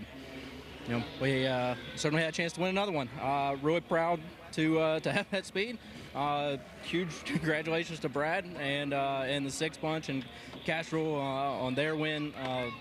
You know, that's awesome. But man, I wanted it for our Fifth Third Bank group right here, and I just felt we got used up. And he knows he messed up. He said it, but it doesn't change anything for us. I told him he's got a win sticker on the door, and you know, we're still trying to find ours, and we get used up like that, take away those opportunities.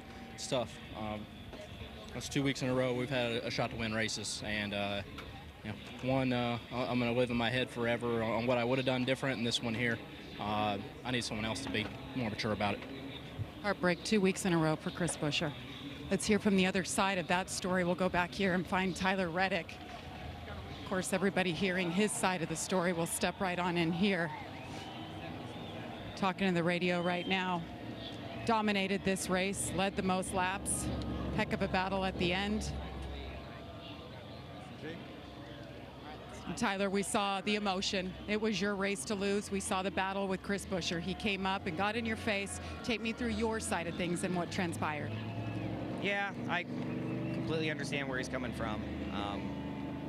He's running the top, run his own race, run his own line, keep me at bay, and yeah, I made a really aggressive move and was hoping I was going to clear him, and when I realized I wasn't going to, I tried to check up and not slide up into him, but yeah, I wish I wouldn't have done that, unfortunately. I completely understand why he's that mad. I mean, he did nothing wrong, and just trying to win the race, and, you know, to take myself out, that's one thing. Like, I can live with that. I'm just disappointed it played out the way it did and took him out of the race as well. That was not the goal there. You know, if I was going to go for it, I was hoping I was going to clear him. If I hit the wall, pop a tire, you know, I take myself out. I can live with that, right? It's tough to walk away knowing I, you know, used someone up and took someone out of took their chance away from winning the race. That's raced me really cleanly since it came in the Cup Series. So just have to work on that and, I don't know, try and make some better decisions going forward. Thanks, Tyler. Let's go back to Regan. Well, Ty Gibbs comes home in second place today. Ty, looked like after all the chaos that was ensuing up front there, you were coming at the end. Did you just need a few more laps? Yeah, I think I just honestly need a track position. That'd be great. And getting out front before those guys started racing. It was really, really hard to pass today. And that middle is super, super slick and really, honestly, really gummy and slick. So it's just really hard to pass. And it's just really important to keep track position. But you know, overall, we had a great. He gets us Toyota Camry, and my 54 group did a great job. Thank you to Monster Energy, all glory to man above, and we'll keep rolling. All right, good run. Thanks, Ty.